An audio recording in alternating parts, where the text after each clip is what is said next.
everybody from this moment on to recognize me as the scholar of boxing.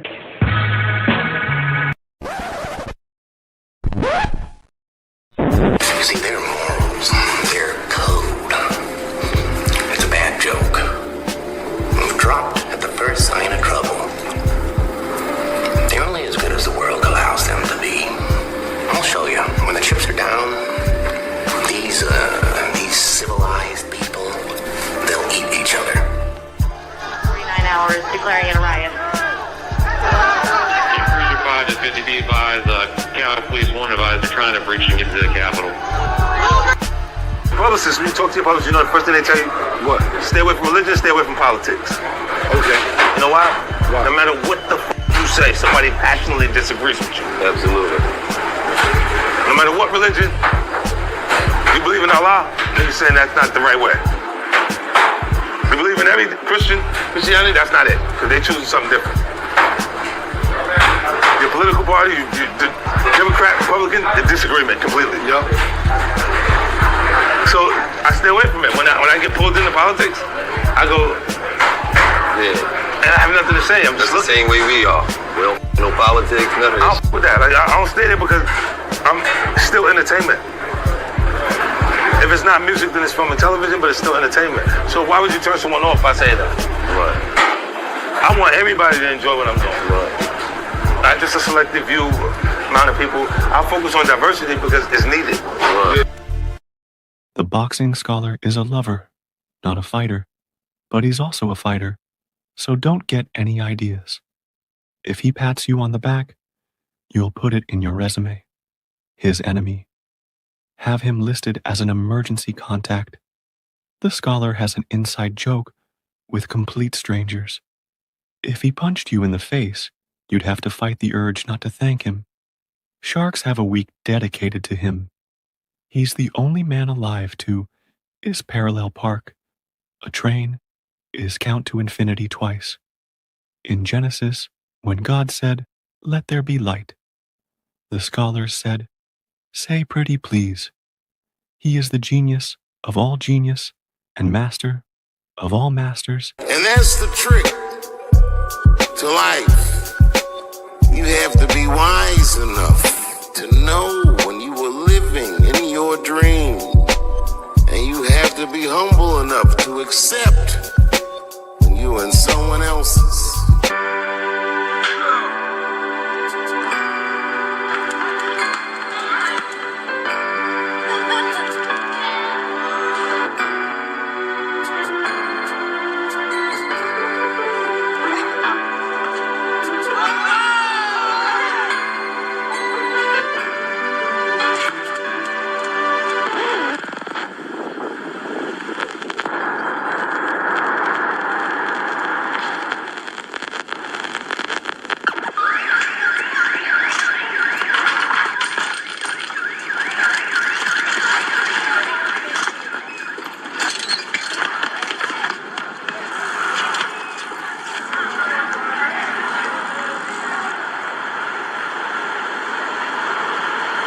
Yo, the boxing scholar's on.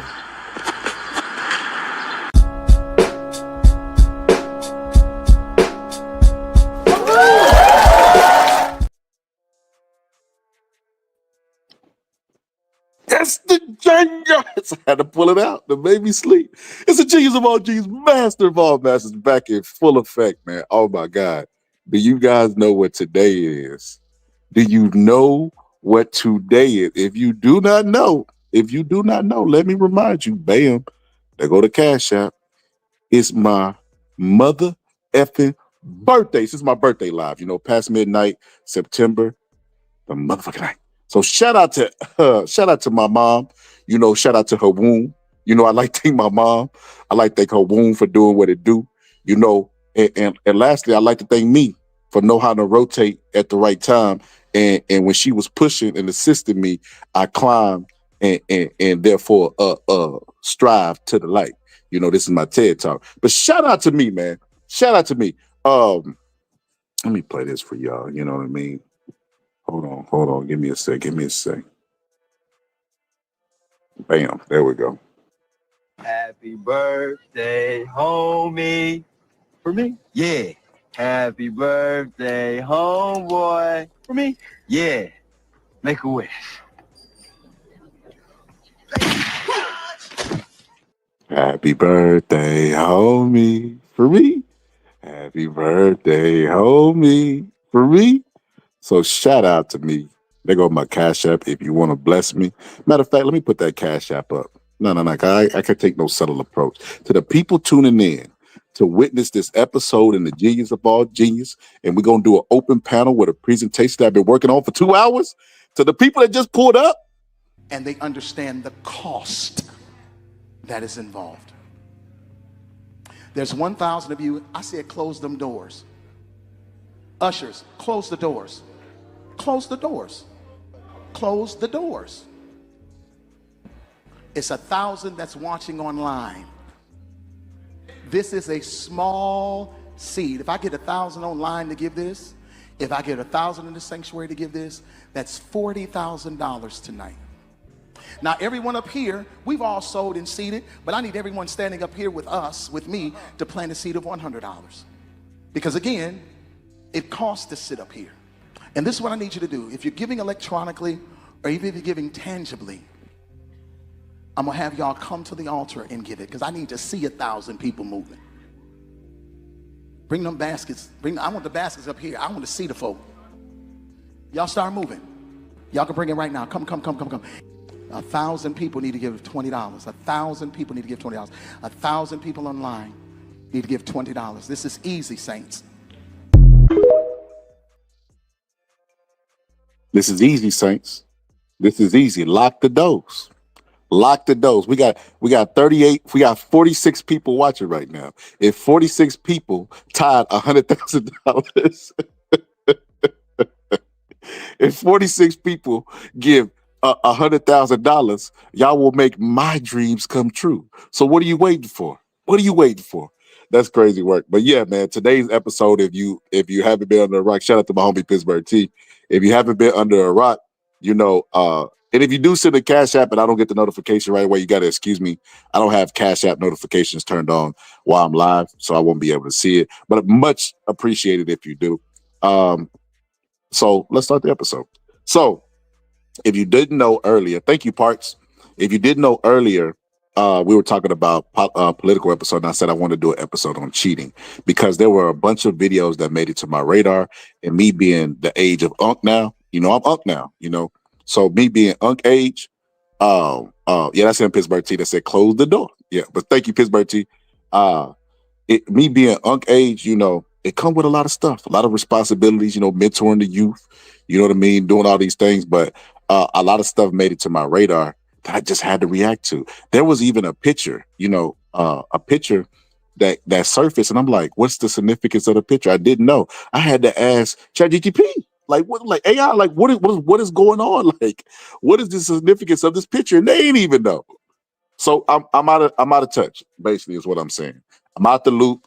Unk, look, we're looking towards retire. We start thinking about life after boxing. That's the age I'm at. So one of the things that I wanted to react to today is this woman that cheated. So give me a second. There's a woman that cheated on her husband with the YN. And you just say, oh my God, right? That's crazy for so many reasons, right? But here we go. Give me a sec. Give me 1 second, bam. So here we go. So this woman right here cheated on her husband with the YN. Matter of fact, hold on. Let me push the link out to my homies. I forgot all about that. Give me a second.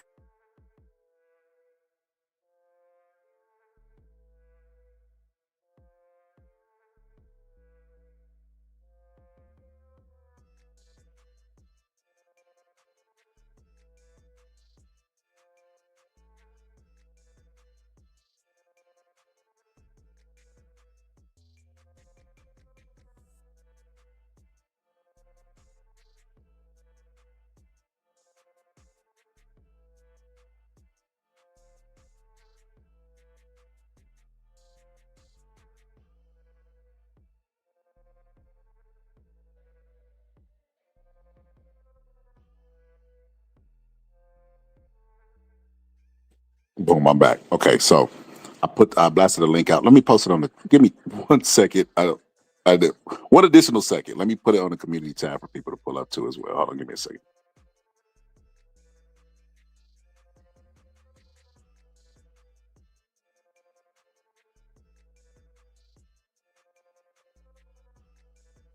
There we go. Hey, I want y'all to know, Unc, I'm not bad for 57, Still look good, still got my teeth, still can eat hard foods, you know what I mean? Knees don't crack, all that good stuff. I don't grunt when I get up. You old when you get up, it take every strength, every muscle fiber in your body, Unc's still good. Unc's still good. Strong back, you know what I mean? And good blood flow, if you know what you know what I'm saying. You know what I'm talking about. So anyway, here we go. So this girl right here basically told a story on TikTok. And I do not understand why people get on TikTok and just spill their heart out. They get on TikTok and they really we listen and we don't know. No, people are listening to you and they definitely are judging you very harshly. You should be careful with what you reveal. But she got on here and she talked about basically her husband and how she left him and cheated on him with a YN. And it's so funny. She was like, when I was like 33 years old, you're like 33. You can't be that much older than 33. I don't know. Just me. I don't know her actual age, but like 30, that wasn't that long ago, and just so many things to unpack so little time. So here we go. Let's react. First time about how my ex-husband caught me cheating. All right. So when I was I probably was like 33. Yeah, I was like 33, 34. This little YN, he was like message me on Facebook, Instagram. I would never write him back. So let me stop there. Let me pause there. So I just had this conversation, right? And I know gang, right? And I was talking about when I first got with my wife, and I was telling my wife that if people inbox a woman and the woman responds, the woman is basically sending the saying the silent part out loud, right? Basically, just keep trying. I'm in a relationship, but I will put you on the waiting list to when I'm not in a relationship. But other than that, why would they respond? Why would they respond? If you have a situation, you don't have to announce it. Not responding is the announcement that you make. It speaks louder, right? Not responding at all. But if you like, oh, I got a boyfriend, or oh, I'm in a relationship, there's a couple messages there. Oh, I'm in a relationship, so you can never be my main, but I still cheat. Or oh, I'm gonna put you on the waiting list until you could jump up off the waiting list into this cat. That's what you hear, But her situation, she did the right thing by not responding, but she kept the message around. And everybody knows idle mind and boredism make you do some crazy things. It is what it is. So here we go.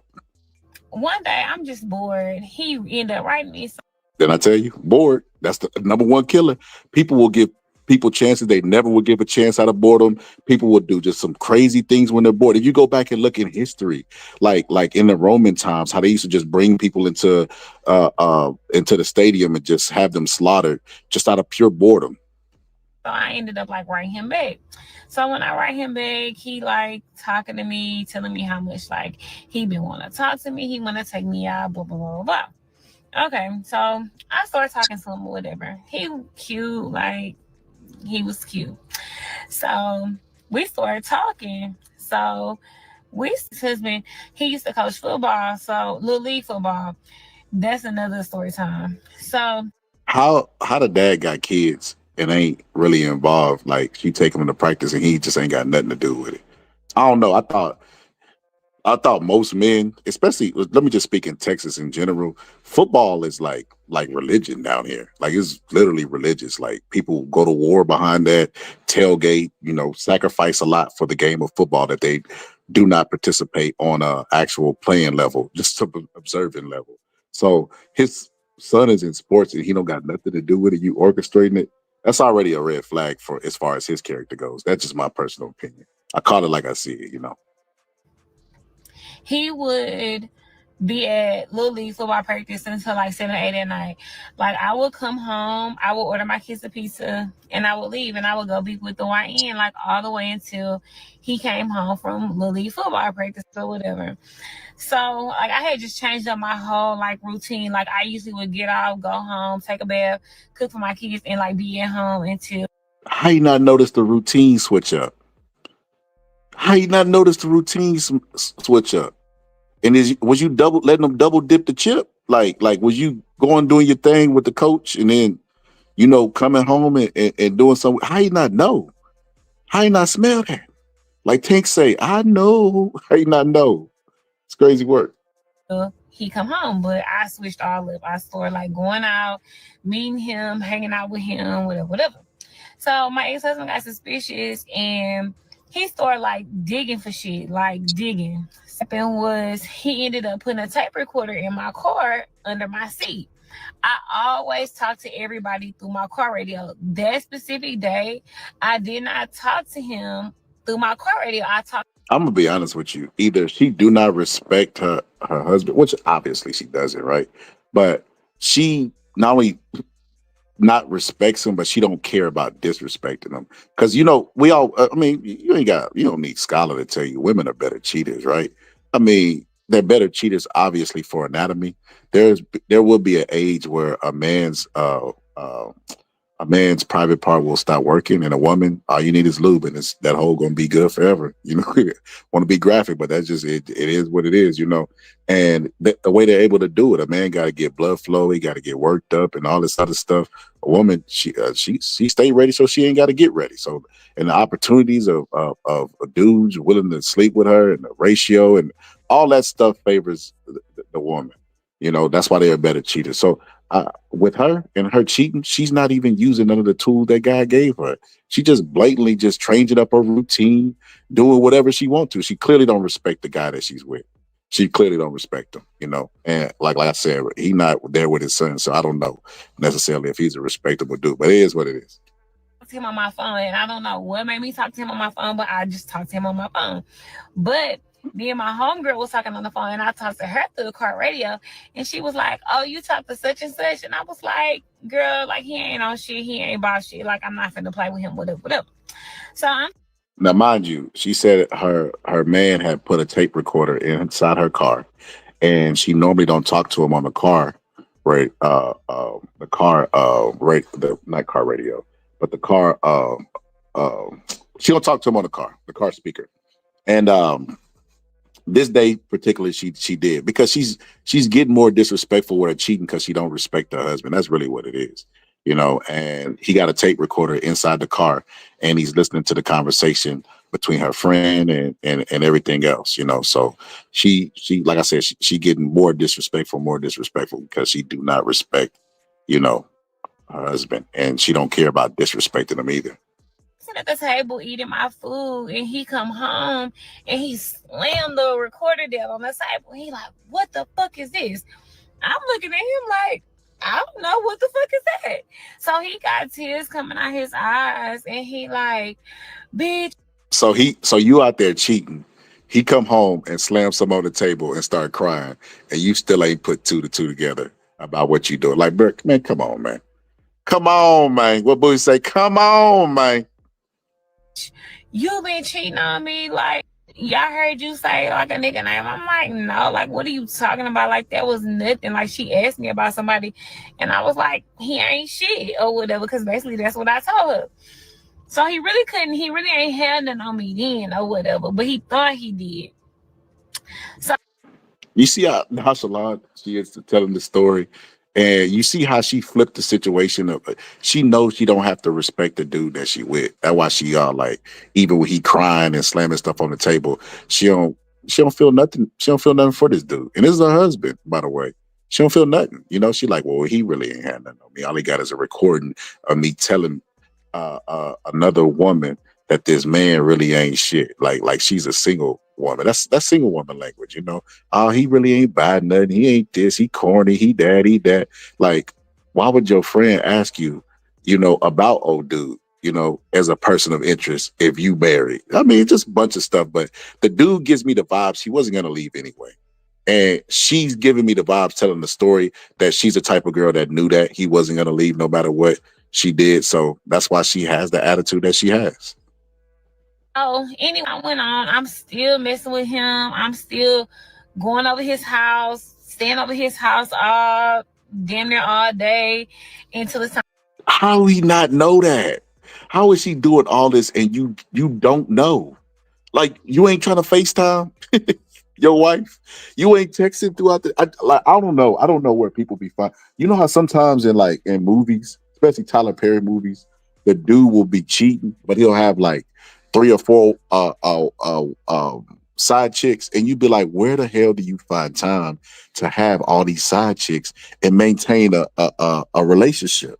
That's just too much. The only reason Grandpa was a Rolling Stone is because Grandpa was getting it in with the neighbors. He was cheating in vicinity. You know, how they be finding all this time is just it blows my mind. For me to go home. Okay, so where was I?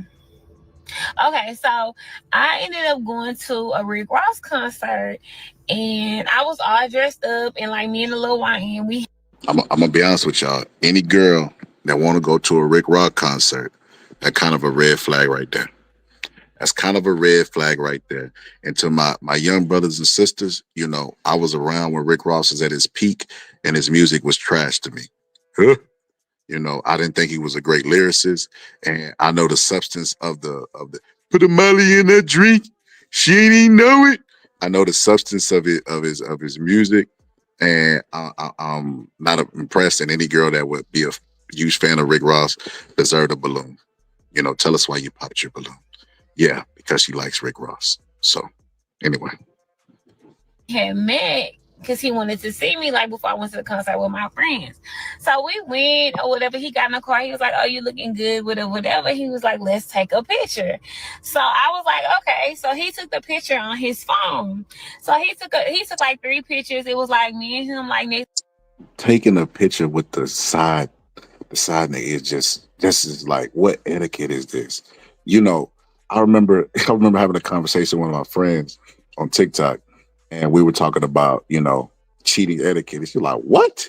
And I was like, there's such things. Like there's crimes and there's a spectrum. You don't treat every crime the same.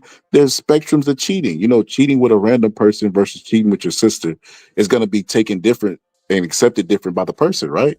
Like, so yeah, there's levels. Taking a picture with the side ninja is just like it's breaking side ninja etiquette. Like, what is going on here? She don't respect them though. See each other. Then he took a picture like of him kissing me, and then it was another picture like. So disrespect. They taking a, you know how people go into that photo booth and they take multiple photos and they be like a happy couple. She is out there living her best life with the side ninja while the husband at home. Like you can't make all at work. I don't know where he is. She ain't saying this in this time frame or timeline or story time that she gave. Of his arm around me or whatever. So I was like, "Oh, these pictures cute. Send them to me." So he sent them to my phone, but of course I wasn't gonna keep them in my phone because I'm like, "What if?" Send them to me. Oh, these pictures so cute. She is out there, but she is out there moving in such a manner that like I'm pretty sure the side ninja was like, well, hold on. You're doing too much. You know, I know my role. I signed up for this with that contract, but you're doing too much, Shaw. Shaw, you can't be doing your husband like that. You know what I'm saying? Your dove voice. You know what I'm saying? Don't tell nobody. But no, I'm just playing. But dang, that's crazy work, man. I can't believe she out there breaking all kind of codes and ethics, man. That's crazy. That is insane. Picasso said, "Who is this?" He said, "Is this Dr. Umar?" I don't know what you mean by is that Dr. Umar. Say, you know, in a relationship, cheating is a decision, not the phrase. It just happens. Absolutely not. Absolutely not. Cheating don't just happen. You don't accidentally walk down a hallway, slipping on a banana peel, and just fall into some vagina. That's not how that happens. It's premeditated. It's planned. You emotionally start making yourself available to somebody else. You emotionally cheat first, you know, for women. You know, that's what that work husband shit. That's all forms of it. Don't do anything you wouldn't do if your partner was there. That's how cheating works. You know, and it absolutely don't happen by accident. So absolutely not. So here we go. He go through my phone. So I ended up sending the pictures to my email. So I sent the pictures to my email or whatever. This is like a week later. I'm in the bed sleep, and you know I'm cheating, so I'm already like. Sent the Oh my God. She sent the pictures, had him send the pictures to her. and she already knows she cheating. Honestly, she didn't care about getting caught. That's what I got from this. She kind of wanted to get caught. You know how people sometimes self-sabotage themselves? I think she was in a relationship with a dude who she didn't want to be with and didn't respect. And this was her way of getting out. But them streets is cold and ain't nothing out there for you, shawty. And you're gonna find that out later. But it is what it is. Let's finish the story. Kind of on ease. Every time he walk in, I'm kind of like jumping. Like I got my phone on do not disturb. I got my phone like kind of tucked under my pillow because I'm doing shit I ain't got no business doing. Well, if you doing stuff you ain't got no business doing, then why do it? I just don't understand that. If you feel like if you cheating and being so disrespectful, and then you doing, you got the ability as a woman, being born a natural born cheater or better cheater, they will never know. You got it in you. You're not even using the tools that God gave you. You out there just living reckless, and then you start inching more, taking a mile with the inch that he gave you, and you just doing more. So if you got this much to lose, I don't understand why you out there taking the risk that you taking. It just don't make any sense to me. But hey, what do I know? Right. So he ended up coming in the room. I'm asleep. He ended up coming in the room. He like, bitch, I'm a fucking you. And I sit up in the bed. I'm like, fuck. I'm like, what? So you got a man, a husband, who has that level of aggression in him, and you're aware of it, and you out there cheating? He said he was going blank you. You know what I mean? You that's looming over your head, and you still cheating? You might well go bungee jump or go swim with some sharks since you like to risk your life. You know what I mean? Drive with a broken tail, like, doing 100 miles per hour on the free. Like there's other ways to risk your life. Eat mushrooms. 90% of them are poisonous. There's other ways to risk your life. I don't understand why you would play with somebody, especially their emotions. You know, they say all is fair in love and war. I kind of got older and understood that, especially when they got crimes out there like, passion of the crime, basically if somebody come and catch their spouse or anybody doing something, and they accidentally, but out of rage, they unalive them. They show them leniency. They're still going to punish them, but they take into account that, it was in the moment. So if they have factored that type of mindset into the law, well, then they're showing you that, you can't play with people and expect the rules to remain fair and the same, and expect the same referee to call the game the way he gonna call the game. It said she was properly prepared. No, she wasn't. No, the hell she wasn't. She ain't even had no backup story. I guarantee if he would have ever called a friend, it would have been the end. He would have found out then. She ain't told no story. He could have called a friend while she was at the house and be like, she with you? Oh yeah, she with me. Lying. Hang up the phone. But yeah, she ain't even had no backup plan. She ain't had nothing. She was just paranoid. She had a dude out there who has it in him to aggression in him to it sound like, well, unalive her. He said it. I'll unalive you. He got that in him, and she out there just living her best life, worst life. What mind you, I'm asleep. He like, bitch, what the fuck is this? What the fuck is this? He got the phone in my face, and I see me and the nigga on the screen, so I'm like, huh? When they hit you with that, huh? They lying. She probably looked at the phone screen and squinted. That's another sign that they lying. I'm like, huh? What's that? They act like they can't see. But that's so crazy. But look, even when she tell the story, she's smiling. It's like, why do people love danger? Why do people like to play with people that's not not for play? Why do people like that? I don't understand it. I'll never understand it. But it is what it is. So he like, bitch, what the fuck is this? I couldn't even say nothing. I was just like, I couldn't say shit. When I tell you this man started going crazy, this man started going berserk. He started tearing up the room. The man went berserk and started tearing up the room. That's what I'm saying. So you playing with a dude like that? Go get you a pet alligator. Go get you a pet alligator.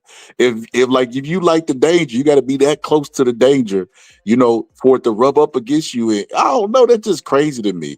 If you married something like that, then why you want to play? And look, listen, I watched Snapped. I don't know about y'all. I watched Snapped. I watched all them shows with the crazy killers. This is a situation that would be on an episode of that. She got lucky. People ain't always playing all the time. And it just She just got lucky, man. Like, old dude didn't really want to eat. He chose to tear up the room instead of her. She got very, very lucky. And then the side ninja, you know, the side ninja signed a contract. He ain't signed up for all this, though. He should have just popped his balloon and went on his way. Tell us why you popped your balloon. Well, she had a nigga already. You know, I didn't want to get caught up in that, especially because she told me the nigga be tearing up rooms and stuff, and he said he gonna unalive her. So yeah, I just got up out of that. You got up out of that. You know, I did the right thing and get up out of that. You know, but yeah, man, she like they be getting unalive too as well. The side ninja be you know, but now let me not get into it. You know, let me not get into it. But yeah, they can lose their life too as well. Yeah, it's very dangerous for both parties. And the fact that she didn't tell him, it just shows. Like, look, I'll tell the story. I won't tell it, but so check this out. One day, you know, I was going to some apartments, right? And they had the apartments like taped off, you know what I mean? There had been somebody that had been unalived at the apartments. So you find out the backstory, right? The backstory is this. One of these women, you know, Section 8 women, you know, not that it makes a difference, I'm just providing context, right? One of these women, you know, she's talking to dude. The dude is toxic, abusive, all this other stuff. So she ends up getting out of the relationship into another one. So the dude that she with, you know, I'm pretty sure she doing the damsel stuff. You know, he's abusive, he this, he's that, he's that. You know, and he like, man, he ain't gonna do nothing to you while you with me, type stuff, right? So fast forward the story, they get into it, they start talking stuff to each other. The new boyfriend is at her apartment, and the old boyfriend shows up and unalives him. She probably cried for like a week, and then she ended up finding somebody else. So one dude's life is messed up, and the other dude is not even here anymore. And she moved on within a week. And I don't understand why people be playing games with people like that. That's crazy, man. Like, dude lost his life for nothing. You know what I mean? That was too fresh to jump into a relationship. And that's too much responsibility for you to put on somebody that you just met, to jumping into a relationship, for him to protect you from your ex. Like, he didn't choose that ex. You know what I mean? That's so crazy to me. But like I said, man, he ended up losing his life. And you know what I mean? She ended up just moving on. You know, women be playing games like that. I'll give you another example. My cousin, right? My cousin used to talk to this chick, and just like this, he was on some, you know, she was his side piece and she was vice versa, right? And he was talking to her. And she used to always tell him stories about her boyfriend. And I told my cousin, like, bro, you don't recognize game? She with her boyfriend and he abusive. She wants you to save her, bro. I like, bro, you need to leave that alone, bro. She wants you to save her, you know? And he was like, nah, I don't think so. Cause you know, everybody want to think that they play her. Everybody want to think that they got the, you know, the gift of gab or whatever the case may be. And, you know, she would always tell him stuff. And then she ended up doing a situation where the boyfriend found out because she wanted conflict between them. She wanted him out of the picture, and she knew she couldn't just leave because he was abusive. So she wanted another male to take him out. It's the games that they play, right? So he got lucky. Old dude was actually plotting to do something to my cousin, but he actually ended up in another situation, and then he got caught by the police. So he ended up going to jail. And when he went to jail, the girl never talked to him again. You know why? Because the whole game was to get him to eliminate the boyfriend so she don't have to put up with domestic. Gotta remember, man, women are really, really smart. God gave us the physical strength and gave them the mental strength, you know, and that's why they've survived for so long. And that's why the city of Troy went to war, people that never even met the woman, and unalived each other for a woman manipulating two people. But that's neither here nor there. Here we go. The room, he started saying all this stuff he was gonna do. Like, did you call red-handed? Like, what the fuck can you say? Mind you, it's like 11 o'clock at night at this time when he. Hold on. I just seen your comment, Jordan. Jordan, don't tell me what to do. You can leave. You can leave. You don't have to be here. You know, don't tell me what to do. That's not what we do over here. You see the name at the bottom? That's the star of the show, brother. You can hit the link and pull up and voice your opinion if you want, but you're not the boss over here. You can go somewhere else. He finds it. This man had cracked the code to my email. So I'm just sitting in the bed. I'm like, I'm sorry. Like, I apologize. Mind you, let me say this. Let me get this disclaimer. This man had been cheating on me with some bitches from the Little League football team, and like he had got caught like a couple of times before. Now we just out here in the cheating. Like, come on, man. Yeah, I'm gonna be honest with you. I think she might be telling the truth. You know, they might have been cheating on each other. That's why they were able to have so much time to do it. You know, that's why he never noticed what she was doing because he was too busy hoping she don't notice what he doing. It could be a situation like that, but it's like, it's just like when people get caught snitching, they always got a reason for why they snitch instead of just, I'm a messed up person. I saw an opportunity, and I thought about myself over your feelings. It just is what it is. Nobody will ever say that because then they would have to admit that they had a bad moment, and they were a bad person at that moment. So nobody wants to say that they're a bad person. So they don't come up with every excuse to why they did what they did. So yeah, we're just now hearing about the cheating. She should have started with the cheating then. She started with the story and was like, let me tell you about the time I got caught with a IN and how disrespectful she was. She taking pictures. And did you find any pictures of the women from Little League? And then why are y'all cheating in the Little League? Like, what is it about Little League that y'all just like, ooh, yeah, this is my opportunity. I'm finna get this. Like, that's crazy work, man. It is what it is. What's up, Pittsburgh T? What's up, Scholar, man? First off, happy birthday, my brother. Appreciate you, brother. Another one in the books, man. Another one in the books. Hey, this broad, she just a low good. She just ain't no good, bro. She just a no good ass broad, bro. I mean, we just got no good. We got no good ass dudes, and we got no good ass broads. She a female gardening tool, bro. She just ain't no good, man. Hold up, Pittsburgh T. You don't believe that her man was cheating on her? What they got to do, the one thing about a woman, bro, listen, the one thing about a woman of all things, in certain respects, we know men and women are not equal. In the realm of cheating, women can't cheat back with men and get back with them because they devalue themselves. It's not the same effect. It ain't gonna never be the same. That crazy work. But we hear about his cheating at the end. Why she ain't lead with that then? If it was, she led with her pleasure and then try to justify at the end after she was caught. Like, that's crazy, man. But Pittsburgh T, it's so crazy, man. I had a video. Let me tell you about this chick, man. This is how I know she a little off. She might be on drugs or something. So I went to her TikTok, right? And I saved one of her videos, and she I think she blocked me, bro. Like I couldn't react to the video. If I would have got my hands on that Pittsburgh T, it would have made today's episode like complete, bro. Like complete, because when I tell you no accountability, when I tell you like she didn't have a care in the world, that man wasn't cheating on you. Like that to me was the determining factor. Like, man, she lying. She lying. And then she tried to paint him out as a crazy person. Like he started tearing up the room. Of course. The problem with all that, Scholar. When it comes to these relationships, listen, men gonna be held responsible because a lot of that stuff, they're not gonna be able to get out of it, right? When it comes to a baby, they can't not.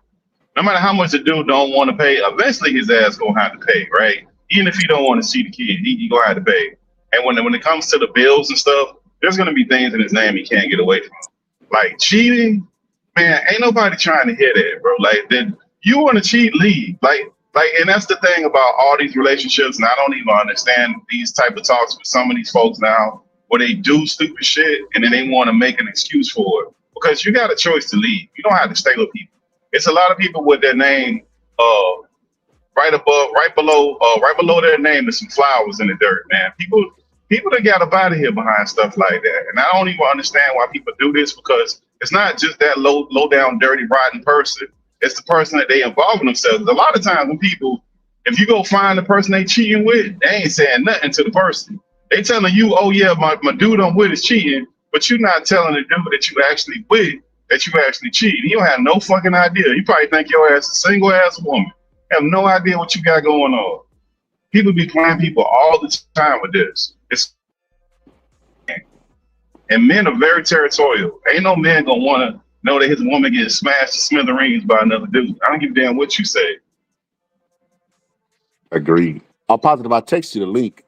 Appreciate you, Lou. Lou said get them likes up, y'all. I agree. Y'all double tap that screen. So yeah, man, I ain't gonna lie. No accountability. Like you said, she demon like, man. This is crazy. I'll positive. I text you the link, and also on my community wall, it is there. Say pull up, and then you can click it too as well. But yeah, man, that's crazy, man. But let's get some more of the video because I want this has a beautiful ending. And I don't want to give it away. You know, it's gonna be one of like them Spike Lee movies, not them Tyler Perry movies. But here we go. This my first time in like 10 years. I never cheated on this man. So I'm in a bed. I'm telling you. Wait a minute. I didn't even put this together. So she's 33 years old. She was with him when they was 23, when she was 23 years old. And she said this the first time that she cheated. So for 10, you was with him from 23 to 33 and you never cheated once. And all of a sudden this YN jumped in your inbox and just moved your spirit and moved your soul. Man, if you don't stop lying. That's big cap, big cap. Yeah, she absolutely lied. This shit went on for hours. It got to be like 4 o'clock in the morning. This man was still going crying, like going off on me, just doing the most. At this point, I'm like, just beat my ass because I'm sleepy and I want to go to sleep. Like, I go get in the closet. Yo, just beat my. Oh, hey, it's funny, Pittsburgh. Let me tell you this, Pittsburgh T. What's up, Echo? So I don't want to say a family member name. Let's just say I had a family member, right? And when he was younger, he was ruthless, especially the women and men. He was ruthless, like really bad, like mean, you know. And he was really abusive, right? And he ended up leaving the baby mama and then getting back like years later, maybe 20 years later, right? And you know, she used to tell him, like, you would have never went for that back in the day. Like she telling him still. I'm like, does she want to be beat on? Like, what kind of weird, you know what I mean? Like, why would you romanticize when a dude used to go upside your head because he don't do it now? Like, and she would even get physical with him, Pittsburgh T, trying to provoke him to do it. I'm like, bro, you need to leave. She wants you to go upside her head. She telling you. You don't do like you used to. You know, she letting you know she liked that version of you. That's sick. Sadism. That's some sick stuff. Yeah, this is a dangerous woman right here, bro. This type of woman right here is super dangerous. She just want to do what she want to do, and she don't want to hear you say nothing to her, bro. That is fucking nuts. And she getting to run to the internet. On top of her doing it to you in private, she run to the internet with her face like nobody. That's true. Like that even is if true. it I was didn't even think about that. The whole world though. Like, come on, man. This is a dangerous woman right here, bro. Oh, I didn't even think about that. Now the husband got to relive this because people know that, and then the kids as well. It's just crazy, bro. It is crazy, bro. I sit on top of the basket. I'm like, just unalive me at this point because I'm tired. Shit, I want to go to sleep. So this man ain't let me go to sleep all night long. So anyway, he ended up leaving. I fucking finally am able to go to sleep. He goes and find this man number. I don't even know. Call this man and like, yeah, you fucking with my wife. Why the YN say, yeah, I am messing with your wife. I love her. And tells this man everything. Oh my. And she sleep while all this is going on. She ain't got no remorse in the world. She worried about her sleep. You know what's crazy? Most people that do wrong are like, well, it will create anxiety if they feel like they're about to lose something that they value or whatever the case may be. She ain't got none of that, Pittsburgh T. She is out there living her best life. She is out there like, look, just do what you got to do. I want to go to sleep. Husband, like that you've been with for 10 years. That is crazy. And this is how you know this ain't the first time she cheated. She's like, she don't care. She knows he's not gonna go anywhere, and she don't care.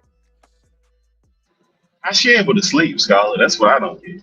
How you able to have all that going on? Be like, man, I'm so glad he left up out of here, so I can get back to my sleep. Disrupted my sleep like that. Like, bro, she probably was rolling her eyes and everything. This dude, he took the real L in the situation. You know, momentarily, he get a W in the long run, but he took a L. He took a L right here, and that's what, you know. I seen a video out there, and it was a girl cheating in the car on this dude. Right, dude opened the door and he's like, "You want to explain yourself?" And she's like, "Bro, like close the door, bro." She wanted to finish. She wanted you to close the door so she could finish hopping on the D, so she can get, you know, so she can climax. You know, like, and dude was trying to create guilt in her that she did not have. Bro, this is exactly why, bro. Y'all need to stop. Not anybody on the panel, because we all married, but to the YNs, listen, because I'm Unc now. Today my birthday. I can get some Unc advice. Stop gallon hoes. Stop it. Stop trying to reinvent the wheel. The Kim Kardashians and Amber Roses, they is who they is, and they gonna be who they gonna be. They choose who they want to sleep with. You know what I mean? And the people that choose them are people with money, and they don't respect them. So if you're not chosen, stop trying to reinvent the wheel. Because the ones who get chosen, like, they smash and pass. Now it's a flag on the plate for the YN that she messing with to fall in love. Do you not see what she's doing to the husband? Yeah, but she probably lying about that, Scholar. You think so? She been lying about everything else. Now he love her. Like, ain't no YN loving you, lady. If he a YN, like, he trying to smash. He probably told her, yeah, we was smashing, but that all I love you. Get out of here, man. YNs don't even love themselves. How you gonna love you when you got probably about 5 to 8 years on this dude? Man, get out of here with this nonsense. I don't believe this lady. She lying about the love part. He probably told her, yeah, I smashed your old lady. Because any dude call you talking crazy, like, yeah, nigga, well, get your woman. You don't call, first of all, a man don't call a man talking about his woman. You go talk to your woman. Don't be calling. Even if you is a YN, like, there ain't no YN gonna put up with that. That's your woman fault. That sleep soundly in the bed. That's her problem. She created this mess. And she got on the internet with it. He got to take his anger out on somebody, T. That's how he feel. Like, so somebody finna get this left hook. I can't put it on her. You better pack his bags. Very mad. Put him in that bag and get up out of that bag. Put him in the garbage bag, a suitcase, whatever he got. Pack his bags and get up and run. But that's his fault, Scholar, because hey, everybody knows. Just you know what happened now, Scholar. If a woman look good, people bypass all their flaws and we put them in front of stuff that they shouldn't be just because they look good. We never did this before. It's a lot of pretty women that are complete airheads, they hoes, they have no moral value, all kind of things. Same with men. Yeah, you're totally correct. And I'll let you finish, but there's a perfect example of that when you finish. But go ahead. Yes, but we don't put those women anywhere. So now, because these women look good, people want to act like them looking good bypasses all the red signals. So that's what happens. And then when stuff goes wrong, they act like they so surprised. So let me ask y'all this. Y'all don't think whoever this dude is, you don't think his nephews, his cousins, his uncles, his dad, his boys say, hey man, that broad ain't no good. Like, I'll be like, so I love my baby mother. I never let her go. That's what he said. There you go. So he get what he get. He get what he get, and this chick don't have no filter. She ain't she can't be this unfiltered, and he just don't have no clue. It's absolutely impossible.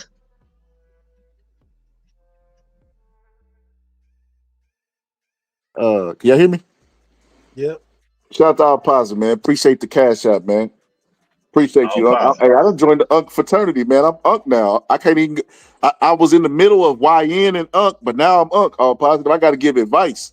These kids need mentoring out there. They out there galling these hoes that just won't sleep and don't care about your feelings, your emotions, or your marriage vows. That's crazy.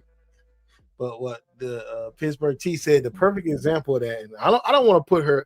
And listen, I feel like you finna say Meg Thee Stallion. Please don't do that. Oh no, not Meg Thee Stallion. That's my baby. Don't talk about me. Don't talk about me. This girl right here is from Texas. All I'm saying is she's an IG favorite. A lot of people. What's her name? Say her name. Say the name. I like looking at her content, and I've actually, saying some things on her page. I like nothing negative. I've always been cordial with her. But like I said, don't do it now. She a hoe. She a hoe, bro. Don't do it. You can't save her, bro. I don't think she's a whore or anything. But the point I'm trying to get at, she's got a kid, right? But she got a kid, but everybody's like, oh man, she's so fine. Like, dude, be leaving comments on her page every day. Like, oh, you so fine. Like, send me your pube hairs and stuff like this. Like, she gets thousands of comments every day. But the thing is, she was on not paternity court, what do you call it, a child support court online. She did an online child support thing, and she was trying to get money out of her baby daddy, and she was saying she couldn't work. because like she was already paying all her bills, and she's like, well, she needs more money because she can't work. Mm. And I was like, and the guy broke it down like, even though the chick is fine, like you guys got to be careful, man. You got to be careful what you're dealing with. You ready for this fairy Ain't that tale whole ending? like material though? Ain't that whole material though, bro? Like why we got to die? Why we got to whistle past the graveyard and not call it the graveyard, bro? That's a whole, man. Stop it, bro. That's a whole, bro. Stop it. Sleeping around, don't want to work, pay all my bills, and on top of that, after you do all of that, you still in somebody else's bed. Like that's a whole, man. Well, I'm trying to be positive, man. But I'm not trying to call out. Yeah, Like, these hoes got to be called out. Just like how we call out these no good ass dudes, we got to call out these hoes, man. Because they make it bad because there's some real good women out here. Dudes got to stop because a woman look good, and just because she look good, I don't give a damn. What these Negroes think hoes look like? They think they all ugly. How you think they getting money up off of dudes? They definitely look good, man. It's like a scam artist. You've never seen a scam artist with a bad talk game. Great scam artists got good talk games. Because then these whores look good. This is what it is. That's Whores their look talk good. game. Yes, they talk. Man, hoes is the sexiest. Look, hoes is the sexiest chicks you will ever see. They the most. They know how to talk to you soft. They got the best smelling stuff on. They got the up to date do. They got the clothes fitting right. But they still a hoe. It don't matter. Like you can't change what it is. That's just they figured out that part of the game to get the man's interest. That don't change nothing. And we just go through that one sense and we just bypass everything else. I mean, everything else. It just, man, she a hoe. That's it. She said Ben cheats for no reason. So what they got to do with her? And then we called them out. She must be, Sugar Bay, you must be new like right now, just pulling up because we showed a whole video about a girl who cheated on her husband that she was with for 10 years and got kids with, and she cheated with the little league coach, and she has no remorse, even though she was more interested in her sleep than her husband's feelings. But y'all ready for this fairy tale ending? So let's go to the ending. Here we go. He tells me everything. I ended up leaving, staying gone for the day. Like, I think that night I stayed at the YN house until he calmed down and he begged me to come back home. I ended up going back home. Oh my God. So I never made it to this part of the video. This is embarrassing. So he's exactly who I thought he was as a man, begging her to come home, and she was more concerned with making things right with the YN than her husband. That's why she went over there. She went over there to do damage control with the YN. Man, I didn't get to this part of the video. That's crazy. Oh, man. That's a whole, bro. There ain't no other way around this, bro. This chick is not. This is the worst woman ever. This kind of woman get men killed, bro. This woman here is trash, man. That's crazy. And she wanted to get beat. Thank you for somebody in the comment section. She also wanted to get beat. She said she'd rather get beat than get lectured for her wrong actions. That is insane. This is the worst kind of person. Listen, the word that's overused today in today's times is narcissist. Everybody says the person they with was a narcissist, and you're like, well, what did you do? Nothing. I was perfect. Wait a minute. What if you were the narcissist? You wouldn't, like, the fact that you thought that you were perfect in a relationship, isn't that what a narcissist would think? But this is a clear-cut case of a narcissist. Right here, that's what we're looking at right here, a narcissist. Like a person that doesn't care about anybody else but themselves. She didn't feel no responsibility or obligation to honor her vows. She didn't care after she got caught. She didn't care about the dude's feelings. She didn't care about any of that. You know who she cared about? The YN, the new guy. Man, most chicks wouldn't even went over there. Go ahead. One thing I hate when these chicks get caught up in these situations and they get caught and it was married. They like to use this thing. Well, I was mentally abused in my marriage. I just hate them words, mentally abused. I hate them so much, man. I've heard it so. Now some women are mentally abused, but I've heard that term so much that I'm tired of hearing it because a lot of these women aren't being mentally abused. But that don't exist though. All positive, because think about it. Think about a dude that got like two. That think about Tyreek Hill, right? He had seven. What he had 7 kids in 17 months. Think about him standing up there telling somebody, "Hey man, my wife was mentally abusing me. That's why I went out with all these other women." You know how retarded and stupid that sound? It's simple. If you're not where you're supposed to be, just leave. It's not that hard. Nah, I ain't gonna Not lie. I at ain't gonna lie. all. In Pittsburgh, T, I ain't gonna lie.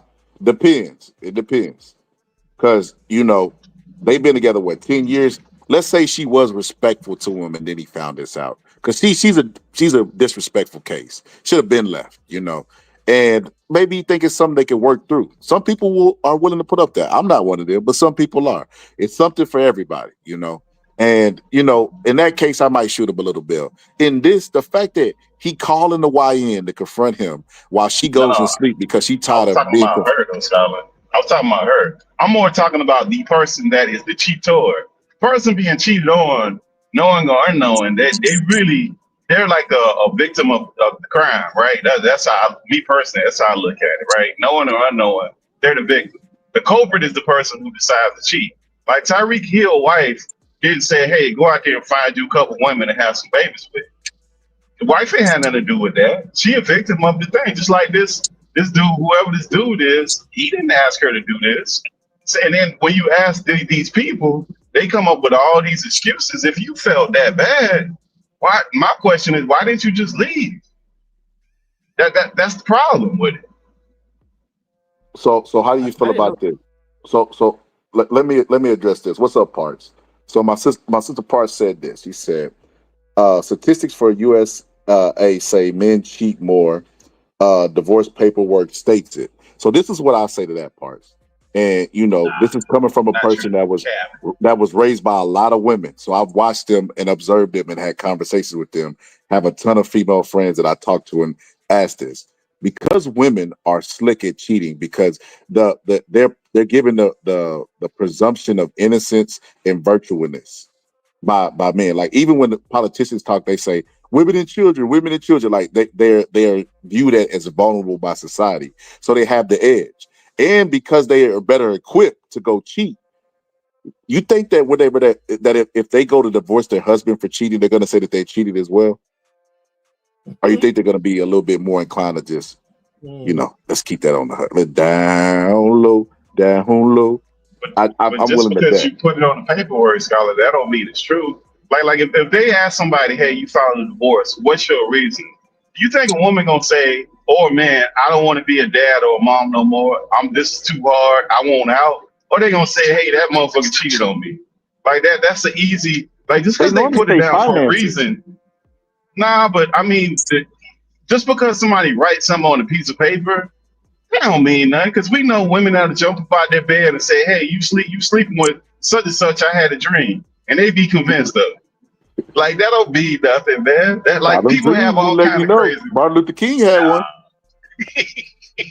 That is true. That is true. True say. Touche. Dream be letting you know. She said most of our presidents have cheated if they can't control it. I mean, that's a special case because that is a position of power. Like it's like judging celebrities. Like they're gonna have more options just because women are gonna throw themselves at them. They're not the average man. But is that cheating though? That's not what this is though. Those ain't regular people, right?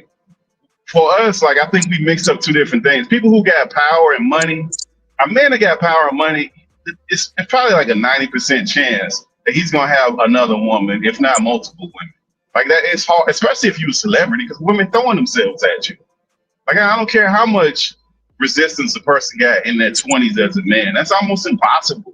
Like I think some of the things people say they're just ridiculous. A regular man going to work every day, nah, he ain't doing all that. He said men get caught in war, women still dirty as a MFer. Yeah, you got to be a YN. Unc know how to recognize that YN language. Today my birthday, I know. Said men step out after the love is gone. That's cap. Said they lie, they cheat, they steal. this definitely a Y. That's definitely a YN. Said women just sneaky with it. He said men usually sloppy and get caught. I 100% agree with that. 100%. He said, "Damn, don't want to be a parent no more. That's wild, but it's real." said you talking about powerful men, and then said soul ties too strong, and then Sugar Bay said stop. Who are you referring to, Sugar Bay? Which person need to stop? Because it's a panel full of married people, and we all unts up here. So we talking from experience. We talking about stuff we know, not stuff we think. It is what it is. So let me finish it. All right, go ahead. Well, I was gonna say real quick, regular men can't afford to cheat, bro. That's what stops regular men from cheating, right? A regular man gonna look at his options. He gonna look at if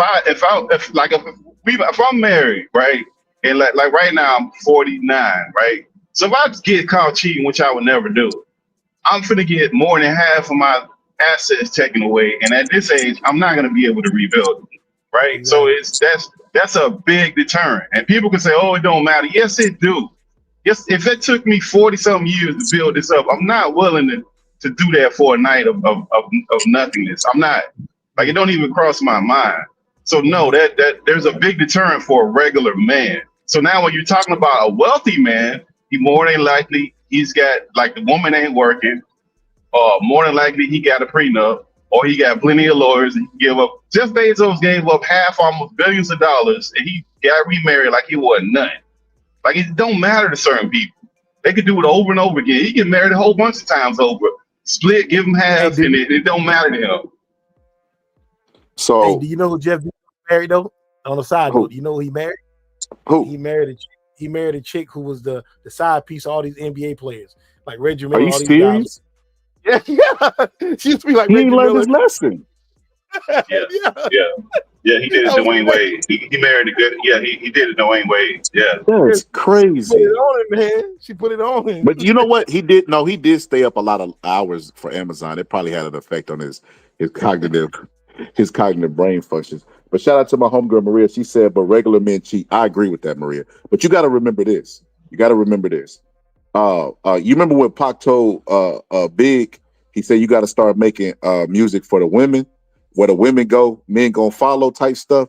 Women decide. It's more women than men. Women decide what's attractive, what's hot, what's in style, swag, drip, all that stuff. So a lot of women will compete for a small group of men. Not all those men are wealthy. Some of them are just high on attractiveness from women. So those are the men that get to cheat, the ones that be attractive. And I don't know. Sometimes women date off of stuff that ain't got nothing to do with attraction. Sometimes I done seen women fight over fat dudes. Money, I don't know. Hey, Rick Ross.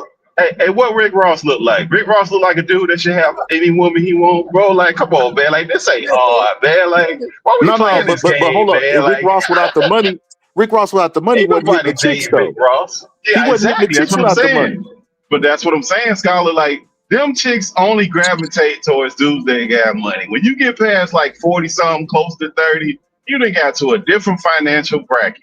So the young chicks is gravitating toward you. You talk confidently. You assertive yourself. In your 20s, you trying to figure some stuff out. You ain't confident. You ain't got nothing. Your car different. Your clothes different. Your watch different. Your cologne different. Hell, the cologne costs $300-400. These YNs can't even. Some of these YNs can't even get that. Like, bro, stop it. Like, this ain't that hard. I'm I ain't even buying that. I ain't spending that much on no cologne. Yeah, watch is different. Your shoes different.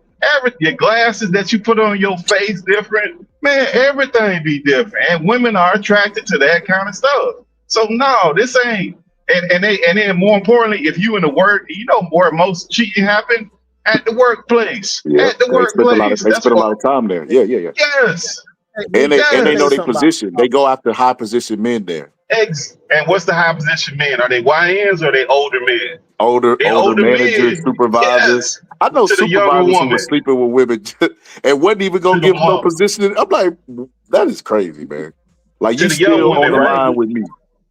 To the young women, right? The young women, old man, that's a position, got a higher position, right? That's how you see how that go, right? Yeah. Yeah. So that, I mean, this ain't hard.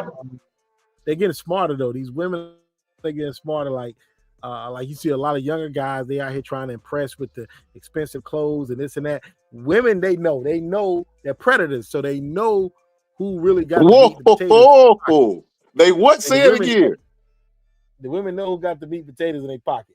Like the I'm talking about like wealth, money. I'm not talking about like that. So they like a lion when the lion be moving them shoulders before he for the pounce. They know who got that coin. Women know. So when you see a married dude is out, when women see a married dude is out and about in public, and he ain't dressed to the nines, and he's minding his own business, and they see what he's shopping for, and they see what he's buying. Women can tell when men got money. Them the guys they pounce on right there. They can smell it like that. They can smell. Yeah, they know. Them kind of women. They know. Yeah, them kind of women that he talking about. It's like it's different levels of women. Them kind of women, they know. Like it's not. Them ain't no regular women. He be on them Instagram. Kind of them Instagram things. Of course, they can smell, buddy. They know. And then guess what? None of them chicks ain't working nowhere, Scarlett. Them kind of women ain't never trying to work nowhere. They ain't got their work history got high school, and they worked a little temp job 15 years. No, I say mind your business. That's a weird flag. YNs, if y'all listen to if you go to their social media and it say mind your business on job history, run or knock it down and move on. But I want to address this. So my sister Part said this. She said, when I hear women say I broke up with him, I ask, did he cheat? They say yes. Said there are regular women I ask because I'm curious about relationships. So Parts, check this out. So I used to work at a nursing home, and I talked to a lot of older people, right? And when I asked them questions like that were in marriages and stuff like that, I always ask the women like the same question you ask them, and they leave their marriages for cheating. And you know what they always say? They regret it. It's like I always say, it's like throwing away a Lamborghini because it got a scratch in it. Like they gonna go back into the dating pool and put up with worse from the people that's out there thinking that they can find better. Popping the balloon, like the Pop the Balloon challenge, thinking they can find better when they could have just put up. You think LeBron James ain't getting cheated on by since Savannah ain't getting cheated on by LeBron James? But LeBron James don't let none of the scandals come out. If it wasn't for Drake snitching ass, but none of the scandals would have came out, none of that stuff, because he loved his wife. You know what I mean? He ain't spending one dime on these chicks. These chicks already know what it is. You get a chance to touch the throne. You know what I mean? And it is what it is, but I love my wife. I'm not leaving her type stuff, and I don't think she cares. You think Savannah would leave LeBron James if she found out he was cheating? If she did, she would be the craziest woman on earth. And LeBron probably ain't say that if he did get caught, he probably would say, leave me alone. I need to go to sleep. Leave me alone. Leave me alone. I need to sleep. Like that. That's the idea of what that lady was doing was crazy. When she got caught, she was upset that she could not go back to sleep. She didn't want to have a conversation about her cheating. And so, and then you got to think, when people say, oh, he was cheating, did you ask the women, did they cheat back? Because that's the new thing that these clowns is trying to do. They're trying to cheat back against the dude. They think they can get back at the dude by making themselves a human sewer system. They think that's getting back at the dude. That's even crazier. Sugar Bay said, because I was like June Cleaver in my marriage. Treated him like a king, and he had his co-workers / mistress carpooling with him as they cover up, and he worked 2 jobs as a correctional officer and a mortician. That man worked 2 jobs, and you worried about him cheating. Anyway, was you working Sugar Bay? Because with a name like Sugar Bay, probably not. Let me stop. Let me not be mean. Probably not. I'm sorry. Sorry for that. But Scholar, those part-time jobs, those both full-time jobs, right? Those good, high-paying jobs. A mortician get paid pretty good, and a correction officer get paid pretty good. So he was making good money. The benefit of that man out there losing calcium in his bone. And with a name like that, I'm pretty sure she wasn't working. So I mean, that's the other part. Like, okay, this is the other question. If a woman don't work, right? She's at home. You're not working at all. This man paid all the bills. I mean, all of them, and you don't want nothing. Do you expect this man not to cheat? You contribute nothing financially? I think that's delusion. That's complete and utter delusion. Man. Yeah. I don't know. I agree with that. I think that, I don't know. I think you leaving it. I hope you didn't leave him, Sugar Bay. I hope you ain't out there back on the market looking for a sugar daddy to take care of you when you had one, and all he did was cheated once, and you ain't even try to reconcile or talk about it or tell him to stop or whatever the case may be. You just gave him to somebody else who gonna put up with that cheating while you looking for an old white man to pay your bills. That's what it sounds like with the name. I'm being honest. She looked like Summer Walker out here. And listen, no judgment, sister. You make that money. What they say on Players Club, make that money and let that money make you. There's no judgment. Like I say, me and Pittsburgh T always going round and round about my baby Meg the Stallion, and it is what it is, Meg can do no wrong. Matter of fact, Meg should have shot Tory for even Tory should have been appreciative that Meg even gave him some, but it is, well, that's another story for another day. But here we go. Let's finish this video. You know how it is when a nigga cheat, a nigga just cheat. When a bitch cheat, a nigga can't take it. He having a heart attack. He about to die. So like the shit ended up not working out. But yeah, that's how. Okay, so couple things. So that girl right there, right? That girl right there. She, I was trying to find her TikTok. I found it immediately, right? And I saved her video. When I saved her video, she blocked me. So this is why she blocked me, right? I was able to screenshot one of her photos. You see what that say? I can't read it. Out of town with a man I just met a month ago. That's her taking a trip.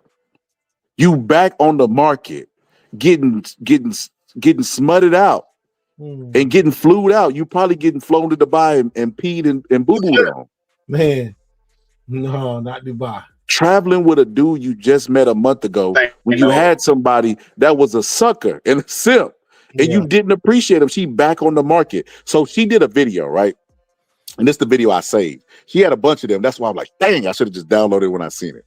So anyway, she had a video and she was reacting to the guy who reacted to her video because it got a bunch of views and it went viral. Would y'all be shocked if I told you she was more mad that the video went viral and she didn't get paid than anything else? No, I wouldn't be shocked. She starts saying, you know what it is when a person's trying to manipulate the group not to like you. They're gonna say you gay, they're gonna say you being aggressive to women or whatever the case may be to make people look at you in a negative way.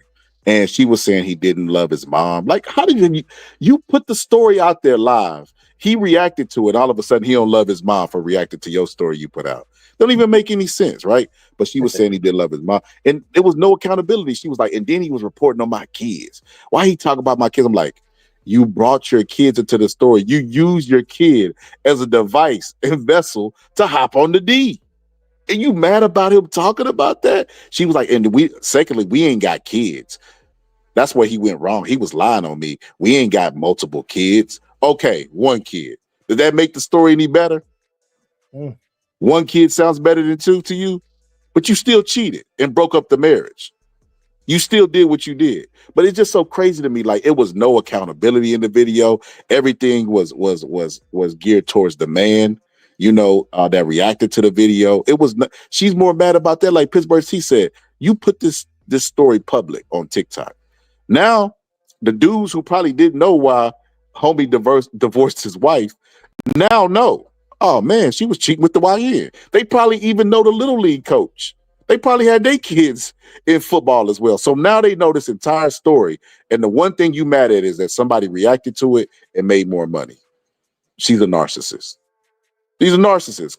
World class, grade A narcissist. She don't give a damn about nobody. If it comes down between your feelings, your health, and her having a good time, she's gonna pick her having a good time and her emotions and feelings 100% of the time, and that's what makes her a narcissist in my eyes. But that is absolutely, listen, old dude probably he was begging for her back. The best thing he did was date a narcissist that didn't care about his feelings because she never came back, and she did him a favor, a huge favor. He dodged the bullet. Matter of fact, only thing he did was waste time with this woman that he couldn't get back 10 years. Hopefully he found what he was looking for. Scarlett, it's the women's fault, bro. Now, I'm gonna show you how. Like, we all, man, none of us deal with no dudes that's running around here in the streets like that. Even our friends. We don't even have friends like that, right? Women will have a chick that they know is out there slanging that thing from left to right, and they married and everything, and they'll help them keep the secret. They'll conceal it. They'll still be cool with them. And there's no shame. There's no shame anywhere. Women don't have any accountability when it comes to these low down ass chicks. And it's not a lot of them, but they keep them around and we make them think that they're actually doing something they're actually contributing. Think about this person. This person doesn't work. They're not even taking care of themselves, and they're playing the victim after the mess that they create. And nobody says, "Hey, man, hey, girl, don't you think you kind of had it good that you wasn't paying no bills, but he was taking care of you?" And then what they want, they don't even know what they want. Because I'm pretty sure at some point he was doing everything she wanted, but at some point it wasn't good enough. And this is why a lot of people don't subscribe to the whole woman staying at home. This is exactly why they don't subscribe to that. They want their woman to contribute something. When they say 50-50, it's usually the woman contributes something. Not like, actually, you're going to pay my bill. We're going to split the bills in half, but you're going to actually contribute. Because it would be the same thing with a man. If a man wasn't working, to say his woman was a neurosurgeon, or say she was a anesthesiologist, and the dude just sitting at home, smoking weed, playing video games all day. What do you think Buddy's gonna do? It's only so much cleaning he gonna do. And the kids got to go to school. Like, what you think he doing? So, like, I think it's like a level of delusion when it comes to relationships, when people have these ridiculous standards, but they don't want to work. You know who gets to not work? People who retired. You know who also get to not work? People who built businesses and invested after years of working. People who just come into the workforce don't get not to work. At 20-something years old, you don't want to work. When do you want to work? Like, I just think it's a level of craziness that comes with a lot of this stuff. And that's men and women, where they don't want to fucking work. There's a level of people that don't want to work, and they're going to manipulate people and play this game and do this silliness. And there's a group, look, women cannot work. That's cool. But you're going to deal with a certain level of man that's going to take care of you. That's what you're going to have to deal with. So how y'all feel about this? My homegirl Maria said, the lies you tell. She said, my sister left her husband for cheating, and she is living her best life. Cap, that ain't true. No, so they all say that. No, they all so say okay, that so look, when they so out look. there in the streets. I will say that. It depends on what the marriage, Pittsburgh T. Because if they got a bad marriage and they ain't having no sex, and she break up, and then the YNs out there giving her the BBC, then maybe. But it's like long term. It's like, what is called momentary thinking. Like, so yeah, for the moment, she probably is living her absolute best life. She get, if the husband wasn't complimenting her, she getting all kind of attention. Her self-esteem is really high. But it's just like any other thing. Look, drugs give you a dopamine rush that make you feel good momentarily. What happened when the dopamine go down? Alcohol gives us a sense of when you don't feel the pain, but the more you do it, the first time you try Depending on the age. Depending on her age, no, Scarlett, depending on her age. If she in her 20s, that's what she believes. She in her 30s, maybe she get close to 40. Them same dudes she ran past, she trying to run back up on them, man. Because listen, men and women are social people. We're not meant to be isolated. We just not meant for that. You're not meant to live in isolation with no socializing. That's just not normal. So at some point, a dude gonna want a relationship, and definitely a woman who's an emotional being wants a relationship. I don't give a fuck what she is. A lot of times these women are unbearable where they just can't be in a relationship because they got manly traits and they don't know how to act like a fucking woman. Either they're incapable because they haven't been trained to be a woman, or they've just not seen it ever in their life. They don't know what it is. They got a lot of bad role models. And the same thing can be said for men, where they don't have the right role model to know how to be a fucking man. But people don't desire to be by themselves. Nobody gets to be an adult and says, you know what I want to be? I just want to be single. I don't never want to deal with nobody ever. I just want to have sex, and that's it. People, even dudes that say that, they end up getting married. We all know these kind of dudes. So nobody desires that. That's cap. I don't know, Pittsburgh T. Maybe I ain't really been fully converted to unk status yet, because that train word really just made me, I hear about them trains, brother, but nah, training like bringing up and teaching. I don't know. It just made me cringe. I believe in autonomy, and every lesson is yours to be learned, good and bad. And that's what make life. So it made me cringe a little bit. I get what you're trying to say. I just don't. But you don't think that a woman that has a woman that's a wife, right? That has a daughter. You don't think that daughter wakes up and sees her mother being a mother, having a woman of virtue, being honest, doing things she needs to do as a mother, serving her husband, being there to be a helpmate, and they building together, and she ain't got no ulterior motive. She ain't got no secret bank account. She ain't tipping out the back door. She ain't talking about her husband crazy. Like that is a lot. Because like people can read whatever they want to read, but experience is the best teacher. So shout out to somebody Breezy. Shout out to Breezy for pulling up and being in the building. My sister Angie too. He said, I would rather find a Christian woman either from the middle of nowhere or another country. Passport. How you feel about the passport stuff? I ain't gonna lie to you. I feel like that stuff is a mirage. It's a mirage. I'm gonna tell you why it doesn't work. Look, them women, they might be loyal to you from their culture, but once they come to America and get Americanized and start making American friends, and these girls start telling me, you ain't got to do all that. We don't do that here. It's over. Once they get Americanized, it's over. But they going towards sex workers all positive. The problem with that is they not even going towards regular women. They going towards sex workers. And them sex workers been sex workers since they've been about 12 or 13. So that's all cap. Like, they'll get a woman say, oh, she clean up, she do this, she do that. Oh, she doing it for free? Or you paying her? Like, so you mean to tell me you went to this country and this woman come clean your house, do all this stuff, and she leave just because you just met on the street and you can't even communicate with her? Like, come on, man. So look, let me say this. I give you my personal opinion, I give you a personal story that I know, right? And I ain't gonna say my homie Rod's name, because then he gonna know I'm talking about. I just play. But so I think that in any relationship, the elephant in the room is relationships are dangerous for both parties, and there's risk for both parties. It might be one more than the other, depend. It's situational, right? You have to learn a new person, you have to grow with a person, and you have to change and still keep the same amount of love that you have. Like, people think relationships supposed to be exciting all the time. It's not a real relationship, and it's not realistic. You know what I mean? That's why they go out and cheat and regret it, because they're looking for excitement, and then they go try to cleave back to the whatever they thought, boredom or whatever the case may be. But with the passport bros, right? Rampage Jackson, right? He was just in the news for his son slamming that wrestler on his head, right? Rampage Jackson treats his Asian kids better, right? And he talked about how he had went to Japan and got his wife. Japan, as far as culture, they definitely passed their culture down.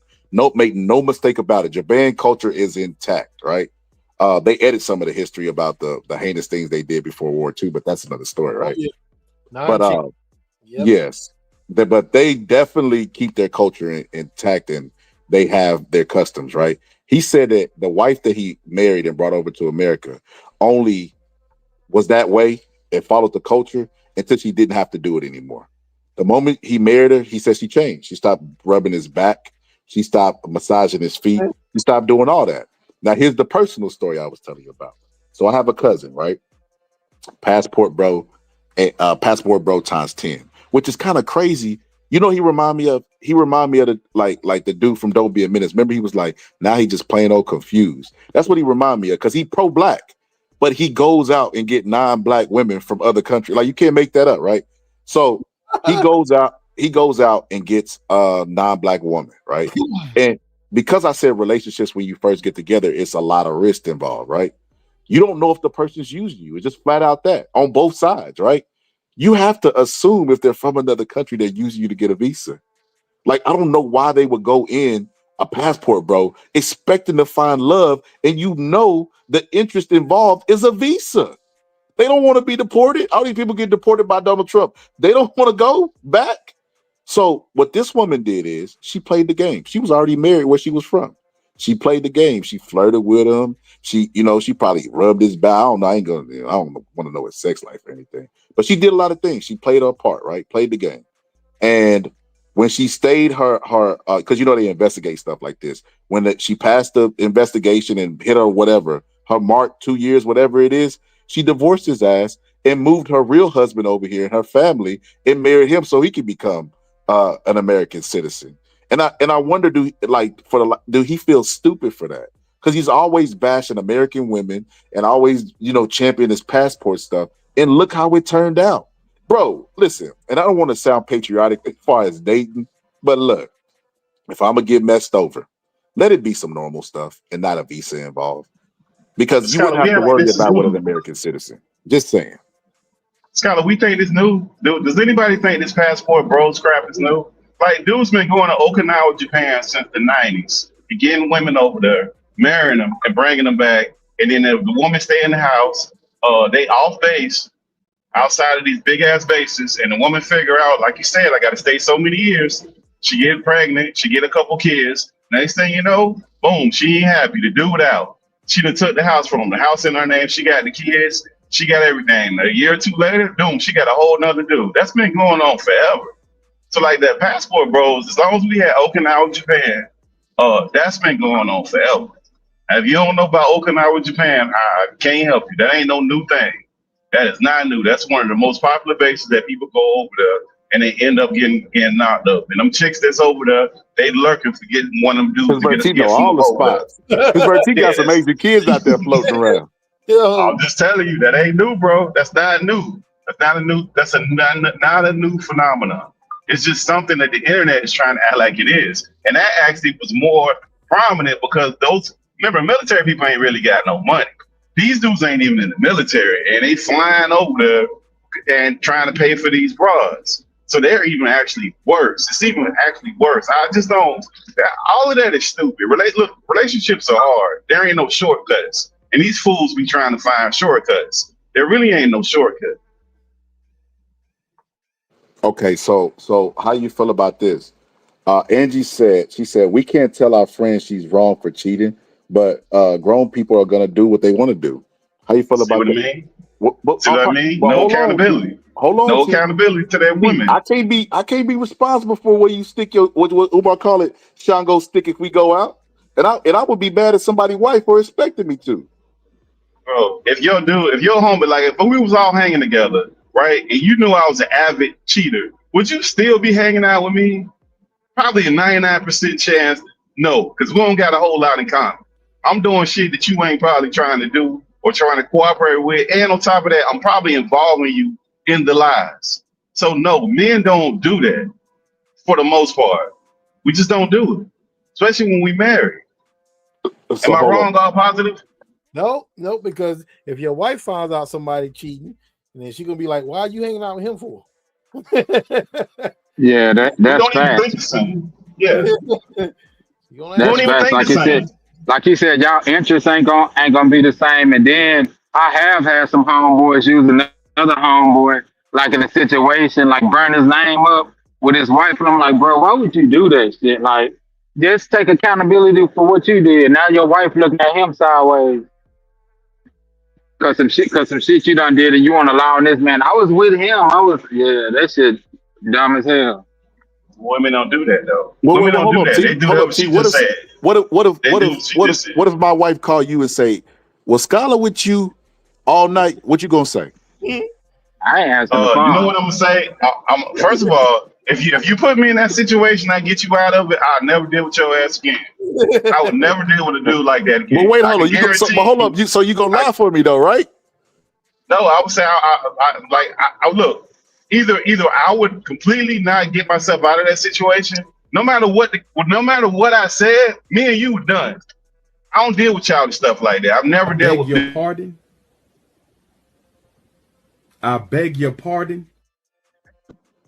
Because I don't have chaos at my house. So now you bringing chaos to my house with your chaos. Like, no, man. Yeah. If you want to be single, be single. Don't be sucking me in. See, that's why dudes be really quick to get rid of that. Because now you sucking me into your nonsense. Like, I'm not.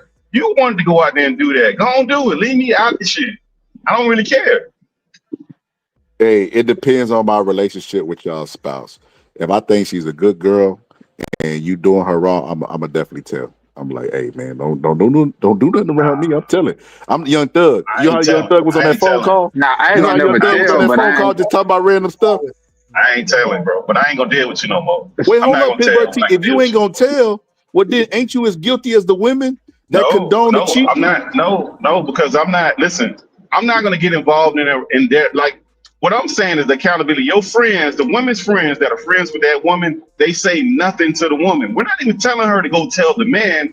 We're saying your friend, that's your friend. You should be like, hey, the same way a man, like before I stop dealing with that dude, I'll be like, hey man, you need to tell that woman what you doing, bro. That ain't right. Either you gonna be with her, or you ain't gonna be with her, but don't involve me in that shit. Because I don't know what kind of relationship they got. 'Cause some people are cool with that foolishness. They be doing all kind of crazy stuff. Don't get me in it. That's all I ask. And I'm gonna check him. I'm not gonna say nothing to her. Why do like calling her up, be like, hey, let me tell you the gossip or the tea or whatever they say. That sound crazier than anything. No. That's his I didn't responsibility. say call her. I said that she called you. Because you know sometimes She will call me. if we being honest, Scholar.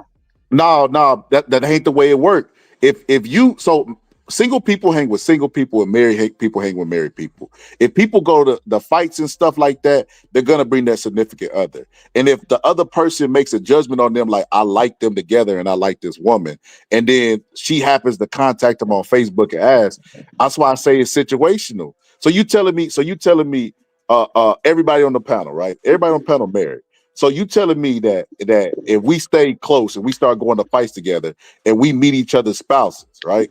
And you develop like a liking for them, that if they write you out the blue and say it's Scarlett cheating, you're not gonna be like, hell yeah. You're just gonna be like, boop, boop, boop. The number you have reached has been disconnected. That what you telling me? No, Scholar, that's not Scholar. First of all, I don't talk to people's wives like that. Number one. That ain't what I do. That's the first thing. No, but this ain't a conversation. Did she reaching out to you random?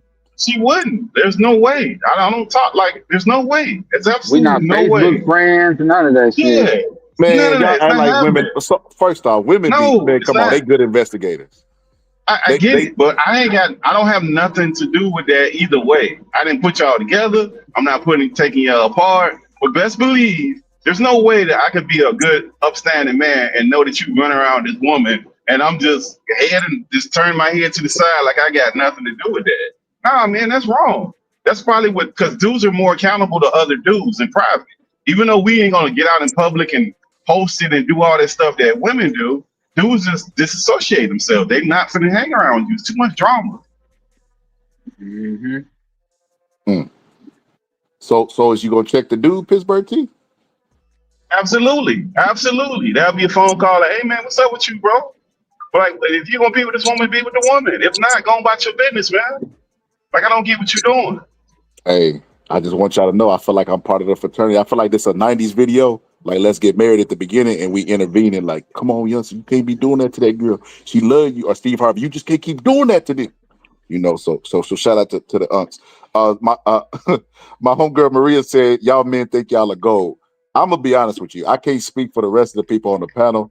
I actually think the people on the right side lean more towards I'm the prize. I'm just being honest. And the people on the left side of the panel more a little bit moderate when it comes to that. Like, yeah, I'm a prize, but she a prize too. That's my assumption. Am I right on that? Nah, I'm platinum, bro. I ain't gold. I'm platinum. I'm kind of a big deal. I admit it. I told you. Hey, ain't no way all positive, aka Mr. Hip Hop. You know, been listening to the what you call it, the women. You know, everywhere, every other video ain't have no effect on it. I knew this man. He still. Let me put my homie on the screen. I knew he would. But KP, you like that? Like what? Hell yeah! I'm that nigga. You the prize too. Well, I guess Skylar the only one humble one on the panel. But Skylar, when you like women know other women and they know some no good ass fucking females like this bride we was talking about, just like dudes. We know some no good ass dudes, bro, and I ain't that. I take care of everything that I got to take care of above and beyond. He's beyond. And most of dude stuff is financial. Women stuff is more nurturing and making sure other things are prepared. So when a man does what he needs to do, just as though a woman does what she needs to do, why would a man? I don't understand women that they want these humble, weak ass dudes. They don't even want the dudes that they saying that they want, because as soon as they get with them, they fucking leave them. So I don't even understand them when they say stuff like that. Don't no woman want no weak ass dude, man. She don't even want to be in the room with you when you like that. When she walk in the room, she want to have some kind of pride and semblance to you. That's a bunch of nonsense. So a dude should feel like that. If he don't, his woman will soon leave. I never thought I'd see the day where Scholar would be on the panel and be the humble dude. The world about to end. The world is about to end. That's crazy. I started the show. I'm talking about. I'm a genius. Y'all see my intro? And I'm the humble dude. Now, you know what it is? I don't have a problem with giving people their credit. Like a lot of time, like all positive come up with some dope like points in boxing, and I quote him for it, you know, because he got a great boxing mind. I don't mind giving people credit. It don't take from me. You know, iron sharpen iron. I have no problem saying, you know, my wife is a prize too. Why else would I want somebody who's not equally a prize like me? You get what I'm saying? Like, I don't know. That's just how I feel. Yeah, but that ain't got nothing to do with me personally. Like that don't have nothing to do with me. Like that's the problem with this. Women feel like some kind of way you're downgrading them and saying you that dude, I'm that nigga. That's not saying my wife's a piece of shit. That's not saying that. What that's saying is I'm the top 10% of the people that look like me, that walk like me, my age group, my bracket, where I live at. That's what that's saying. I know what I am. I know my value. That ain't got nothing to do with my wife. That's not downgrading my wife. That she can't go nowhere, she can't speak English, and she can't get a job. That's not what I'm saying. And I think that's what women, they get defensive and they miss that part. They don't want them weak ass dudes that don't do that aren't able to handle themselves and ain't able to communicate, be confident. That's not a slight at the woman. That's just saying who the dude is.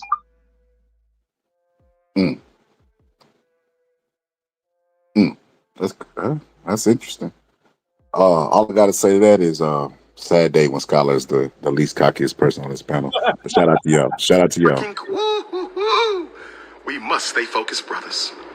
We must stay focused, brothers. Damn. But I got another video I wanted to show y'all, you know, besides the chick, right? So I got a question. Everybody on the panel, Mary, this is perfect. Oh my God, you couldn't ask for more perfect. I got a question for y'all, right? So, you know, being that everybody is married on the panel, this is the question that I have for y'all. Let me show this video. What would you do in this situation? I've been with Jamal 3 years before he got hurt, and then 5 years after when he got hurt. That's when he got his TBI. And one thing for sure is, before that man got his TBI, he loved the ground that I walked on. Like, there's nothing I could ask for. There's nothing that didn't get handled. Nothing. But, you know, after his injury, a lot of things have changed, you know. And we sit online and we talk about, you know, what's the same and, you know, what's different. But we're always, like, talking about personality and stuff. But the whole thing about it is I stayed. I loved him through it. I do love him through it. When he couldn't talk, when he couldn't walk, I stayed because that's unconditional love, you know. Not your ability to do for me or what you have done for me, you know, but just the situation. I knew the person and I knew he could get back to himself. But sometimes, you know, people, their love changes and, you know, they change. So you have to kind of like figure it out, you know, especially with a person who is going through their own healing. So I want to ask tonight, it's going to be a question you can answer here. You can come and answer. When the love changes after trauma, do you stay or do you go? So you can drop your answer if you're not going to be there tonight. That is a great question for the married people on the panel. Now, hopefully, none of y'all wives watch because you know I'm gonna have to private the live. But how you feel about that? Would you leave all positive? Pittsburgh T. Not everybody at once. KP said he'd be back. Nah, man, ain't nobody leaving. If you married and that's your person, she trying to find a reason to get out of it, bro. She doing the exact opposite. She talking about the love change. The love ain't changed. His situation changed. Stop fucking lying. It's not the same thing. Because if his situation ain't changed, then that's what it is. But some people are always trying to find a way out the back door. Some people, I'm not going to say women or men, some people their love is really conditional, depending on when things are good. And those people are always got one foot out the back door looking for another option, a plan B, C, D. Those people ain't really in it like that. So those people are what they are. I don't even think those people really count. I think that's problematic. And I think any little thing that them people do, if you forget their birthday, if you forget the anniversary, if you don't like any little thing, they out the door. They ready to leave. That's not a real person that's really in a marriage. That ain't what that is. Those are like petty things. So when the big stuff happen, they already got one foot out the door anyways. They lose a ring, you lose your wedding band. Some people leave each other for losing a wedding band, which happens all the time. Ain't the end of the world. Buy another fucking ring. It ain't that big of a deal. My wife done lost rings before, and I ain't fucking losing my mind. Who cares? I go buy another fucking ring or not. It don't matter. It's just symbolic. Like it's not that important. The person is what's important. But people ain't really in marriage like that. They just be playing games sometimes. They get tired and they looking for a way out a lot of times. I'll go last because y'all probably not gonna agree or like my opinion. Go ahead, I'll pause it. Oh, I'll give a short stuff. I'm out. I'm gone. You leaving? Well, like he said, she's looking for a way out. This is what Pittsburgh T says. Looking for a way out. People like that they want to, like, you know what I'm saying. You go in the kitchen and see the peanut butter jar ain't screwed tight. You know what I'm saying? You start noticing stuff you should have known a long time. Like, wait a minute, his breath always stink when he wake up. Like, wait a minute, don't everybody shut up. I'm out of here. Yeah, that's crazy. You know, but he got hangnails. But no, this is my honest opinion. You know, I try to be fair and when assessing these type of situations, but I know TBI comes with personality change, and ain't no telling what he's doing to her. Right now, every case is situational. Every case is unique.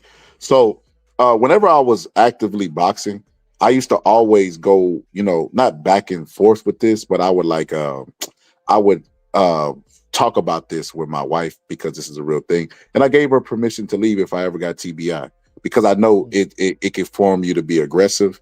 You know what I mean? You could go from a person that doesn't do anything to an abusive person. So we don't know. What if he beating her ass? What about the women that get dementia and the man got to sit there and take care of it? Or the man that got dementia? Dementia people are really confused. They normally stay with him because they come with a check. Yeah, but guess what? Them people are really confused and they're really aggressive. They don't even recognize who you is. So that's the excuse that we're using. Okay, so when you get dementia, you could just roll out, right?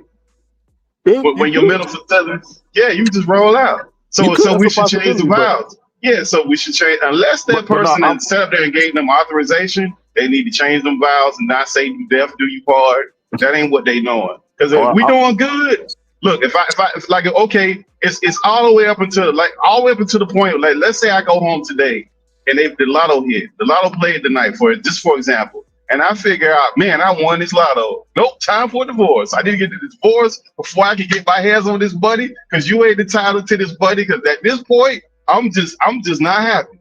Like it could be the other way. I could be figuring out that, hey, I'm finna come into something and I need to get rid of them. Like that's situationship. That's what that is. That's not a marriage. Yeah, and marriages sometimes can be situational, Pittsburgh too. I think that we watch too many Disney movies. You know, we can't talk about feelings all the time. You know, and in this situation, you know, we like, well, you know, I feel like it's bad. You know, you gotta evaluate the situation for what it is. Because I know specifically with TBI, they become aggressive. You know, dementia is not always the case. You know, you got some dementia patients who just, like my grandma has dementia right now. She's not aggressive or violent. She just be chilling, you know.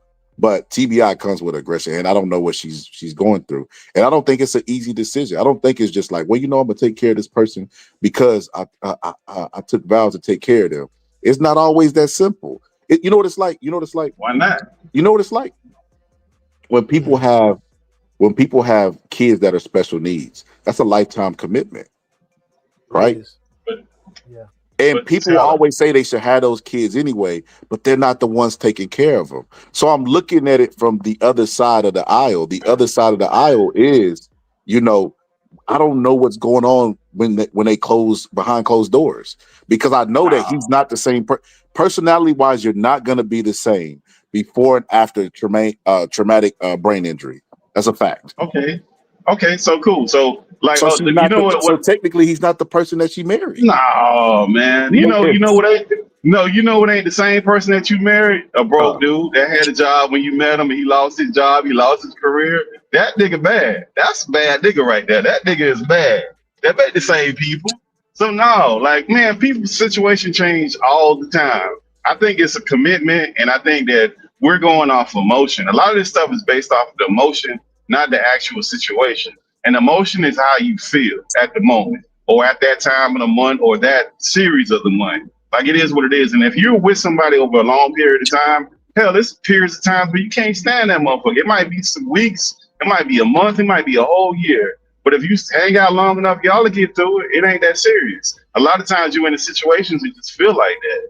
And unfortunately, in our communities, we're just not seeing enough people stay married long enough to actually get through it. We see people have a big wedding, and 4 or 5 years later, they're getting divorced.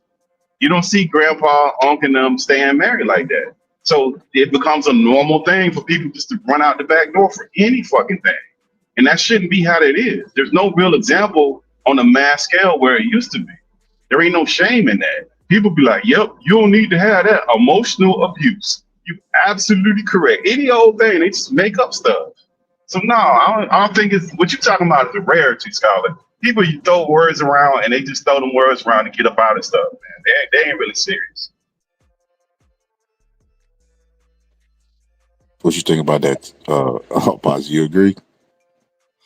Well, I don't disagree with it. I don't disagree with that. Okay, well, let me say y'all this. Let me see if this is the manosphere. Let me see if I didn't join the manosphere by becoming because we showed the first trifling girl, cheating on her husband. Let's try to reverse with the man. So here we go. Tell him what you want to tell. He said I was. He got some pussy because I don't give him no pussy. I'm really him. I'm him. All that shit. Y'all want to be in this motherfucking house. I'm really him. The fuck wrong with y'all? I'm him. I look like this and play like this, but I'm him. Fuck wrong with y'all? Y'all know why she here. Y'all know why she still here. Just like I know why she here. Fuck her. Fuck y'all talk about like I need y'all. Y'all in my house. It's my shit. Fuck around. I don't give a fuck about none of y'all talking about. He got a whole goddamn relationship. Okay. He got a whole for 5 years. 5 years. And he just told me I don't give him no pussy, so he go out there and get some. That's like when I want my pussy ate. I'm gonna tell y'all something. He don't eat my motherfucking pussy. I'm gonna tell y'all something, and I'm gonna tell y'all some real shit. If y'all don't know how to keep your man, that's on y'all. I ain't finna entertain this shit. If you don't know how to keep your nigga. So you telling me, so y'all sitting here, he wind up telling me he leave the house 7 o'clock in the morning, come back home 3, 4 o'clock in the morning when I got them for 2 years? 2 years? Oh, I don't wanna fuck? Fuck it. I leave the house cause I'm him. I'm him. And fuck, I'm him. I'm him. He gonna pick it up, I'm y'all. him. Fuck wrong with y'all. I'm him. I'm really him. I'm really him. Fuck wrong with y'all. Go get money. Yeah, I'm gonna get my shit. Yeah, I'm gonna pick it up. I'm him. So, if I did have a bitch she can be taken care of, I bet you that. Well, I hope she can. Because bitch, I be needing massages. I be needing a whole bunch of shit. So that time that time that he's goddamn taking care of another motherfucker or entertaining the motherfucker, he could have been getting some counseling trying to say. Since she on here, he could have been entertaining and campaigning for niggas, if one of y'all hoes need a nigga that pay bills, I'm him. Fuck wrong with you? That's what he did. He's a motherfucking a three-er head. He's a three-er head. He's a three-er head. That's what he is.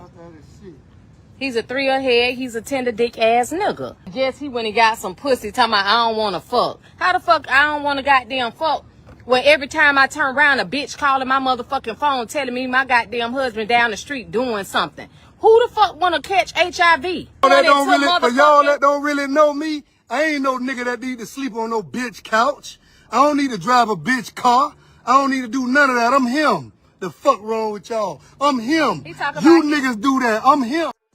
Man. Yo, what is wrong with I'm him? He think he him. We know what he think he is. He know what he think he is. Man, Now I'm hold asking up. the Now whole hold up. Now hold up. Now let me ask you this: are we gonna be consistent with the outrage that we had with the chick? Yeah, he wrong. What's Yeah, he's different? definitely wrong. No, He's but wrong. wait. But I think it's two different things. I think look, at the point where he was cheating, he shouldn't have been cheating. That's obvious. At the point where she knew that he was cheating and she said, I'm not gonna give you sex, but I know that you're cheating down the street, they should have went on about their separate ways. Both of them. They too old for that. And if he got a whole nother woman somewhere, he should have been wherever the hell he's supposed to be at. And then for her to call him tender dick because he getting sex from somewhere else, that's the complete opposite. No, he's not. That's the opposite of being tender dick. No, it's not. That's the opposite of being tender dick. Okay, so her phraseology is stupid. He should not have been cheating with her. But the moment she felt like she did not want to have sex with that man, because she said, I don't want to get no HIV. Okay, cool. So leave the motherfucker. That's what she should have did. What you mean? She don't So want to keep him in have the sex house with and- him because he's cheating on her, and then he answers that's with not more cheating. cheating, and it's her But that's fault. not cheating, Scholar. That's not actually cheating. She said it's a 5-year relationship cheating and she know about it. Yeah, That's not this. Come on, bro. Pittsburgh T, you All just talked positive. about Come on, honoring man. the No, vows. that's not. But that he absolutely should've- is cheating. She should have left. She's got every right to leave, is what I'm saying. At the moment she figured out this man got a full cheating is, hey, you know, I was out at the party with my boys and I met this chick, we had sex, that's it. A relationship is you going over there, y'all exchange a whole relationship. That's not cheating. You have left that relationship. And she know it. He know it. That's not the same thing. They shouldn't be together. Pittsburgh T, That's a dangerous situation. And they're not even talking to each other. They talking to the goddamn phone. Why are they talking to the phone? I know why. I can tell you that right now just by observing that. She ain't got no voice in the relationship. You can tell by I'm him throwing money, calling her bitch, move bitch, all that shit. She ain't got no voice. She ain't got no voice and no power. So why she don't leave? That's what I'm saying. There was a follow-up interview she did and she was crying and she was basically saying she love her husband and she don't really want to leave him. So this is Pittsburgh T. This where the hypocrisy come in, brother. Because when it was TBI, you were saying that they need to honor their vows. No, and she didn't either. She should have left him. You said she should have honored her vows, Pittsburgh T. She should have, and he should have. But she at a long time ago, that lady should have left that dude. She should have been left him. He been left her. That dude got a whole nother relationship wherever he at, and he doing whatever he doing. And she know this. Why are you hanging around a person like that? That dude ain't no good. Like he's not gonna stop. He bold enough to get on the internet and tell the whole world I'm him, throw money at you, tell you, yeah, I got a relationship. You don't give me none, so I'm over here. Like, what do you expect to happen out of that situation? I don't know. Just everybody know who him is. But well, he told the world, he embarrassed that lady to tell the whole world that he cheating on with another lady. He don't even care enough not to tell her business like that, bro. He don't even care. She ended up leaving. According to Angie, she ended up leaving. You know, and Angie said she didn't know about the 5 years. She didn't know about the relationship for 5 years. That might have been the first time she found out, and that's why you got that. That ain't what that lady said. That ain't what that lady just said. What she said? What she just said. What you called it? I ain't care. I kind of heard that too, T. Bro, she said that this man I ain't been giving him no sex because I know he running the streets, and that I don't want to pick up HIV or AIDS. And the man said she said it's been a 5-year relationship. So if she ain't giving him no sleep, she ain't giving him no sex because the reason why she ain't getting no sex is because she know he running the street. What that mean? She ain't just find that out, bro. Like that's the part where women start trying to bend themselves in a pretzel to make excuses for that. Lady should have been left him. When she figured out that he had a whole nother relationship, she should have been gone. And he not only she found out he's uninterested in changing. Anytime, like that lady that we was talking about before. Anytime you deal with a person that's a male narcissist, that's uninterested in changes, that has no remorse, you need to go about your fucking business. It's not gonna get better. I miss the days, the R&B days where you know, cheating was expected, but at least when they got caught, they wouldn't say I'm him. They showed up like this. My court. This is not me. This is not me.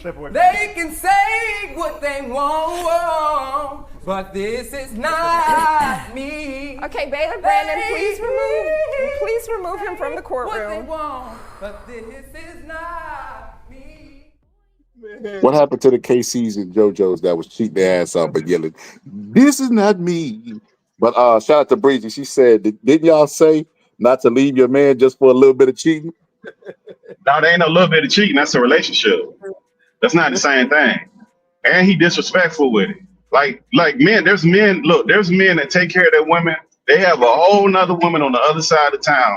He not picking her up, driving around town, putting it on the internet, and he not doing that kind of stuff. Like most men that do that kind of stuff, they're very quiet with that stuff. They don't do that stuff loud like that. What? That's just chaos and chaos and nonsense. No. So you think the dude say, hey, he tell his side chick, hey, come on over here, Gwendolyn, come on over and pick me up right now from the house. That he was cheating in the block and she was getting phone calls. No, that's what she said. Man. She said she was getting phone calls that he was cheating with people on their block. Exactly. What I'm saying is men who move correct don't do that. That's what I'm saying. I'm talking about this particular man. The way that he's moving is not normal. That's not the normal way of a person who does that. I'm so confused. Because on one hand, you say the man, the prize, he should be able to cheat. Then you say he not moving like a man for cheating, and she should have left. That's not cheating. That's not cheating. That's a whole relationship, scholar. That's not the same thing. And on top of that, he's put the woman that's in the relationship, whoever he married, she's secondary. Because guess what side chicks don't do? They don't call your motherfucking house when you at home with your woman. That ain't what the fuck they do. What side chick do that? What kind of rule is that? That's not normal. That's what I'm saying. Like none of the stuff he got going on is normal stuff. I mean, somebody tell me if I'm wrong. I ain't never seen that before. So shout out to Angie. She said she was getting calls from women, but now she knows for a fact that he's cheating. So she couldn't confirm. Now it sounds like she can confirm with the 5-year relationship. Sound like she was doing a little investigation. I don't know. That's what it appears. We can only speculate. We don't know. But we got to speculate off the little, 3-4 minute clip we had. And Breezy said he cheats with multiple women, obviously. And then Luke said, that boy good. That boy good. Sexual chocolate, everybody. That's hilarious. Yeah. And then Breezy. That man was singing though, man. That boy good. That boy good. He said, Breezy said cheating with multiple women is not a relationship. That's true. No, but she said he had a relationship with a woman for 5 years. That sounds like she might have just found that out, T. But that's what I'm telling you, Scarlett. Like if you're like, there's one thing to cheat, right? Like you got no emotional connection with this person. You just cheated. All right, cool. Not saying it's right or wrong. It's completely different than you going back and forth and communicating with somebody for over 6 months or a year. Same person over and over. That's a whole relationship. That's not the same thing, bro. Pittsburgh T. What like they got to bring back shame and guilt. The unk up there throwing that money, say I'm him, throwing money at the camera, bitch. He was just doing too much. Like I said, they got to bring back guilt and shame. That seemed to have eluded people nowadays. It's crazy that it's hitting the older folks, the unks. You know what? If we bring back shame and guilt, you know what it's gonna look like? All positive. When she would have confronted him about the girl cheating, this how it would have went. You've had implants in your cheeks. Oh God. You've had a dimple made in your chin. You've had your lips enlarged. You've had your eyelids reconstructed. Eyelids reconstructed. Stupid. None of it's true. None of it's true. None of it's true. It's BS. They made it up. They lie. They don't want to give me credit for anything. That's how that's supposed to look. Not I'm him. That is, I cannot believe he was up there acting like that. That dude is every bit of 60. Yeah. Throwing money at the camera, talking about him.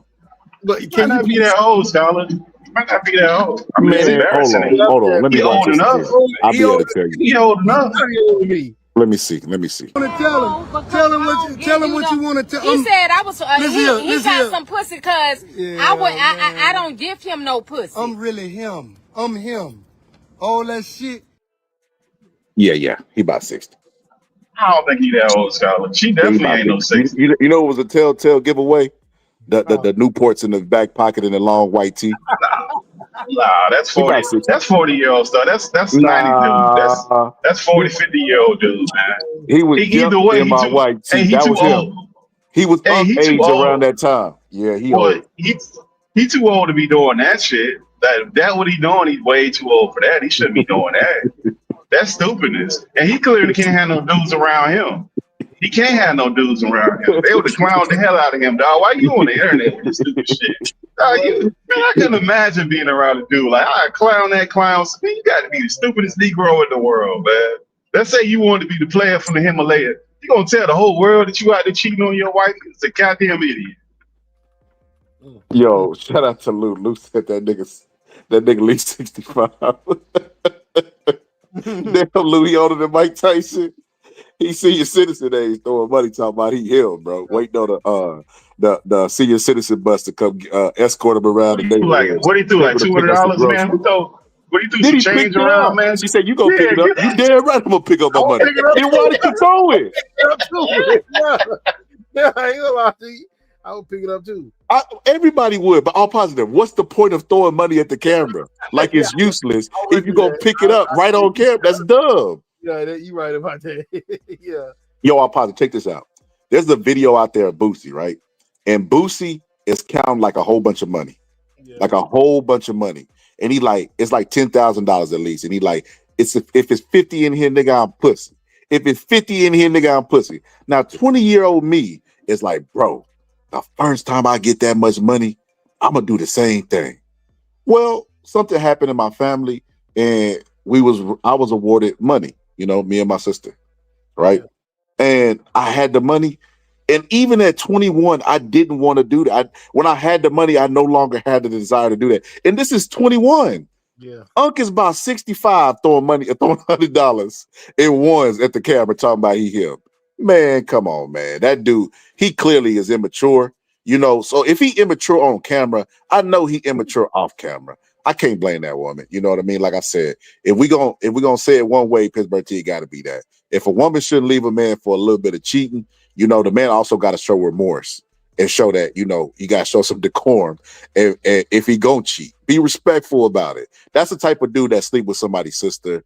You know what I mean? And then be like, look, what you think me to do? You ain't give me none. You know, your sister would. Yeah, it's just like it's tacky. It's tacky to me. My personal opinion. Brazy says so. Cheating for 5 years with one woman is unacceptable, but cheating with multiple women for 5 years isn't cheating. And a woman shouldn't leave her good man. Pittsburgh T. Luke said he definitely ain't 40. Yeah, I agree, Luke. His elbows alone 60 He's years a old. long way from 40.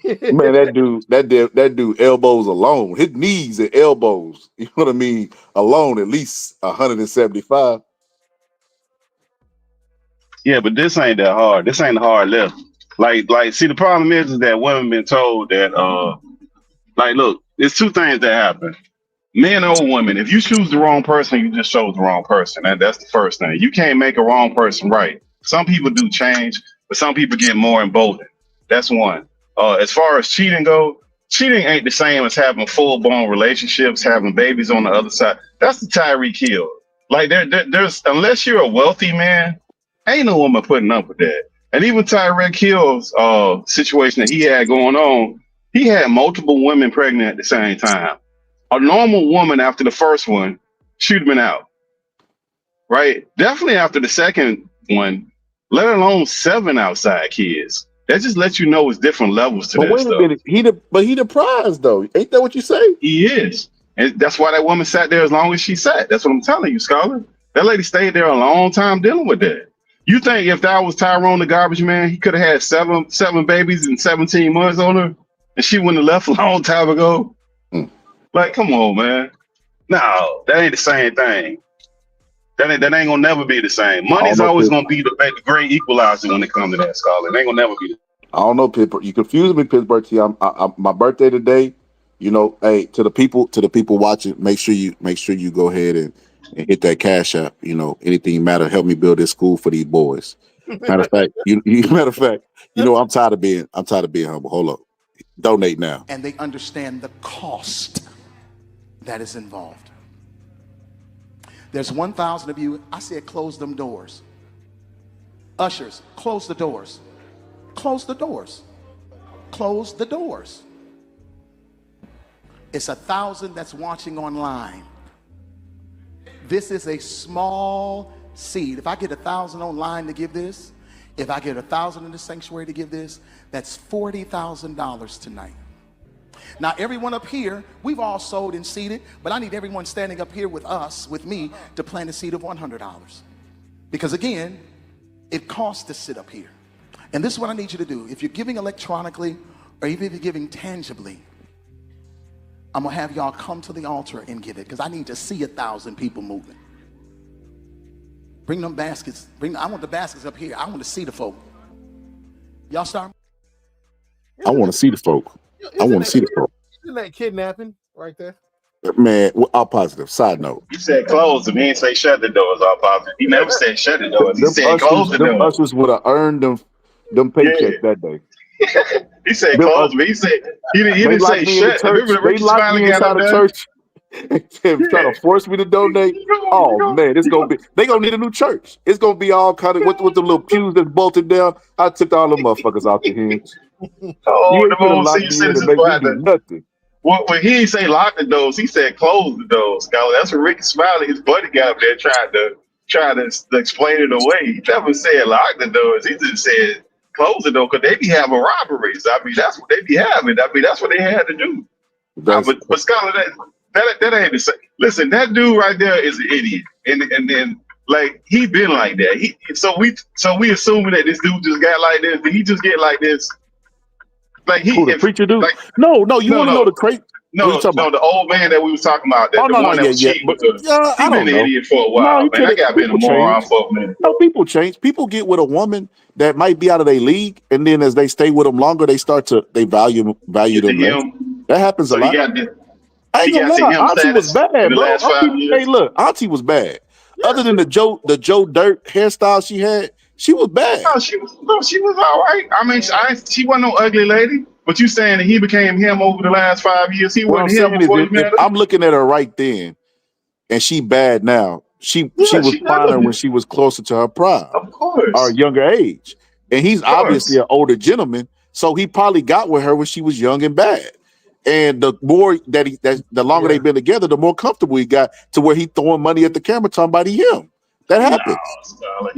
That dude been like that for a while. He just let that dude ain't just get like that. They said she was bad before he was him. What you're saying? He was even what I'm saying is that dude, he's not 20. So you become yourself as a man, 30s, late 40s. You don't become yourself in 50 and 60. Like, there ain't no massive change like that for most dudes at that age. But people hide who they is when there's somebody they like. Pittsburgh T, I'm pretty sure when you first met your wife, you held your fart in. You know what I mean? Like, that ain't last for a long time, though, Scott. I know. Like, that's the point that I'm making. Your fart didn't last for a long time. Like his I'm him didn't last for a long time. That dude faked it for however long till he got with her, started paying bills. Like listen, I'm not one to say financial manipulation, but that is a real thing. What is done on financial abuse? No, there's no such thing. That absolutely is a real thing. You no, it's not, because you know what you're able to do. If somebody got financial will hold the finance over you, you know what you can do? Go get a job. That's what you can do. Get out, go get a job. Can't nobody hold nothing over. You got your own. They do. So you can't say financial abuse. You got a choice. So this is what they do. They take a woman like that when they're young, and they got the job, and they tell them in the years where they normally would be going to school, go to college, get the trade, whatever the case, CDL, whatever, Army, whatever. They tell them during then you ain't got to do nothing, and they take care of them. So when she leaves them at the advanced age that they at, because he at least 145. Let's say black don't crack. So let's just say she might be 50. on the dot, maybe late 40s. I don't know. But now she has to go start life and start over at the base level of the 20-year-olds and pick up where she submitted and gave her life to a man. So and this is why that's that ain't no financial admin. It's not, bro. No, it's not. It's not. Absolutely. Because she made it. Listen, I'll give you an example. If okay, let's say a woman, most women past 25 got a child. Can we admit that? Like most women, right? Right? So if a woman has most women past 25 have a child, right? So a man that's gonna get with a woman past 25, more than likely she's gonna have a child. That man's gonna move into that's have a serious relationship. They're gonna move into that house together, right? That's not his child, right? Even if so, he can stay with that woman for 5 or 10 years. They divorce, or whatever the case may be. That man has no rights to that child, but that's not his child, right? So is that's financial manipulation if that's what we're doing? Because he took care of that child, he raised that child, he has no say so. That child is attached to that woman. So like people get into situations and they make choices. If you decide not to go to school when you're with somebody, that's your choice. You can say whatever you want. A person who decides to drive a truck and they decide not to go to school, that's your decision to make. Person who whatever you decide to do, you are an adult.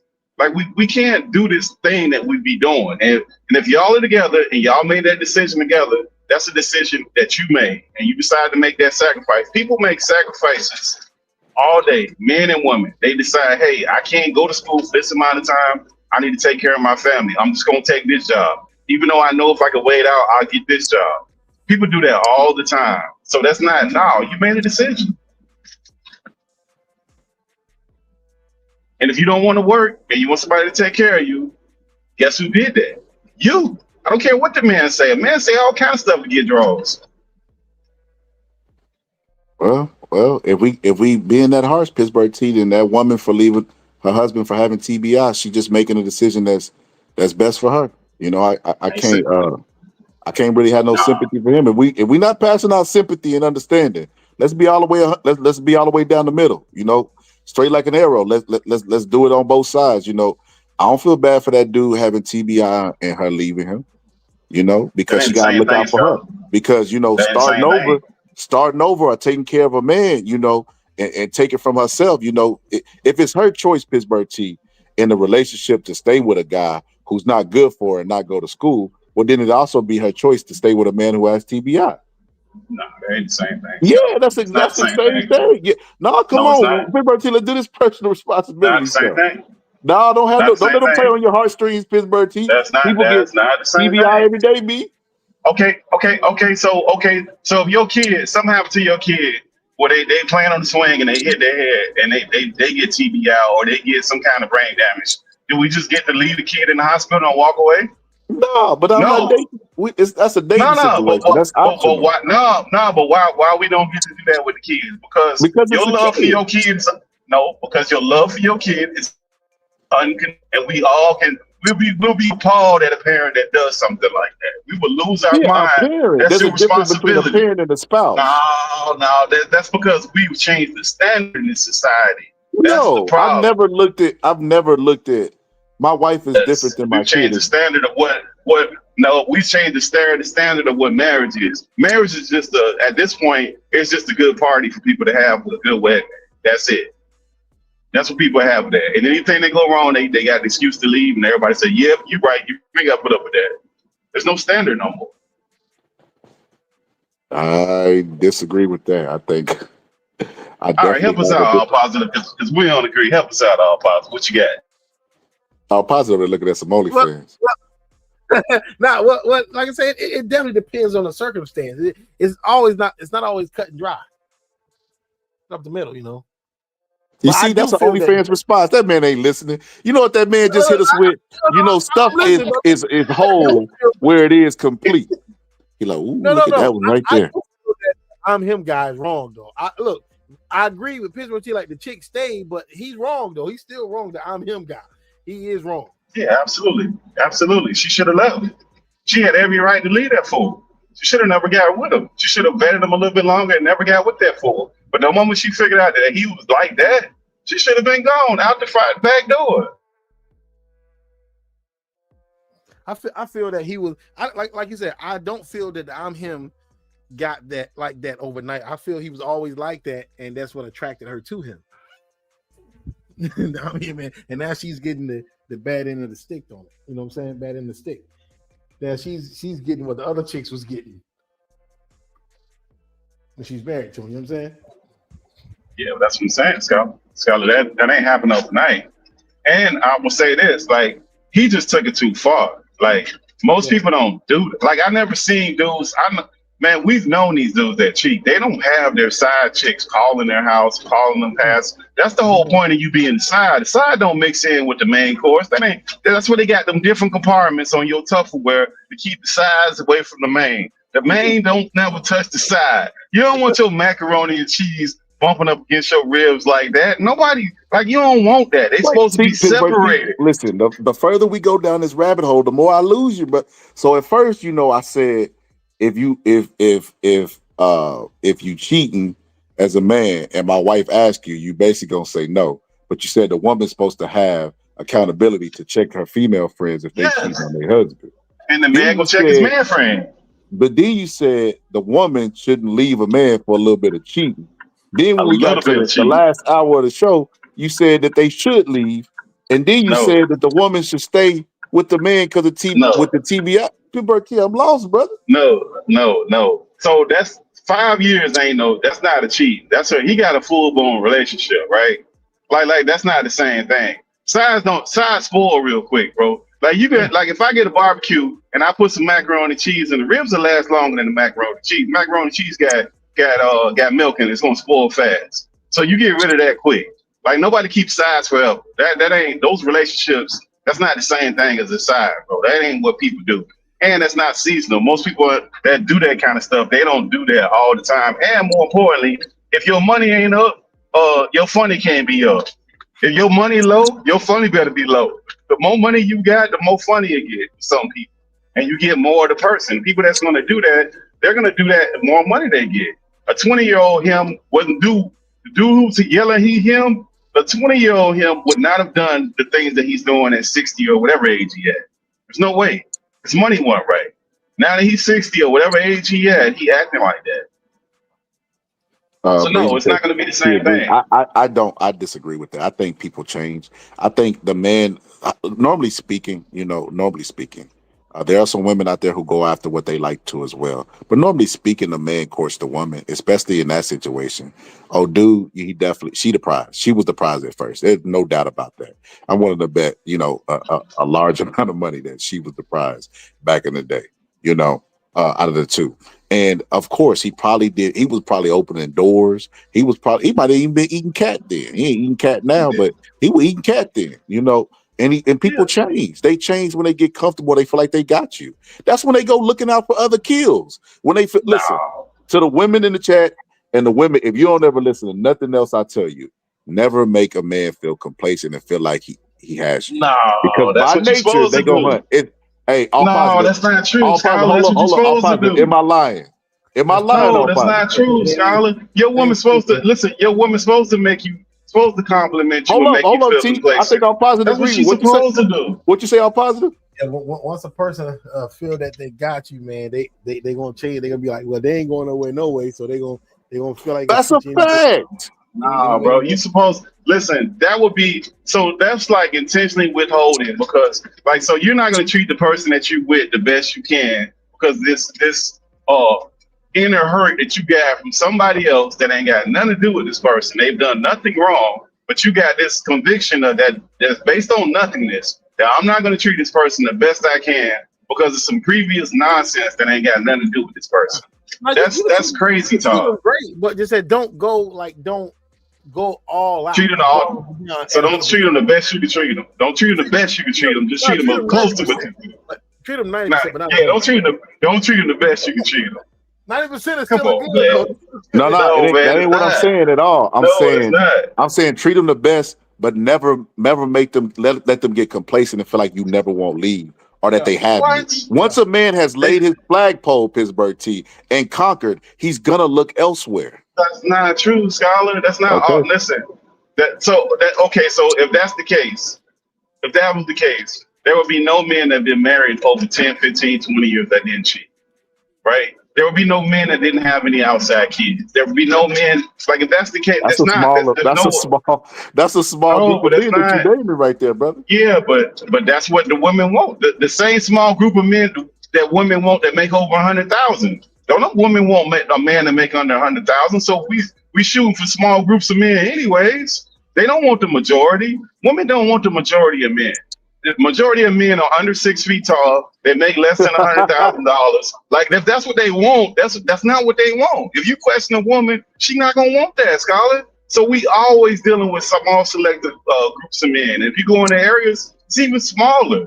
So no, these women don't want that, and no man wants the same of a woman. He don't want his woman overweight. He wants his woman look physically attractive a certain kind of way. He want her to be able to cook. He want her to be sexually active. Like both sides are dealing with small groups. So if you're dealing with small groups and you actually get what you want, and you know this is a small group, why wouldn't you go all out? You know it's like you hitting the lotto.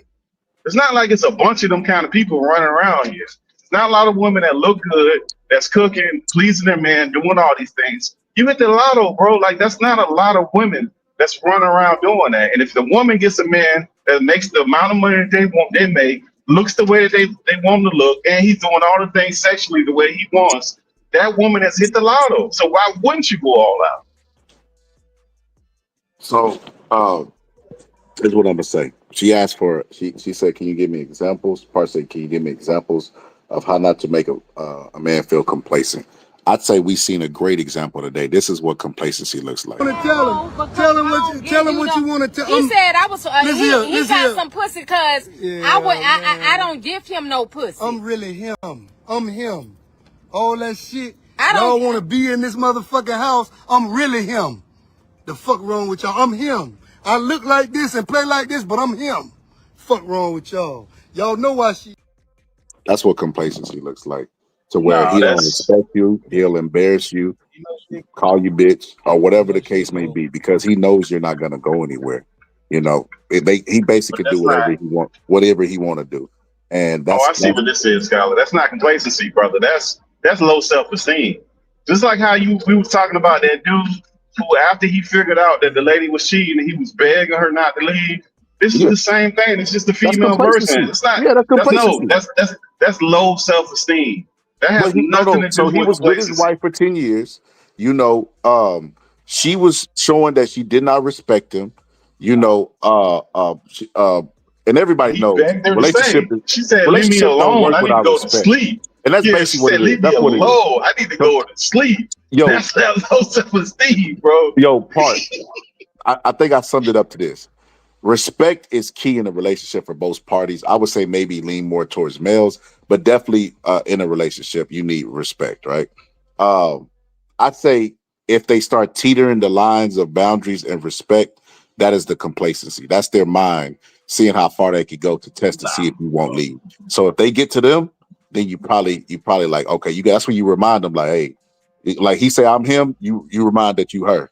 You know what I mean? You go out, you leave. There has to be some type of punishment or they're just idle threats, right? They have to know that you will go somewhere and you're not gonna put up with anything. Then when that happens, well, then you know that's when the chase still continues. You know, when they know that you can still go out there and get somebody, or you willing to just get up and leave and never talk to them again. That's whenever your value becomes different to them. They start to value you more. They'll get rid of that complacency shit real fast. Scholar, that's a different thing. Like what you're talking about is like women don't require that type of respect that a man wants. And then like the thing that we're talking about is only because this man is so ridiculously over the lines that a normal man don't do this type of stuff. Like that she needed to put her foot down when she figured out that he was cheating. Like immediately. If she wanted to be with him, she needed to set some boundaries. She didn't do that. And then he just got more emboldened. So that's low self-esteem. She clearly didn't have that. No more than the man that said there. If I'm being honest, a high percentage of Americans have self-esteem issues. This is why they're so hateful. Like that's saying low self-esteem is not the exception. It's the rule. I feel like no, but Scholar, most people have low self-esteem. So you think a woman can call either one of our houses that's let's say we were cheating.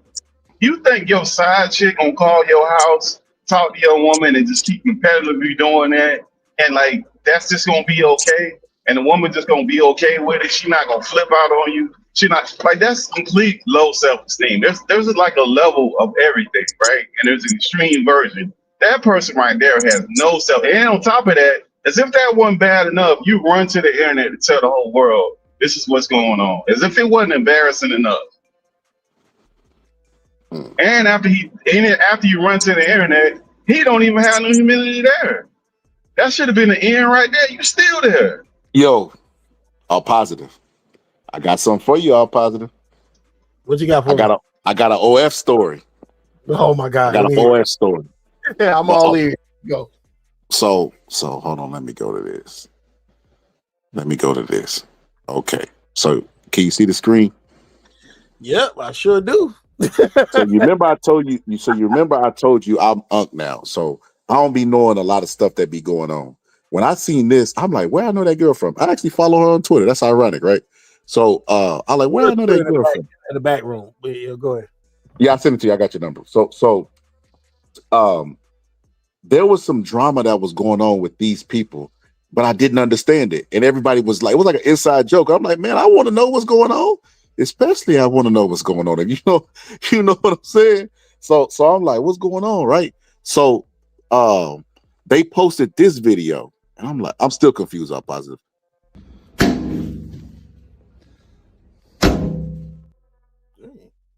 So the chick that's the slimmer one, right? The slimmer chick, that was her in the video hitting the window, right?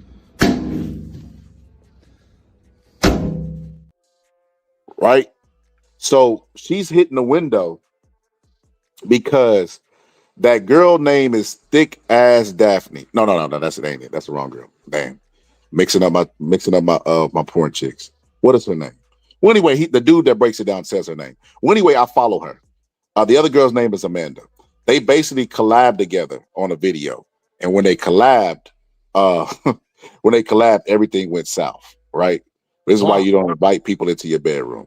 So here's the story. Let me see. I think I got it. Oh yeah, I got it. Hold on, I gotta share the screen. But it basically was a love story gone bad. Here we are, right here. Here we go. But that girl bad though. I ain't gonna lie. The video for research purposes, if y'all want it, just let me know and I send it in the back chat just for research purposes only. Only for that. But here we go. So check this out, positive. The whiteboard account of the Miami mess. On Twitter, we have not been able to make a determination about who's in the right or who's in the wrong here. Okay, start from the beginning. You have two people that are involved in content to a degree at Amanda Please, and then you have the legendary Amber Thick. Okay, so both these are content creators. Are they That's her name, Amber Thick. Oh my God, she's beautiful. on like Right now, OnlyFans? go ahead. So Amanda wasn't before. She actually made an OnlyFans to take advantage of an opportunity that was given to her by Amanda Thick. Amber Thick makes content with her significant other. They are together in the. You up there? You up on game? So Amanda Thick is the fine one. She's the thicker one. Opportunity. Did he say opportunity? Just making sure I'm tracking. Yeah, Okay, go ahead. yeah. Keep going. So they collabing together. She don't got an OF, but they saying like, hey, you can make money for this too, and we could trade content. So that's where they get to. They have a name for it, but I don't know because I ain't in the porn industry. But they actually have a term for it. So here we go. Content, and then every once in a while they make content with another lady performer. At some point, Amber Thick reached out to Amanda Please and offered what's called a content trade, a collab. There's no payment directly between them. However, each person gets to sell the content on their respective platform. Okay. They offered the content trade, and they also offered hospitality. When they were in Miami together, apparently this hospitality meant going to host an event that Amber was hosting, hanging out together. Then the fucking occurs. And I would be remiss if I didn't say that this was quality content. Not research purposes. That's a man that loves his job. That is a man that's dedicated to his job. You know, he remind me of them news anchors that be out there in the snow or went to war zones and stuff. That is a man that's dedicated to his craft. Got to respect hard work. Got to put respect on his name. I don't know if people know, but I take this podcast seriously. So for the purposes of this podcast only, I had to watch the video. Quality content. How many times? You know what? It's not about me. Now this is where the beef starts to happen. One of the first allegations is alleged coke use at a family function by Amanda Please. She was invited to an event where Amber and her significant other had people around there that weren't in the life. Allegedly at this event, she apparently used coke and then took her panties off in the pool. What? There's an allegation of bad. They were releasing text messages going back and forth too, all positive. So the girl, the thick one, I forgot her name already. The thick one, she released the text messages showing that she had texted her and told her about the coke use and why did you do that? And there were kids here and stuff like that. And she was like, oh, my bad. But she was really aggressive about it. It was really, really weird. That girl is crazy. Business practices by Amber Thicke and her husband. They made $67,000 off of. So let me tell you something. I don't know about y'all, but I go to the comments section. What's up, Ill? Brother Ill in the house. If you want to join Ill, all you got to do is go to the community tab and hit the link and join. What's up, Most Hated? So damn, I forgot what I was saying. What was I saying? You was talking about these sex workers. Go ahead. You was talking about these sex workers. I'm going to say something specific. Dang, I lost my thought. Let me see. Let me backtrack. Let me go to the video. That's it. So I don't know about everybody else, but I read the comments. I go to the comments sometimes on videos, especially on the site that I be on. Somebody, I didn't know that this video was linked to, well, the video I had already seen. I learned the backstory after I seen it. That's crazy. I like watching a movie in reverse, but watching the credits and stuff and then learning who the people is in the movie. But so one of the people in the comment section said, this is pretty mid. Not bad for a porno that made $67,000. I'm like, what? I didn't even get it at the time. So it's funny that learning this now. Huh? You said a porno? Yeah, that's what it is. It's a sex tape. Yeah, they sex workers. This is about sex I workers. They do OnlyFans. I know it was a porno. I thought they were just doing skits and stuff. You know? No. They haven't sex. Yeah, they do a skit, all right. Yeah, that's a skit. You ain't catch on when he said they usually do it together and they invited her in. Yeah, they normally shoot with other women. Actual porno. I need to investigate this tape, but go ahead. You're not gonna find it. You know, I got the plug on that tape. I got the plug on that tape. So I send it to you. I send it to you. Research purposes only, because we want to do a follow-up episode. But here you go. As that money didn't make its way to Amanda Please, but I'm confused about that because it wasn't supposed to. I think these allegations of bad business more came from the Twitter audience than it did from Amanda Please. Amanda starts subtweeting, talking about these people are weird, these people are weird, these people are weird. Amber hits her up. Hey, is this about me? Talking about me? People start reaching out about Amber Thicke's significant other and his child support issues. And now Amanda Please is putting him on blast, saying that he's got baby mamas in all of these different places. He's not paying any child support. He's not doing anything. Then people start leaking stuff to Amber Thicke about Amanda Please's past crazy behavior. And it's like, look how crazy this person is. You can't believe anything that they say. There's allegations of vagina aroma concerns on the part of Amanda Please. Now I ain't gonna lie. That's some information he could have did without, you know, especially as being as one in possession of the tape, you know. We could have did without that information. Thanks a lot, brother. You know, secondly, what is she talking about money? Listen, it just sounds like she really thought it was going to be more than what it was. And when they just smashed her and threw it to the side, she has her feelings hurt about it. Because she didn't even have an OF. They convinced her to create one and actually start dropping content. And the tweets that they had between each other, they were like, you know, she was led on. Because they was talking, the other girl, Amber Thicke, was talking in terms of, I want to sleep with you. I want, you know, we want you now, me and my husband. And hers was like reciprocating it. But after they had sex, it's just kind of like they discarded of her and her feelings are hurt. That's all this is. That's why she's talking about bad practices. Like, girl, y'all never even agreed up on money. How are they having bad practices? Like, how is this bad business? You know, and you see the video of her throwing the bike against the window. I think that Amanda Thicke recorded her doing that. And then she had screenshots of the text messages. And then other people that were just getting involved because people are messy online on Twitter was saying like, hey, this girl's crazy. Amanda's crazy, blah, blah, blah. And you know what's really, really interesting? If you look at her TikTok, you can never tell. This is what's so crazy about the internet. It breaks down our cues that we're given naturally to make decisions on people that gonna be in our circle or be in our life or whatever the case may be. You can't tell.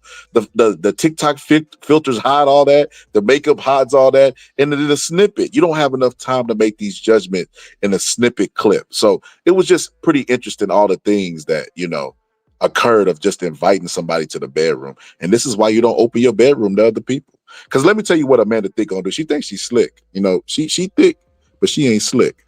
So then what she gonna do? What all content creators do. She gonna continue to invite women in. They gonna continue to make money off of it. And eventually she gonna tell the dude, I want to invite another dude in. It always happens. You know, and he can't even really be mad because they done slept with over 100 women and shot with 100 women. So, you know, he basically got to charge that to the game and knock his girl down with another dude.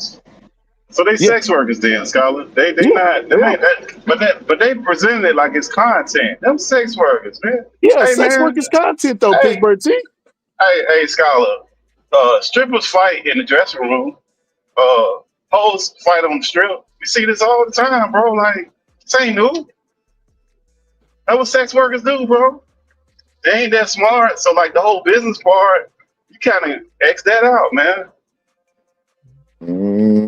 I don't know about that, T. Man, it ain't like, I mean, you got some that are exceptionally smart. Hold on, let's ask the expert. But people doing all that positive, for a reason. Let's ask the expert. All positive. How you feel about that?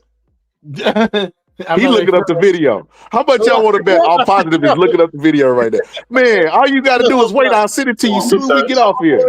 You know, research. That man crazy. I'm assuming. How you want to speak on something he ain't seen? Don't you want to be informed? You just want him blankly talking about stuff, Scholar? Let that brother do his research. All Let that brother be informed. Damn, bro. We must stay focused, brothers. We must stay focused, brothers. Damn all that. We got to stay focused on positive. I'm going to see you the video, I promise, as soon as we get off here. That brother must be informed. Let that brother be informed. Go ahead, positive. That is I don't know why you're hilarious, trying to hate on you, brother. I already knew that's what that silence meant, man. I already knew what all positive was doing. That's crazy, man. Shout out to all positive. But yeah, you probably not gonna find it though, all positive. You're not gonna find it because it's titled weirdly, so it won't be taken down on the site that I'm on, and it don't got any names or hashtags or anything like that. And it's hard to find a regular video just searching it. So you might not find it. So basically what I'm telling you is I'm dude in Minister Society. I got the tape. I got the tape. You know, hey, I might put that on my members only. You know, give people the link. I need a copy of that ticket. I'm like Chauncey. I need a copy of that. But yeah, man, I think the moral to the story is don't invite people into your bedroom, and don't make sex work your profession as a woman, because then the dude gonna have to remove his emotions of not letting another dude smash his chick, because it's just gonna be part of the game. You know, she gonna make it seem like it ain't something she want to do, you know, and she gonna hide behind business, and she gonna have the time of her life. You know what I mean? She gonna be like, this business, you know. My men big requested for me to go with 2 men, and she gonna make it sound like a real lucrative, you know. Meanwhile, in actuality, Pittsburgh T, if sex is the work, she not tripping about him sleeping with women anyway. But she act like she giving him a favor so that she can get a favor. Like this is what game look like. So shout out to women for having more game than men, and you know what I mean, grooming them, because she grooming them for that train that she for the experience. So shout out to her. I mean, what you got out positives after you did your research? What's your conclusion about it? I mean, Michael, look, man. You're right. It never ends well when you keep bringing people in. It just don't end well, man. You know he ain't listen to that answer, man. Let me tell you something.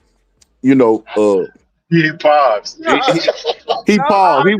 He had to find in words. Let me tell you something. You know, oxygen is what we breathe, right? But it ain't most of the air. It's just a small portion of it. And that's words to live by. Like, I mean, that brother did cook though, Scholar. We must give him to me. He used few words, but that brother was on fire though. That was an amazing multitask he just pulled off. That was pretty dope. That brother was on fire. That was pretty but they're dope. sex workers though, Scholar. They do what they do, man. Like I don't let them people work that stuff out, man. That sounds like some sex work. That's like don't nobody feel sorry for Adam 22, bro.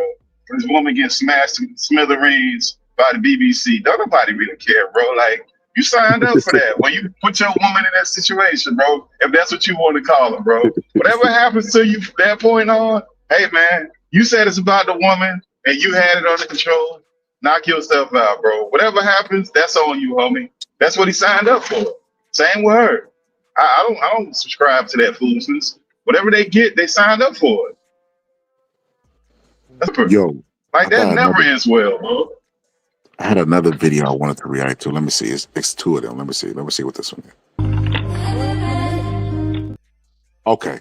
You know, we're talking about toxic relationships and stuff like that. Yo, all positive.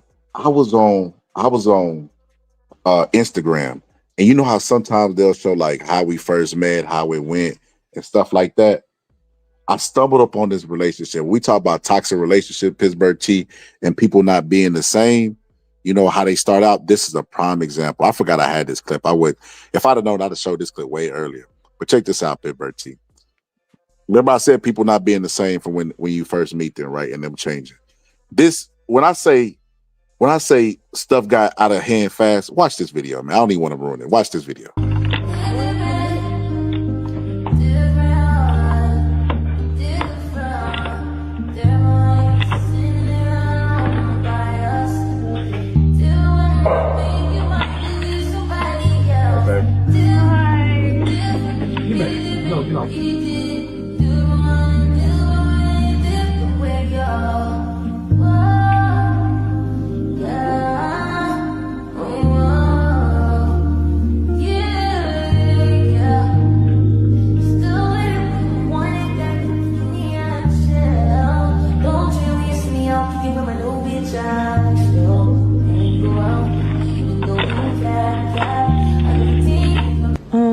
So I can't even believe I'm making this video, right?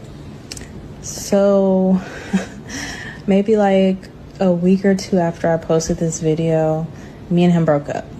And the reason we broke up is because the video went viral and I was receiving messages about certain allegations that as a woman and as a mother did not sit right with me. So I had to end things with him, and we were pretty cordial up until the point he realized I was dealing with somebody else. Like, life goes on. If there's something that we can inevitably not change, then I'm sorry, I'm gonna move on.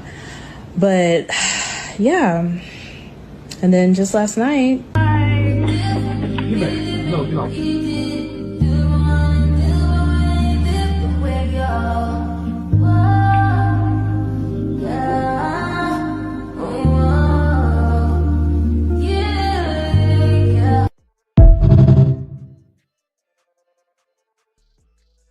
Yo, man. I'm positive. When I tell you, I thought that was going to be a love story. I thought that was going to be a love. I seen the music was so misleading. I thought it was going to be like, this is when we met. This is where we are. We're living a happy life, you know. And she pregnant now, or we got a dog, or whatever the case may be. I did not expect the dude would be kicking the door, trying to kick the door down. That is crazy.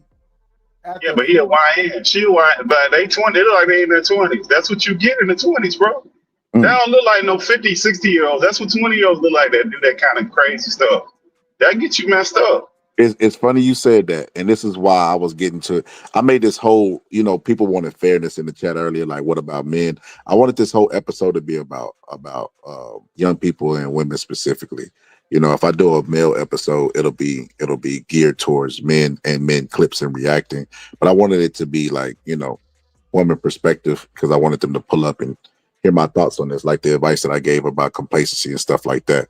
But I also wanted to give advice like I would if I had a daughter, that I don't even think 20-year-olds should be dating. I don't think they should be dating. I don't think they should be having sex neither. But that's neither here. That's yeah. I don't think they should be dating. I don't think they mentally right to date. I think that's what leads to stuff like that. Like the clip we just seen where they're kicking in the door. 20 is kind of No, that's a woman that lied. She lied, bro. She lied her ass off, and that dude was hurt. That ain't the same thing. No, he figured out somebody was jumping off the bed on him. That's what happened. That ain't the reaction of somebody who knew what was going on. But that is why you shouldn't date at that age. No, you should. No, there's plenty of 20-year-olds that dated at that age that's not being manipulative and not playing that game. Look, when you do that at 20, that's very dangerous. That ain't the same thing. That ain't the same thing as a 30-year-old man and woman. 20-year-old is not the same. With that, T. This is why I disagree with that.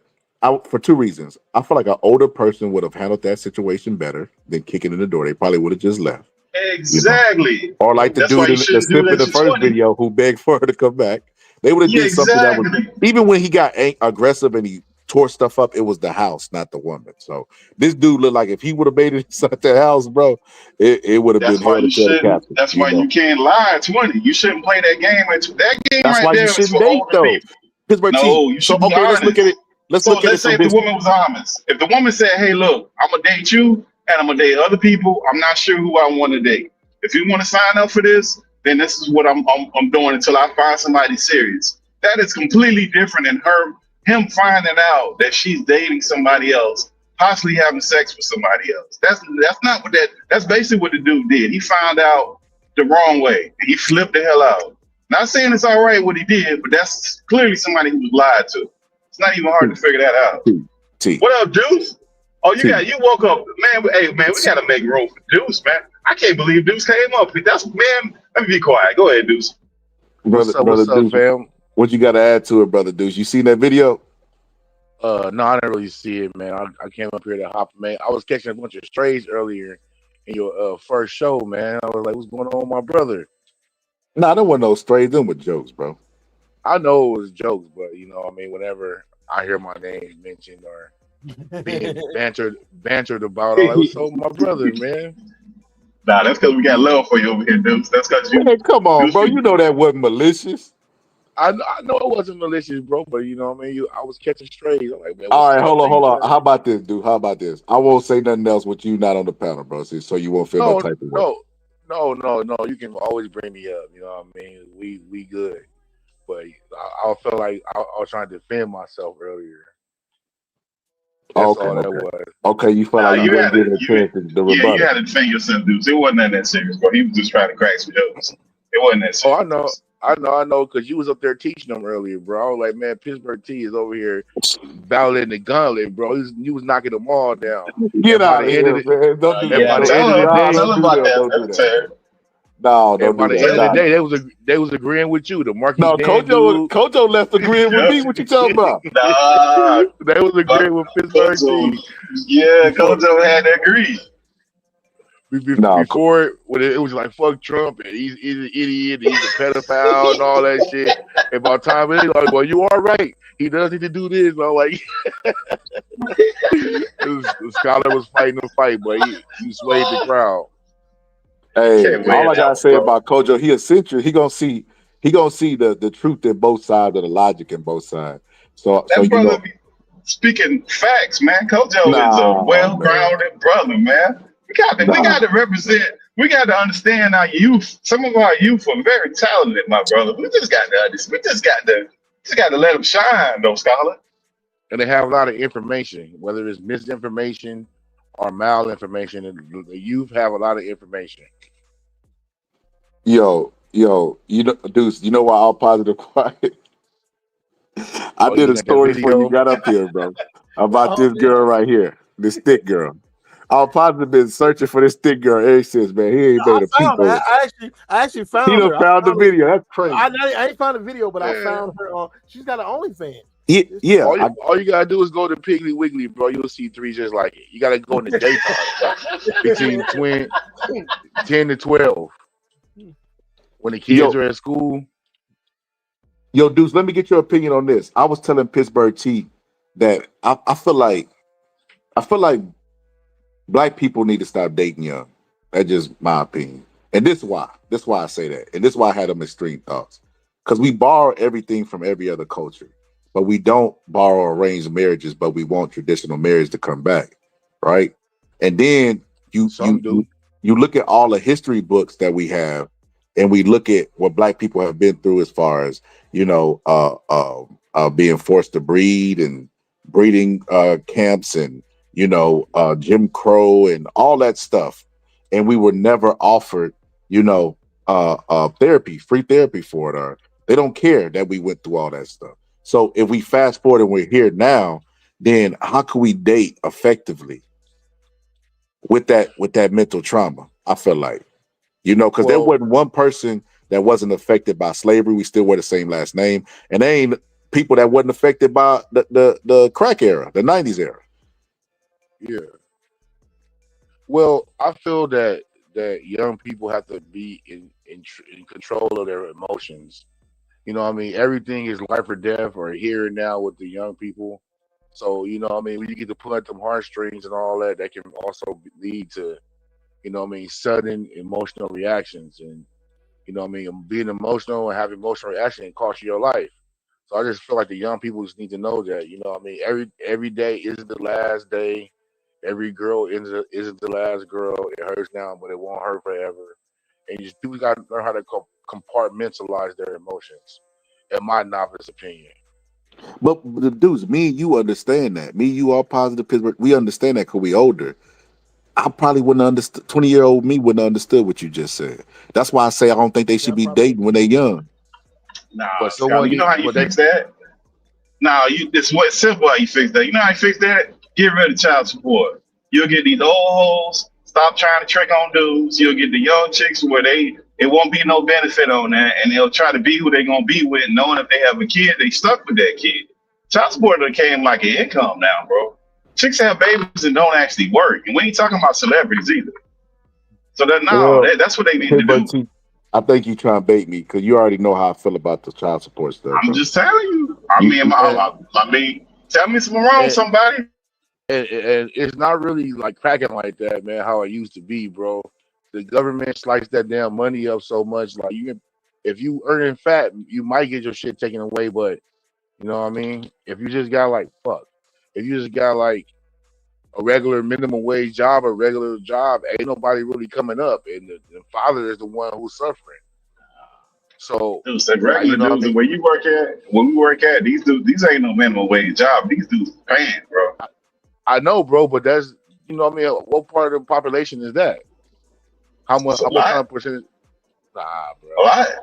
You probably talking about our community. You probably talking about 25%. But that 25% is what everybody idolized. Just like everybody looked for the 1% of the Jay-Z and the Beyonces. Everybody wanted Jay-Z Beyonce marriage. What's that? Less than 1%? Everybody idolized that. So if you take that example away, you don't have it. Even if people aren't experiencing it, that's what they chasing. Just like everybody think they're gonna be a billionaire. CT, that's why I say you gonna lose me the deeper we got down the rabbit hole. We were talking about choices and personal decisions earlier. Stop skeeting women unprotected, and you won't have to worry about child support. No, I'm saying both parties need to figure that out. No, I'm not saying no, but listen, but a lot of that isn't even that the dude isn't taking care. That's the baby born there at child support office. So like a lot of that ain't even that the dude ain't like everybody on child support is not taking care of their baby. That's just the way that we move in this society right about now. Just because somebody on child support don't mean that they were forced to be on it. Don't mean that they aren't taking care of their baby. That's just the way that things are being signed up for and people are being illustrated to do that. That's the way they're coached. They take that, girl, you better go down to child support. That's the way they coached up. In a way, yeah. But in a way also, it's like you're not really getting that much. It's like people have this perception that like people on welfare and food stamps is making all this money. And in actuality, it's a little bit of shit. You know, I mean, it's not even enough to last to the end of the month.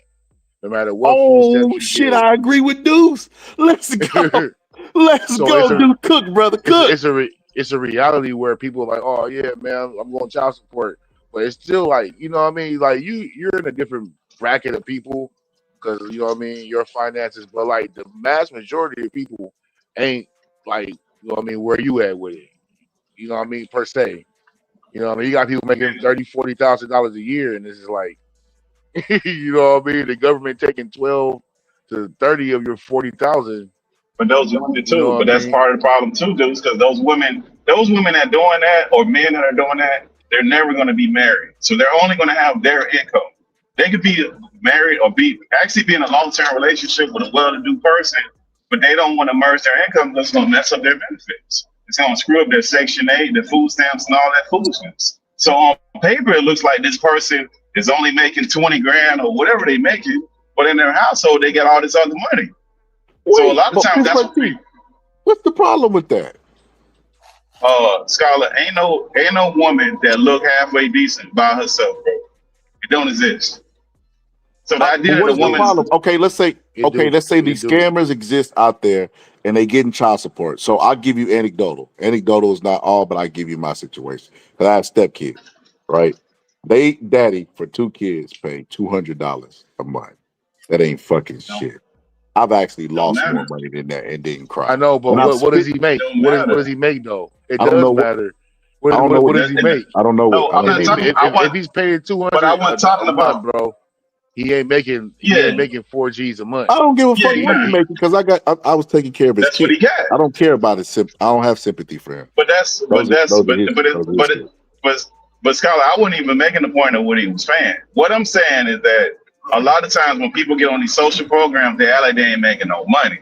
And that doesn't have anything to do with us. But a lot of times we know people who are in long-term relationships, they never get married because they don't want to mess up the benefits. So on paper, it looks like they're on by themselves. But any woman that's above a 6 or a 7, she is not by herself. On paper, it looks like that. Sometimes it be like that, bro. Them women be ugly. I mean, them women be crazy. The ones that look good and by themselves, it's a reason.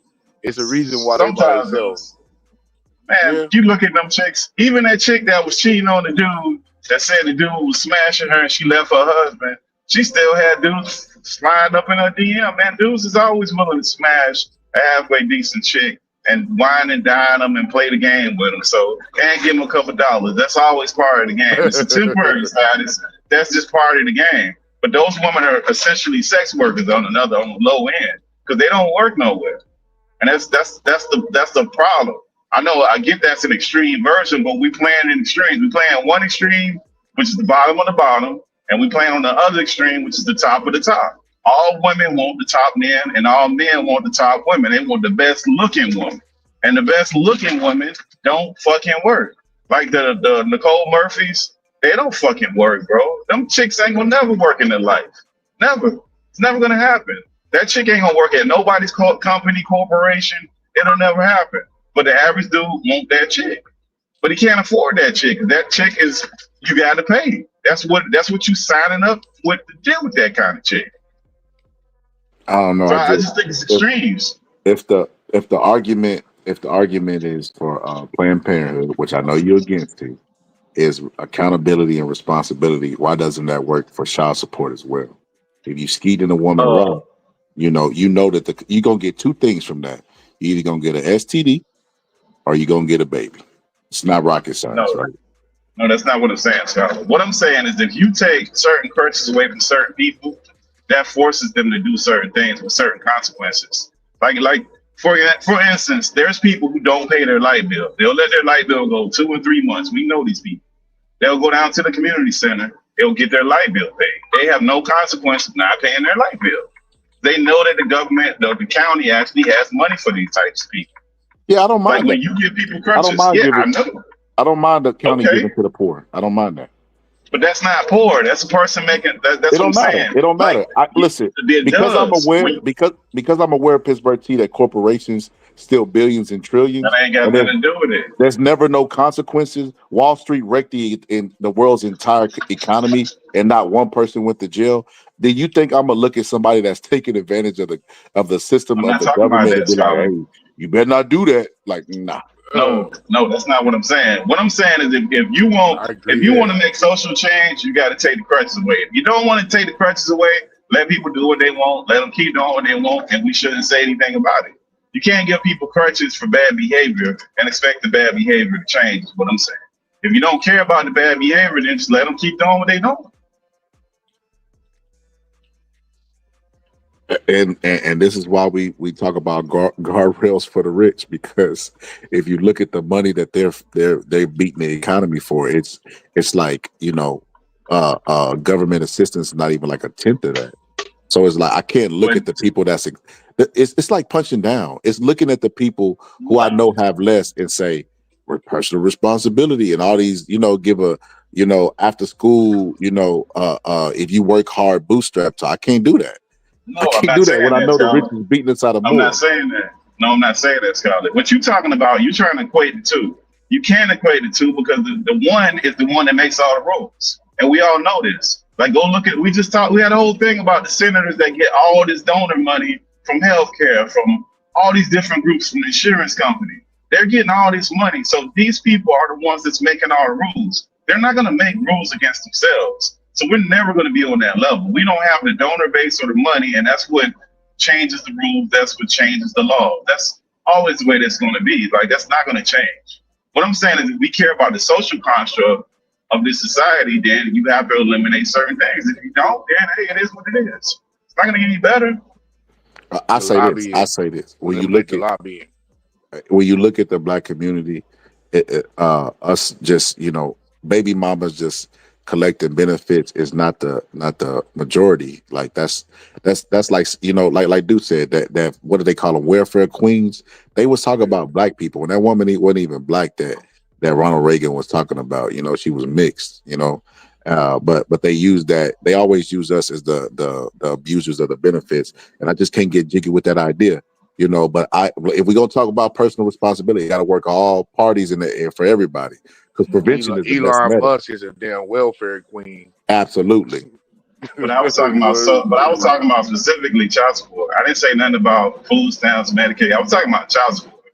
Like, we But you want were saying the personal people that was the responsibility, recipients, right? Because they're on all those other programs. So we But how want do you know people that? to, Scarlett, if we want people to be more responsible in relationships, and especially family, and you're incentivizing people that are in marriages to get divorces, because they're going to get divorce decrees for alimony and child support, and with any moment, and you have no fault divorces, meaning nothing has to happen. You could just get a divorce after so many years, and people are literally waiting till they get past that time frame just to file for divorce so they can get half. That's crazy. Like, that's happening all over the place. We're incentivizing people's bad behavior. With Pittsburgh No, T, it's if the not. average American It's not makes just rich people. $40,000 a year, then where's all these? Where are they gonna get alimony from if they divorce? It's not just rich people. It's not just rich people.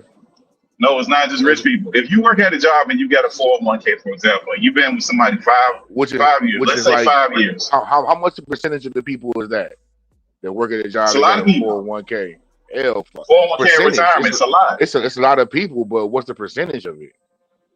It's compared to the rest of America, is what he's saying. Yeah. But it's a lot. Look, this is what I'm saying. If you're incentivizing people to separate, and they can leave out better than they came in, that's not good for the society. Now we can say, oh, we can do all these comparisons. What I'm saying is, it's not good for society. That's what I'm saying.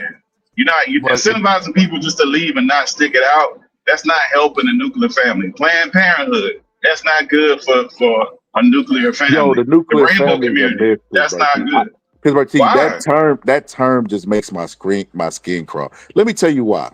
Because I watched, I wasn't there, but I look through history books and I see during slavery where they were splitting families up, where they were making, family members breed with other family members in breeding grounds.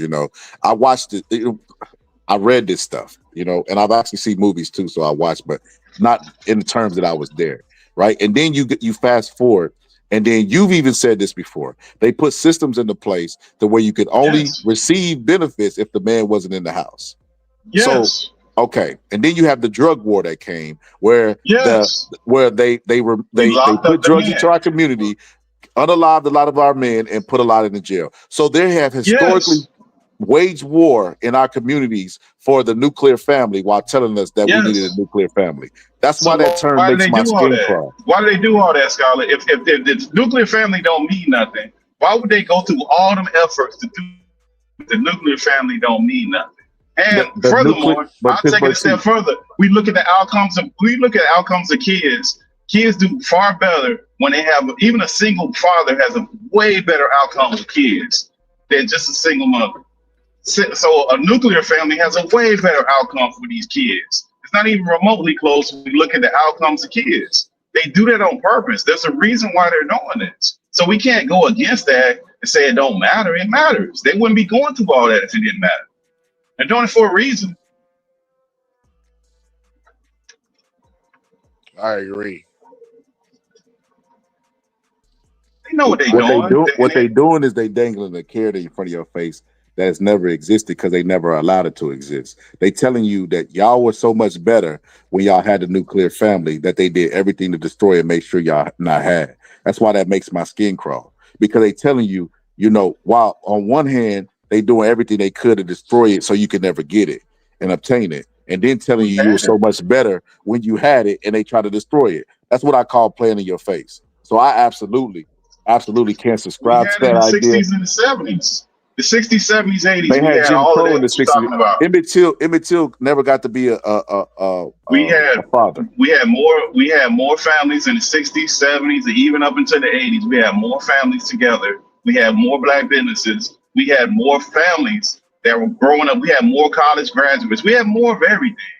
Like, and as far as the men go, we had more men going to college, more men graduate from college, more men starting businesses, like in our communities, opposed to where we are now during those time periods. It's not even remotely close with all the effort that they've done to break that all up. And that's what we are right now. So we can't like it don't. They did that for a reason. It was very strategic. They knew what they were doing, and this is the outcome of it. What we got, what we call YNs running around here. They're just reckless and crazy. What did we expect? So, what you think about this, Pittsburgh T? What you think about this? Let me see it. I know this ain't gonna change your mind, but check this out. Black people make up 22% of the poor in this country, but only get 14% of the benefits, while white people make up 42% of the poor and get 69% of the benefits. Which is weird because aren't we supposed to be the Michael Jordans of welfare?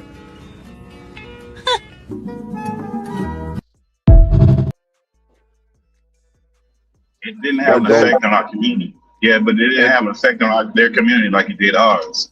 So I don't think that matters with all the other things. But what you pictured, Pittsburgh T, was black women, you know, having these babies and collecting all these benefits when they are the we have more poor than them and they're more of a recipient than the thing. But you picture black people, bro. That's why I try to tell you, Pittsburgh. It's no way. It's that's not what I'm saying. That's not what I'm saying. It's more of us. It's more of us on it than it is like them. That's like, not true. Per capita, you know, like a more percentage of us. That's not true. But it has a greater true. And it did you hear what anything she just said? Yeah, man, her numbers are skewed, bro. That 14%, oh my god, that 14% population, bro. That's outdated, bro. We're way more than 14. So look, this is and look, this that West Coast math, you know. Check this out. The population for everybody, Deuce, is going up.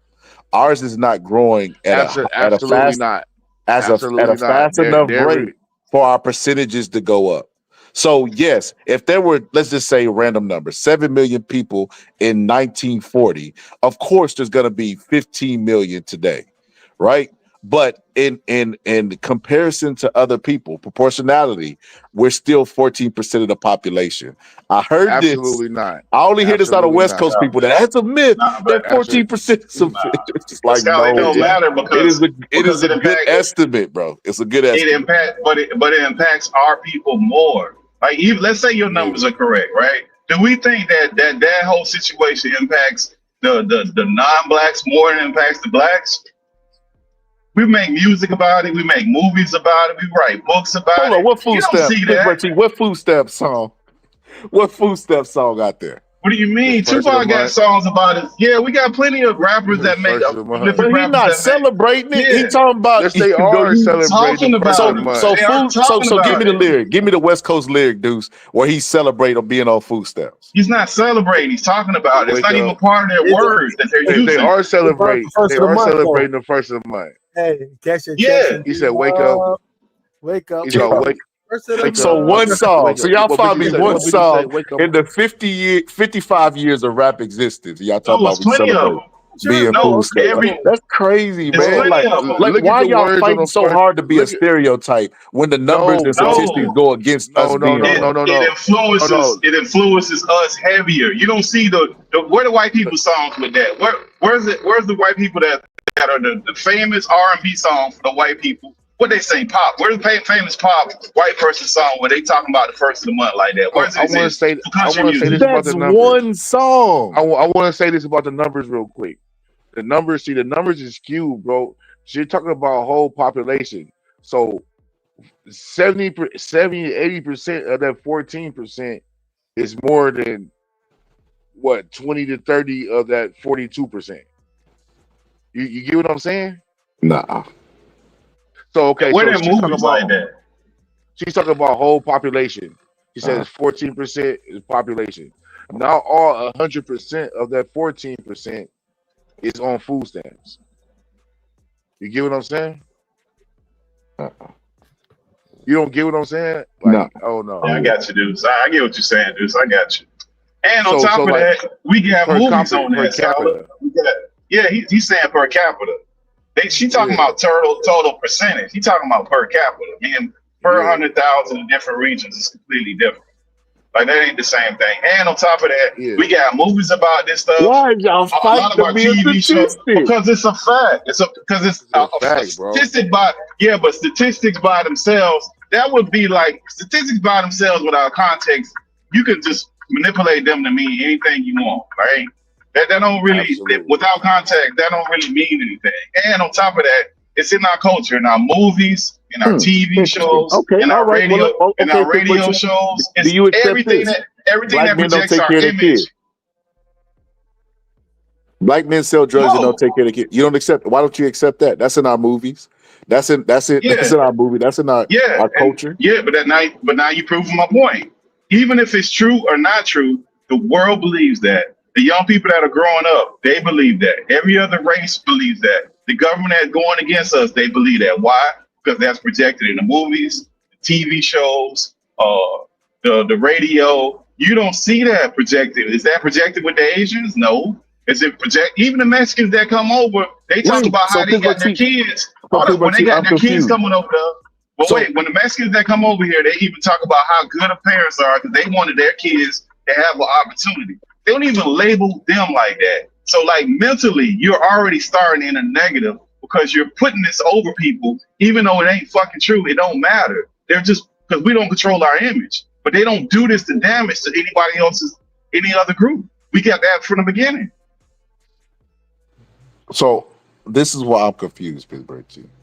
So you talk about it. So so when she give you statistics, you say those statistics ain't true, and you say those statistics ain't true because if you look at our art and how they portray us in a different light than the numbers that she gave. That the numbers are skewed. But then when I say, okay, no, that's not what he's saying. What is he saying? He was talking about the statistics. The statistics are misleading. It's not telling the whole story. And he was saying he was bringing up another point about how it's self-fulfilling prophecy that all these negative stereotypes are in the fucking media outlets, and we go out and do those things also.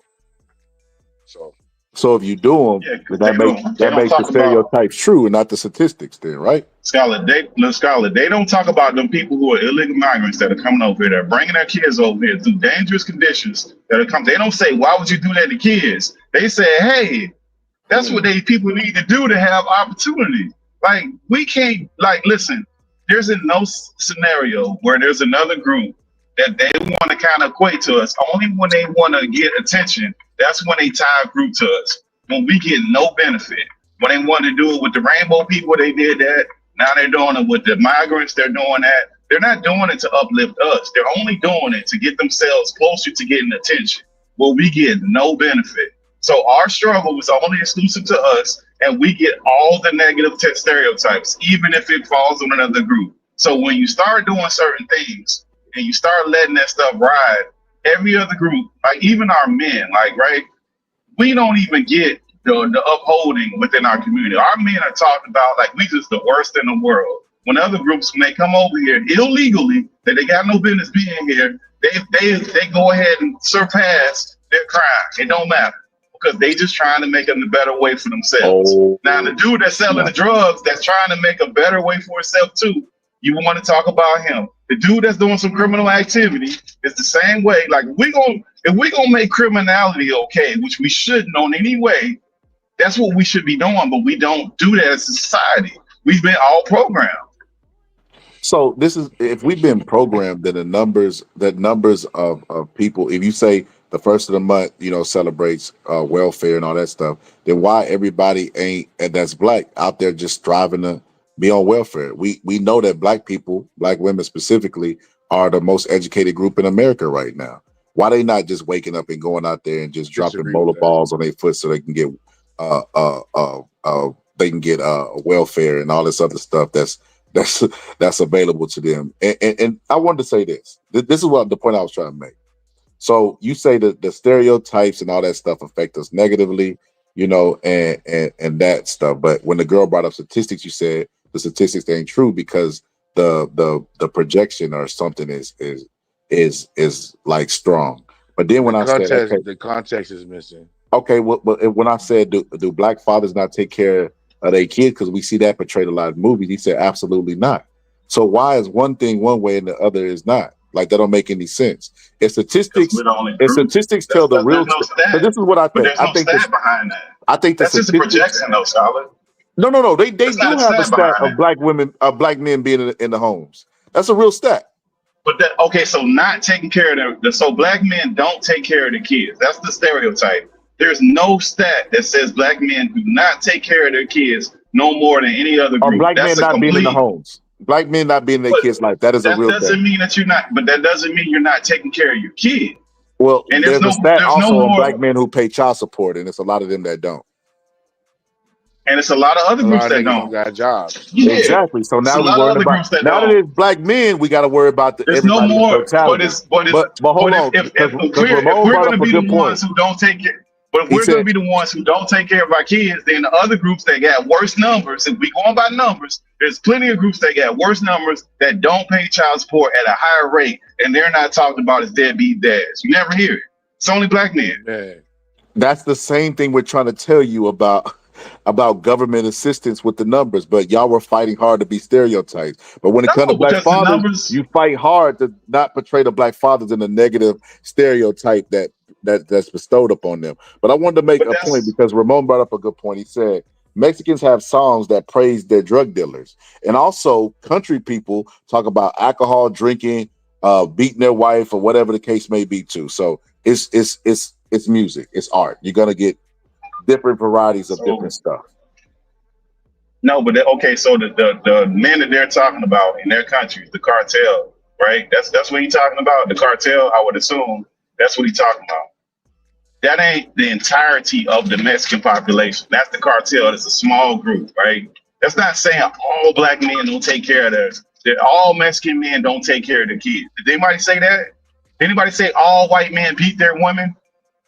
That's what they saying. That's not the same thing. That's like a false equivalency. Am I crazy, dudes? Absolutely not, bro. And what I'm trying to tell y'all is if y'all not going to accept the stereotypes one way, why did y'all fight so hard to be a stereotype for government assistance on the other hand? Okay, because you're not understanding the math, bro. Did you not take the algebra question? Okay, the x is the variable, bro. She's using absolute. So she's saying black people are 14% of the population. And that's just saying that all 100% of that 14% is using food stamps. 14% of that 100%, you mean? 100% of that 14%. 14%. We only 14% of the population. That means everybody's on food stamps. That's what he's saying. 14% of 100% of the black population makes more sense. But we're less than 14% of the population, though. That's what he's saying. We're not even 14. Out of that 14%, the statistic is based on 100% of those black people. Oh, Scholar, you missing what Dude's saying. Dude's saying I think y'all missing what Bill put it in the chat earlier. 100% of the 100%. That would be all black men. That would be all black people. For us to be the 14%. Yeah. 14% out of all black people are on the. Let me get the real number. It wasn't 14. No, 100. It wasn't 14. But that's not the population. That's just Let's see. Let me hear one more time. But that's not the population. That's just black people. Let me hear one more time. Black people make up 22% of the poor in this country, but only get 14% of the benefits, while white people make up 42% of the poor and get 69% of the benefits. Which is weird because aren't we supposed to be the Michael Jordans of welfare? So she's saying that 22% of the people that get food stamps No, are 22% black. of the black people are considered poor. And poor is $20,000 or less. A household of four making $20,000 or less a year in America. That's our standard for poor. So 22% of those are black people. Only 14% of those 22% receive government assistance. Oh my God. Oh my God. How do y'all know that? Them numbers wrong, bro. Them numbers wrong. We got all these migrants in. Because I know that's not true. Because we didn't let in like what 40 million. What's the number, Scott? Those what 20 million, 30 million immigrants in. All the immigrants got food stamps, welfare, all that shit, bro. We can't be the minority. Them numbers ain't even remotely close anymore, bro. Like, I gotta look this up, man. Let me see if I can look it up. Because I know that ain't true no more, bro. I don't know when she got them numbers, but over the last 2-3 years, man, there's too many people in this country now. Nah, man, So we y'all ain't did even all that and percentage. ignore that white people make up a less percentage of poor, but have an extremely high, maybe triple the amount. It don't impact them. It don't impact them like it do. The stereotype don't hit them like that. You know that. Triple the amount on the government assistance. 70% of black people are probably on getting food stamps or something, or getting assistance. According to her. And 70% of that white people are not. It's probably about 30. Just a larger number. Yeah. But it don't affect them. Yeah, it don't affect them. I gotta find some recent numbers, bro. With all these migrants, because you know them people come in, especially in sanctuary cities. What is that was the whole point of them. So y'all are gonna ignore the whole point. No, because the whole point of them making sanctuary cities is but they can get benefits, Scholar. They weren't just getting sanctuary cities. The whole point of what she was saying is that stop looking at black people with a negative stereotype. If you say the numbers are old, okay, they're old. Okay, let's go with that. They're old. Regardless, they were true in the time that she said them. And if they are true, white people make up less of the poor, but get triple the amount of welfare benefits. And y'all see the problem as immigrants? How did this become an immigrant issue? No, bro. Because the numbers ain't going to be right. If the population is grown by all of these millions of people, those numbers we're not even that no more. That's what me and Deuce trying to tell you. We're not even nowhere near that number no more. Because those sanctuary cities, when they let them in, look, in Miami, I can tell you for a fact in Miami, the whole time that they had that Cuban wet foot, dry foot, which they eventually ended, they still have something else. When those people came in here from Cuba had this policy, America had this policy with Cuba, is if they came in, floated on a raft, or however they got here, if their foot hit the land, that was dry foot, they immediately were a citizen. By them becoming a citizen, they qualify for all the benefits that a regular citizen should. So now they're a citizen, they make under $20,000, guess what they can get? Food stamps, Medicare, Section 8, all of that stuff. They're qualified for it. They have the rights to all of that stuff. So all of those people aren't being factored in. And these sanctuary cities that are letting these people have those, they're getting the same thing. So you got a whole nother envelope of people that are being issued in if you're talking about benefits. That's what I'm saying. All I heard was don't focus on the white man, focus on the immigrants. That's all I heard.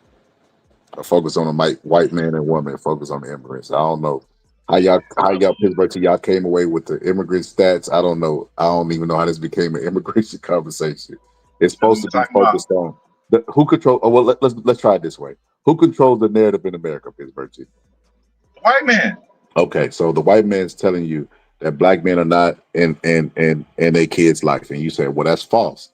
I don't accept that. Yeah. You know, and I'm saying the other way. With the numbers he presented, we're not all on government assistance. These, like, you have facts, like black women being the most educated group in America.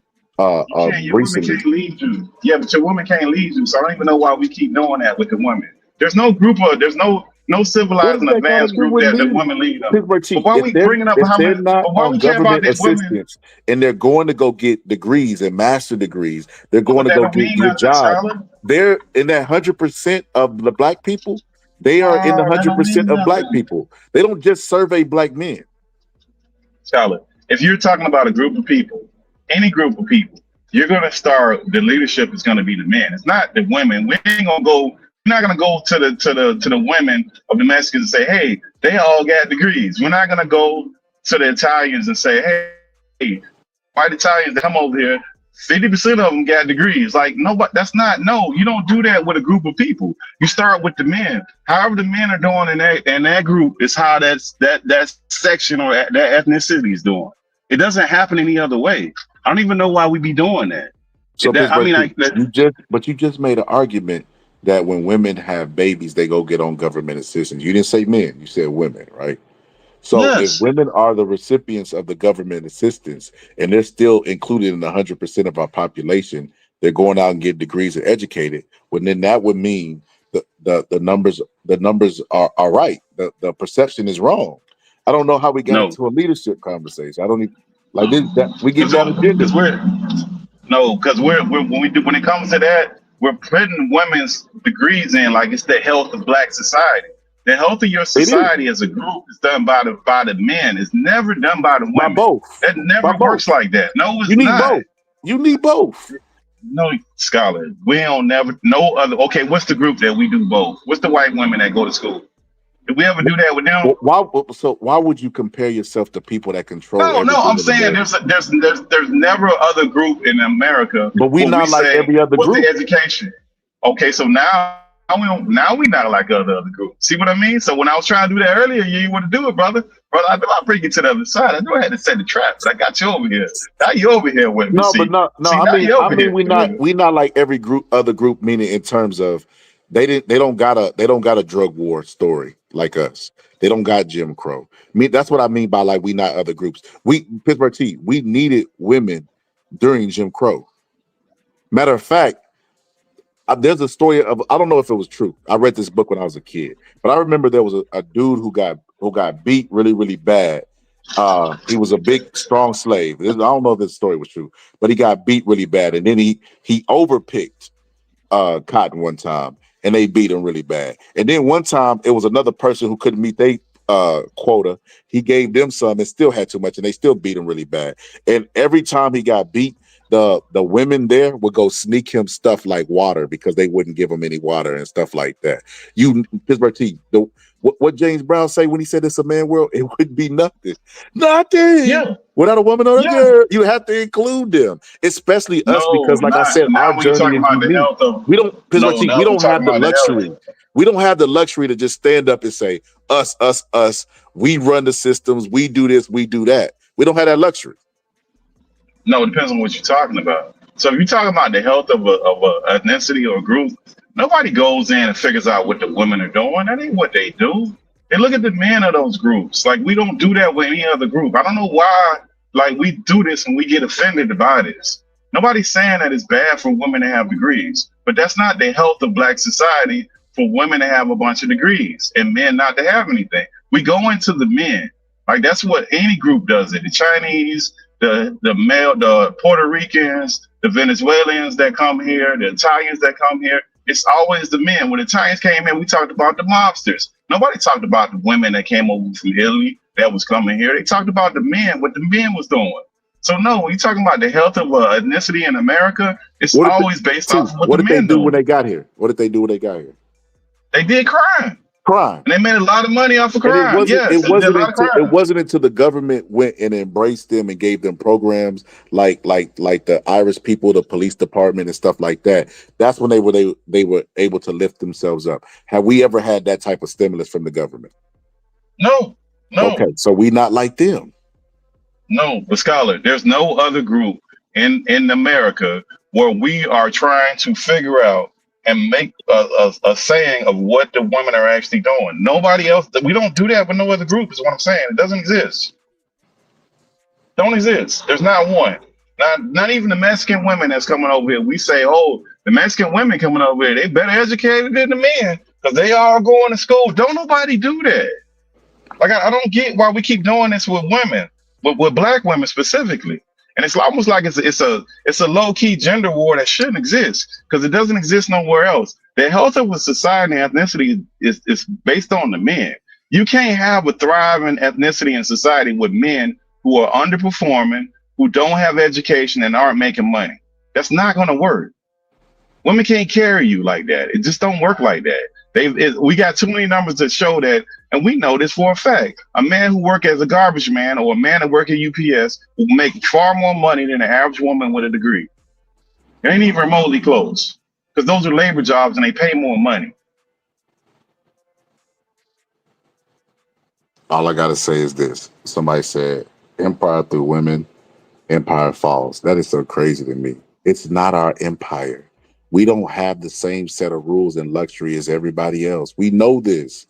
We know that our hair, the Crown Act, they had to put laws into place because our hair is offensive, the way we wear it. Afros with the Black Panthers. We have history books where we could look this. What I'm saying is not just hard to find. Like, this is public information. So if you're aware of this, we can't behave and walk around like everybody else. Like, we talk about societies and all cultures and stuff. They never look into Africa. Black people don't even feel like Africa is with us. Like, we're not Africans, right? And then they judge how we should be in society by cultures and civilizations that were European and white people. And then we still wear their last name and we say we're gonna win in the system that has showed us their ass in the form of slavery, Jim Crow, and all that stuff. And we say we can behave like white men, and that's gonna get us out of the situation we in. That is the most laughable joke of all time. Hey, shout out to the brother Deuce, man, the good truth teller. Reggie, you didn't listen to your cousin, man. I don't know why you so lost, brother. If Deuce is over here spitting all these facts, I just don't get it. I have no idea why that brother's like that. If Deuce is over here spitting all this straight fire all the time. Shout out to my buddy All Positive, man. He left to do some investigation. That brother will be back with a full 10-page essay probably tomorrow to let us know what he found out. I mean, that brother is on the job, Scholar. You see, that's a man with a task, brother. A man who doesn't know how to let go, who does a deep and thorough investigation. We must give that brother congratulations for not taking the job lightly. He don't speak on things that he don't know, Scholar. Hey, ask me, yo, Pittsburgh T, ask me, am I gonna give Deuce credit for anything? That brother is speeding straight fire. I don't think that brother. Hold on, ask me, T. Ask me, you gonna give Deuce credit? Scully, I know you're gonna get that brother that came up here spitting that straight fire from the West Coast. Because we don't got that many West Coast blacks that smart like Deuce, man. They usually on they on that plantation. They don't know nothing about what Deuce be talking about, man. They be calling Deuce crazy, man. And Deuce be spitting that straight facts on them, man. They just can't handle the truth. Nah, Deuce. I mean, Deuce. He get it right. So he's not wrong all the time. They act like Deuce wrong all the time, but nah, he not. I disagrey with him a lot, but I agree with him on something. He's not wrong all the time. Like he shouldn't be just written off on some shit. He do say crazy should be written off. Yeah, of course. We all said Deuce like, man, wrestling real, bro. We're like, what? But but some stuff he do be 100% spot on, and I agree with him. So you just gotta take the good with the bad, because all we doing is having conversations and having our thoughts challenged. But to the people that say they do not associate with African, see, and this is where I had a problem. They will be everything but African. I've seen black people claim Indian. I've seen these Israelite people that have just wrote that talk about they the chosen people and stuff like that. Like, we the chosen people, chosen to do what? Where's the person who chose us, and why we in such bad conditions if we the chosen people? And they're gonna say it was the curse and all this stuff. But when the curse over? No, I don't know. But anyway, they Israelites. They always a special group of people. They everything but African. They can never see the specialness in Africa, just like the white people who pillaged and demolished the land of Africa. They never see the value in it, but they want to be everything that's not associated. I've even seen people say, I got a little white in my blood. I got a little Italian. I got a little this. I got a little that. Everything but African. It's like you look at the people who last name that you wear. You look at everything that's around us. You look at the fact that I can say jingles like ba da ba ba ba. You already know it's McDonald's, so you've been brainwashed to a certain degree. You look at all these things, and you think that you're not affected by white culture. And white culture looks at Africa negative. And we look at Africa negative. And black people think they so woke. They walk around so woke all the time, but will not claim or associate themselves with anything that has to do with Africa. They whitewashed. They whitewashed. Your DNA do not lie. DNA could find out Mr. Mustard in the kitchen with the knife. And you ain't even got to be there. You could murder the person and leave. They're going to find out exactly what you did. They can even go down to the hour that you did it. That's what DNA can do. And that same DNA is telling you from Africa. But yet, we're not from Africa. Can you prove we're Africans? I mean, do any DNA ancestry test and they'll tell you you're from Africa. Hey, brother, you ain't paid that donation stuff in a while, brother. I mean, if we're going to do our brotherhood, we got to bring up our good brother, Mr. Umar, because it is your birthday, my brother. Oh, I forgot all about that. I forgot about that. Gifts. Oh, I got that gift clip cards. Donations. I got to get that clip back. I think I deleted it, man. Donations. Gifts. Gift card. So to the people that don't know, to the people that's watching, my Cash App today is my birthday. You know, I'm turning 56 years old. Not bad for 56. No, I'm 70. But no, to the people that's watching, I pinned my Cash App. You want to hit my Cash App, $1, $2. Here's a hot and spicy, you know, whatever it is, you know. But while I got the Cash App running at the top of the screen, I'm gonna play this clip, you know, to give a little inspiration for the non-Africans. Look at the cool.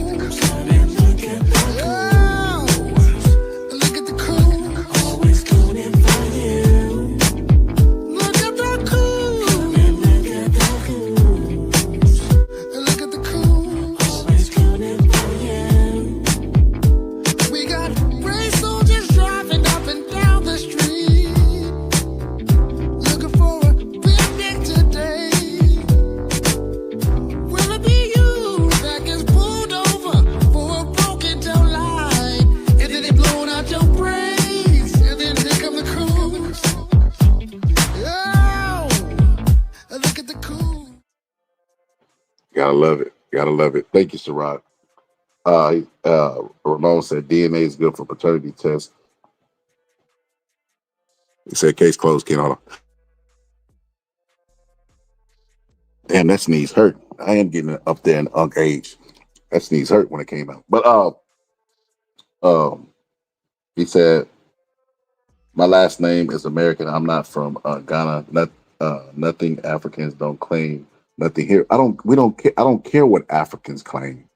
I don't care. Look, most hated. This is what, you know, and shout out to one of the homies that made this point one time. He said, Black people have to understand that we're the leaders around the world, right? And because we are the leaders, people follow suit. That's why you go to Russia. You see people doing rap. You see people trying to dress like us. I even seen people in Asian and Japan trying to get. Wait, is that my boy? Hold up, Scott. Is that my boy Ben? The most hated is my boy Ben. I don't know. It's the person named Ben Israel, but I don't know. I don't think that might be him. It might be somebody else. It might be. I don't know. It might be. I don't know. But I've seen Asians trying to kink their hair up like us. So because we are the leaders, we lead in civil rights. We lead in a lot of stuff, right? With great power comes great responsibility type stuff on some Peter Parker. Because we're the leaders, we can't worry about what the people are saying about us. Because just like with the Montgomery bus boycotts, Martin Luther King and Rosa Parks and people wasn't like, but yeah, what about the people that are against it? Nobody says that. No leader says that. And because we are the leaders, I don't care if they claim us. I don't care. Just like I don't care about the people who have their ancestry in them who say that they don't have it. Those people are confused, both sides. You know, DNA don't lie. You know, historical documents don't lie. Records don't lie. It just is what it is. You have the DNA plus the records, and you still deny. That's crazy to me. That's almost like, you know, how people be like, oh, I have a problem with transgender because it's make believe. Isn't that kind of the same thing? Y'all transracial, Like y'all don't want to embrace African when it's clearly in your blood. That's delusional. Nah, y'all ain't the same thing. We American Negroes, man. That ain't the same thing, man. We don't, like if somebody gave you say, "Here, go to Africa, find your people," man, we can't find, man. The only people you know is your great grandma, maybe great grandma, great grandma. That's it. After that, you don't know nothing else, man. Besides some paperwork. Now, who gave you that paperwork? You don't know nothing about them people, and you can't even go over there and talk to them people. They don't even let you over there, man. No, we ain't. In the same way that black people claim FBA, which is basically saying foundationally black, who claim slavery documents claimed where they took it from. That they were taken from Africa. So yes, you are American. And that's what the FBA say. I'm American. I build America, but you have African descent. There's no way around that. There's no way around it. There's no way to dance around that. That is the historical fact. Besides the DNA, we have no ties to them African people. That's what I'm saying. I'm not saying we not from Africa. I'm saying we have zero ties, and them people don't want you in their country. You can't stay there no more than a tourist visa. That's it. So you got nothing over there besides that piece of paper. That's it. You got no kind of semblance. Well, I'll say this. We could, because black people, I seen a video like this the other day, and I'm mad I didn't download it. I saved it, but I didn't download. I think I archived it. But she was saying that the same way we look at white people for having white privilege, black people around the world look at us the same way. Like we have a privilege by being Americans. And because we are the wealthiest group of black people in the world, we have power worldly, and we don't have it in America. So black people would rather stay in America. Like when I was talking about going to Africa and building cities and stuff, there was a guy who travels and he was like, "Bro, I've been to Africa. They don't like us. They don't this. They don't that. Who gives a damn? They don't like us in America. This is about economics, ain't it? It's about economics and us flourishing, ain't it? Why would you stay where you feel like you're being oppressed? Where going to the doctor, black men don't want to go to the doctor because they claim, that they're gonna go in, they're gonna get out sicker than what they went in. Why would you want to stay in a place like that? It just don't make any sense to me. So purchasing dollars are a real thing. There's a lady who I follow on TikTok, and she actually left. She don't even like people. This is how stupid black people is. They be calling this lady a tether. That's how dumb they is, right? They call this lady a tether. Not only is she a black American and has a beautiful mind and a beautiful face, because she started a thing on TikTok where she was giving black Americans passports, right? And who never had them, young people, old people, all indifferent, whatever the case may be, so they could travel the world and lead a country. Would you believe that somebody on TikTok reported her because she was only doing it for black people? That is absolutely insane. So anyway, black Americans go to her page, and she's been gone for a long time. So a lot of the terms that we use, she don't know. They were calling her a tether. She didn't know what it meant, but she felt disrespectful. Like, them bitches called me a tether. And she went off, but she been gone so long, she don't even know about Tariq Nasheed. Yeah, but I don't think people, if you ain't left this country, if you never left for America and you don't have a passport, you should not use the word tether, because you don't know what the hell going on in other countries. I think that's ridiculous.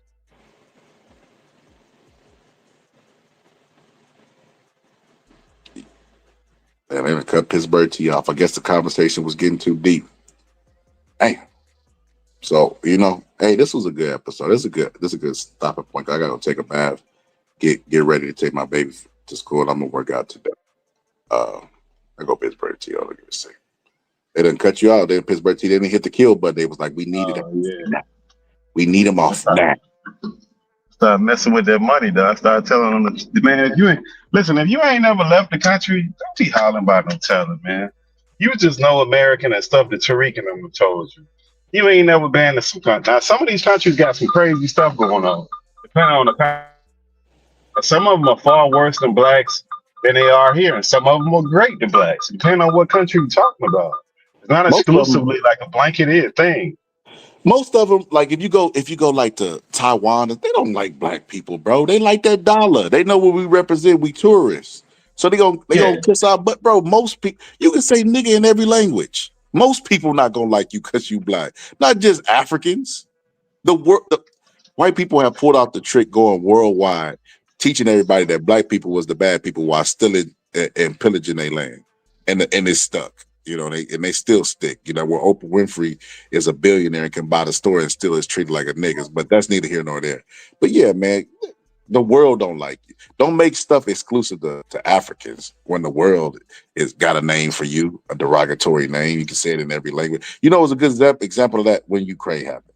And the war in Ukraine. You remember those people came over and they was coming over and still being racist?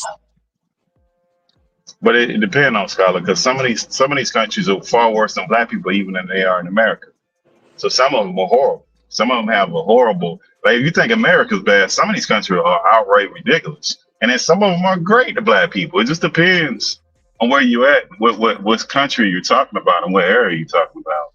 I think it's all exclusively different. I don't think it's like this blanket. When you start throwing them blanket statements around, I think that's where you get yourself in trouble with that kind of stuff.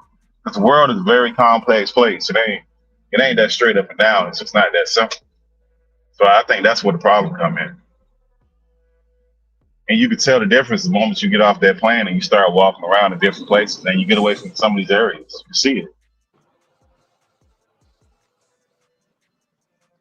Yeah, I agree. So it bro. depends. Brazil, like if you go to Brazil, they don't really fuck with black people at all. A lot of Cuba don't fuck with black people at all. It just depends on what you're talking about, what area and all So of what that. challenge you talking about, man? I ain't finna be kicking no tree stumps. Also, some wild stuff sometimes, man. Yeah, Picasso be running his head into the wall to build up his soft spot that need to be developed as a baby. But shout out to All Positive. All Positive. I'm getting sleepy. Picasso. God damn. My bad. I tried to get it wrong. Hey, well, we go ahead and end this one, Scholar, man. And before we hit this one out, man, hit that clip and let them know what they can do with the donations, brother. Oh yeah, brothers and sisters. Today is my birthday, brothers and sisters. Let them know what they can do with them donations. I'm turning the tender age of 67. You know, and I have a school for black boys. You know, I'm a Pan-Africanist. And sacrifice to yourself. Tell them about the sacrifice, brother, because they don't know about the struggle, brother. You know, I'm out here taking these power baths in Japan for you, brothers and sisters. Make sure you hit the donate button. Pittsburgh T, I was gonna tell you, brother. Did you see the Target stuff? That's what I forgot to tell you, Pittsburgh T. Did you see the Target stuff? Nah, the Target CEO had to step down. That boycott worked. Nah, that Target that company is losing money. He's a fucking horrible CEO, and he ain't gonna be the only one. I can tell you the other one. Nike's next. The guy from Nike's gonna have to step down because that company's all fucked up because they got a terrible fucking CEO. You ain't gonna give black people their credit, T. Nah, not for that. Because that's retail, bro. Retail is really struggling. The only one that's actually doing good within the last couple months has been the American Outfitters with that jeans commercial. What was her name? What was the girl name? The white girl name? God, I know what you're talking about though. Yeah. Because white people wanted to go buy that in defiance to say it wasn't racism, which is crazy by itself, bro. That's absolutely nuts. But that's what happened. So outside of that, ain't no retail really doing good, bro. They actually ran out of jeans. They don't even have they've been out of stock of them jeans forever. And they go to the store looking hunting for them damn jeans, man. Which is crazy by itself. That just shows the desperation in retail, and they trying to cook up the next race controversy to get another thing going, man. I don't know, T. I think personally, black people, we underestimate the power we do have, you know, and we overestimated in areas where we shouldn't, and underestimated in areas where we should. And one thing the Prince of Panhandling has taught me is that black people definitely burn a hole in their pocket with dollars, and they will give their dollars freely.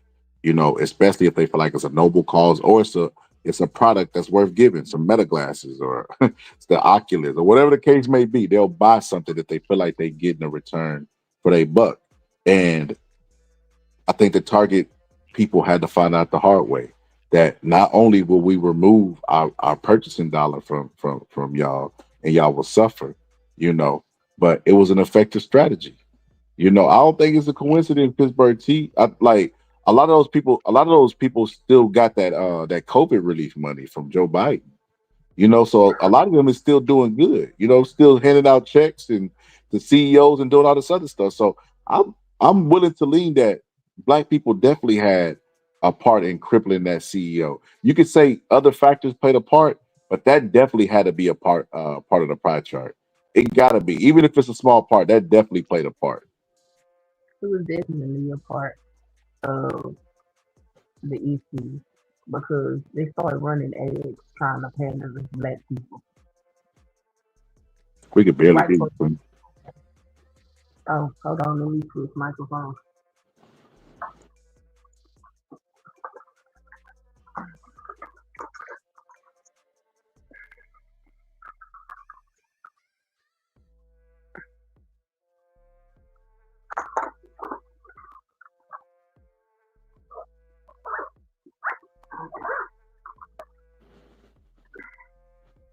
Picasso said we were all created by all races joining together. What? It was just certain races that wanted to be pure white and pure black. I don't know about that. Certain races. I don't know about that. Are you talking about the theory of that white people are evil and were created in a lab, Picasso? I've heard that theory before. Is that what you're referring to?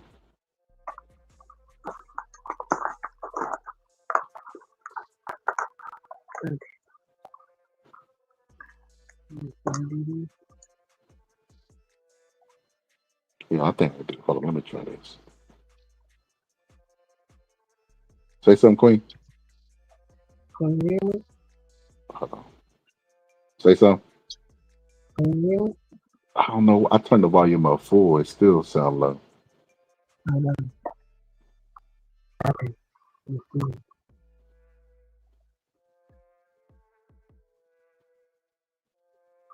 All right, can you hear me now? Nah, it still sound low. Oh, that's crazy. Is it just me? T, can you hear her? Can you hear me now? Yeah, I can hear. I can hear. She's kind of low though, but I can hear. I can hear her though. She. You can hear her though.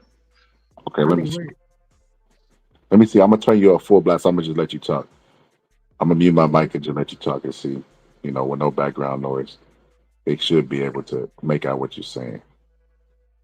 No, I'm just saying they changed their marketing towards black people because the white folks been there stealing all these shit and black people wasn't going in there spending no money. They had meetings with several different people over the DEI bullshit. So yeah, the black dollar hurt their head. Got you. She said basically the proof that it affected them is that they started pandering to black people as soon as their pockets start getting hit. And if it had nothing to do with black people, they would have never bothered to pander to them. I mean, I can look up the earnings report and give you the numbers. Which one you want to compare them to? But this is like the Al Heyman. To me, this is comparable to the Al Heyman thing, and I'll tell you why. Because if you look at that sector, we can look at which one we want to compare it to: Nike, Walmart. Which retail space we want to compare it to? Because when we look at the last earnings report, it's going to show you what they did on last earnings report, and it's going to show you last thing they did year over year. We can compare that to Target, and they're very similar. And they didn't have this quote unquote boycott. Actually, which one we want to compare it to? Who's similar?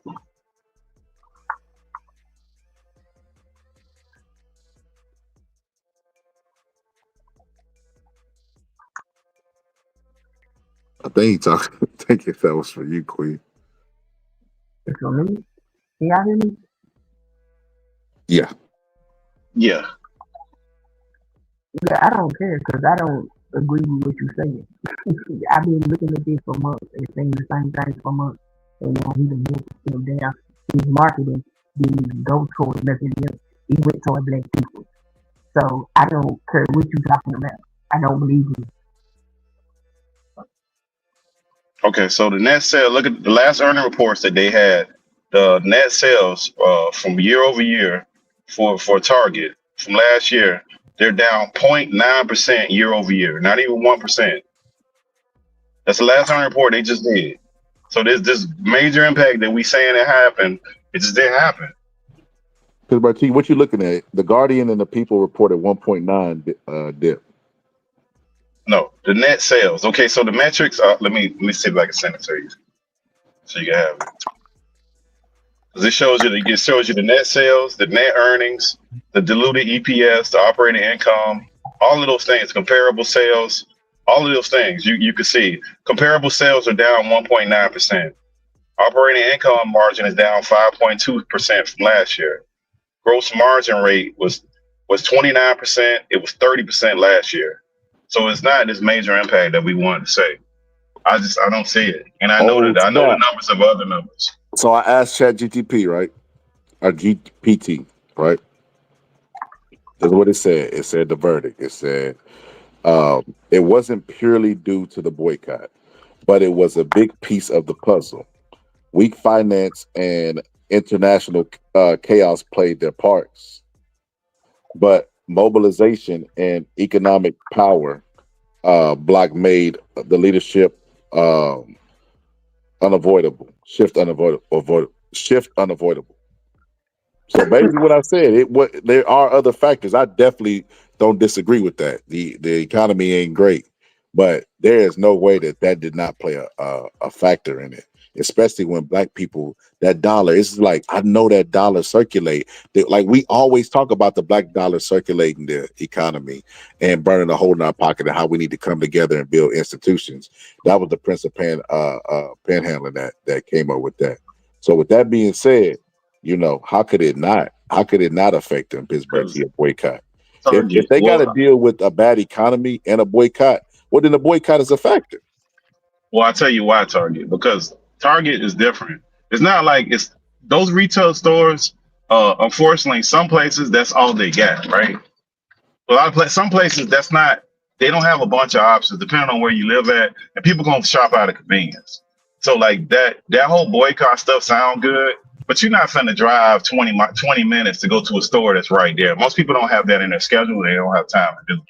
So that just alone kind of like cancels it out. So like when it's that, I go to the actual numbers that shows you. When you look at the last earning reports, they show you the earnings of what they made this quarter, and they always do something called year over year, where they compare this quarter right here to the same quarter of last year. And you can see comparable numbers, and you can see if it's a major difference up or down. You'll be able to say the difference. And you can go within that sector, you can bounce around and you see comparable things. It'd be shocking if you've seen all this growth across the board and you seen just Target was the only one that was falling apart. What you see with Target, you see a mix. You see some companies are doing well, which is not a lot, but you see most companies year over year, they're either flat or they're down for the most part, the big ones. So it's not exclusive to Target. Now, if it was Target by itself and they were just not making any money, they were actually making less than they made last year, then yeah, you would be 100% right. It was just because of that boycott, but it's not that. So I don't know how much of that you contribute just to the economy, the things going on, because it's not just them in that sector. You got Walmart, you got AEO, American Eagle Outfitter, you got Ralph Lauren, you got all these different companies that they're pretty much doing similar things. So I don't agree with that. It's kind of hard to do that. You don't have objective truth.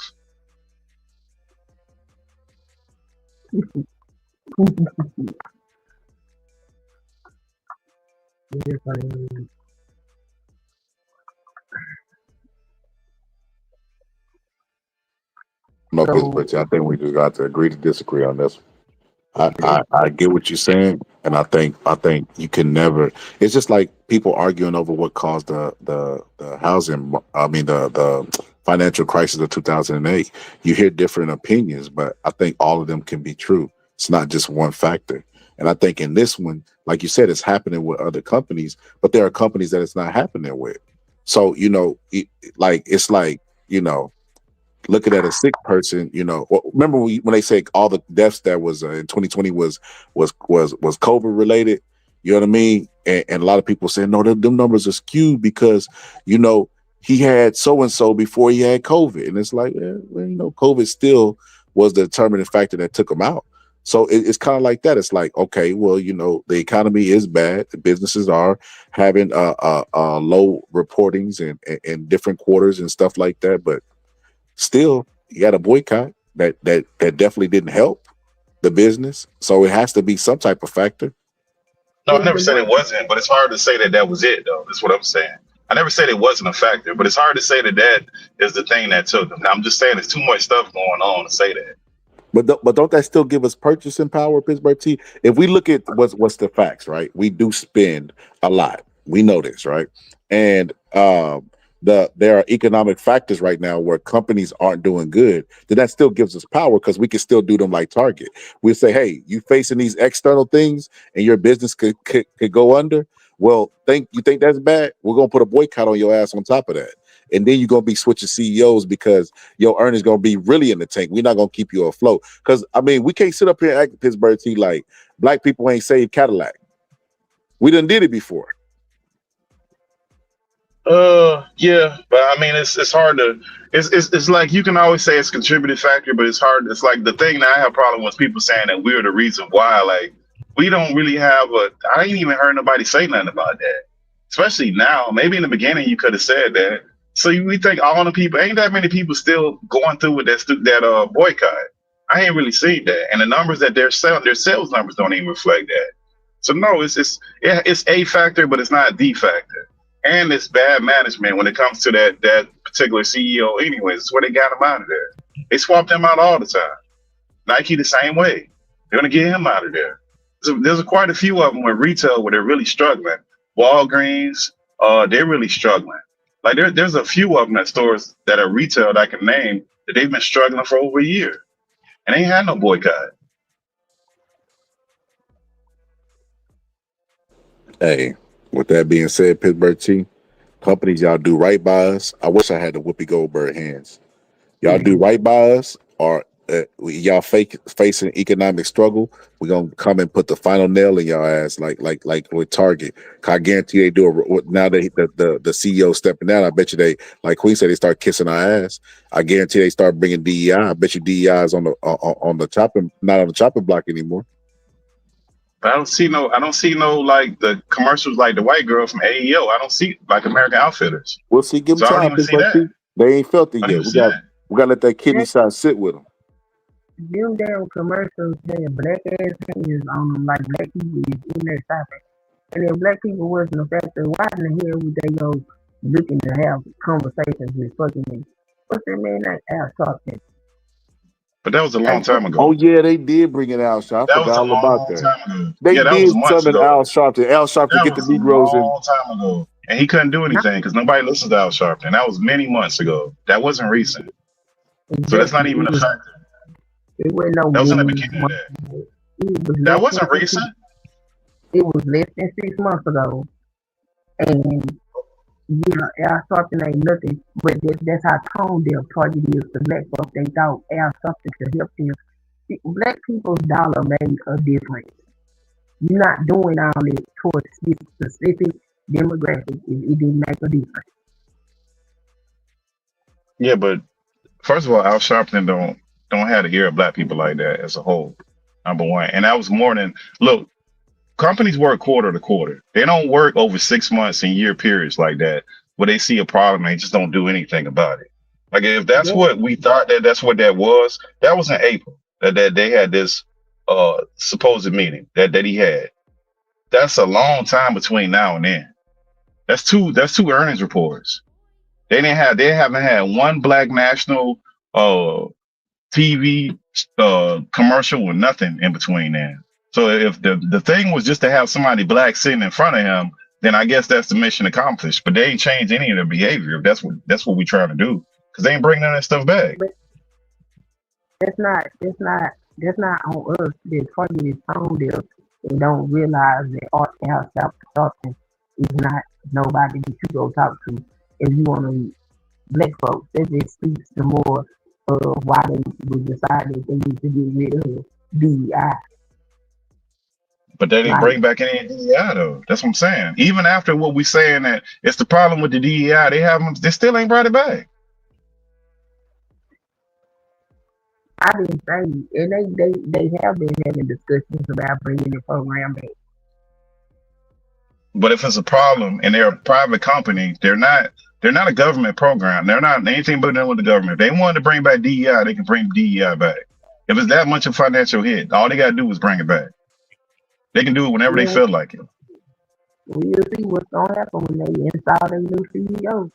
But I can't see them doing all this weird shit that they was doing if black folks dollars didn't matter to their company.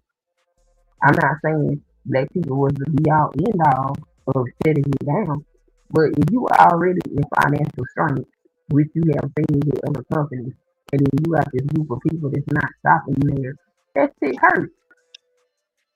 It's like adding Well, insult to injury. Well, I mean, the problem with this is the new CEO isn't going to take over till February. So that new CEO isn't going to be here till the next quarter of next year. So he's not going to be here right now anyways.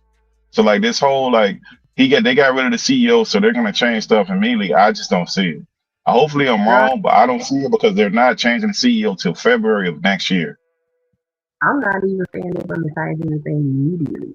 I'm saying we'll see what's going to happen. Because I can't see them doing all this weird shit that they was doing.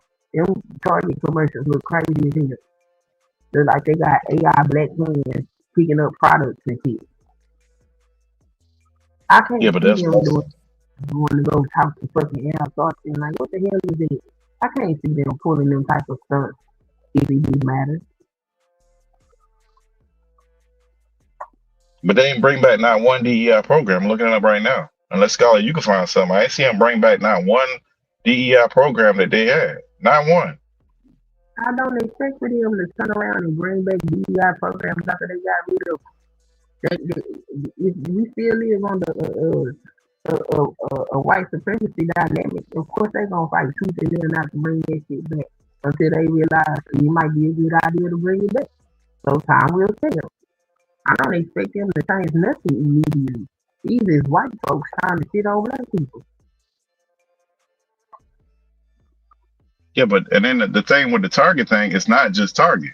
Like the things that Target did, Walmart did that, Ralph Lauren did it, American Outfitter did it, Under Armour did it, Nike did that. Like all of these, Amazon did it. All of these retailers or quote unquote online / retailers, they all did the same thing, and nobody brought none of those programs back, and nobody's even talking about bringing these things back. So that's why I say I don't think it really is much, and they pretty much move in sequence. When you get a sector of the market, they pretty much move together. You don't have one outlier and they're doing something so great that the rest don't follow. It's monkey see, monkey do. That's how they move. Nobody's moving.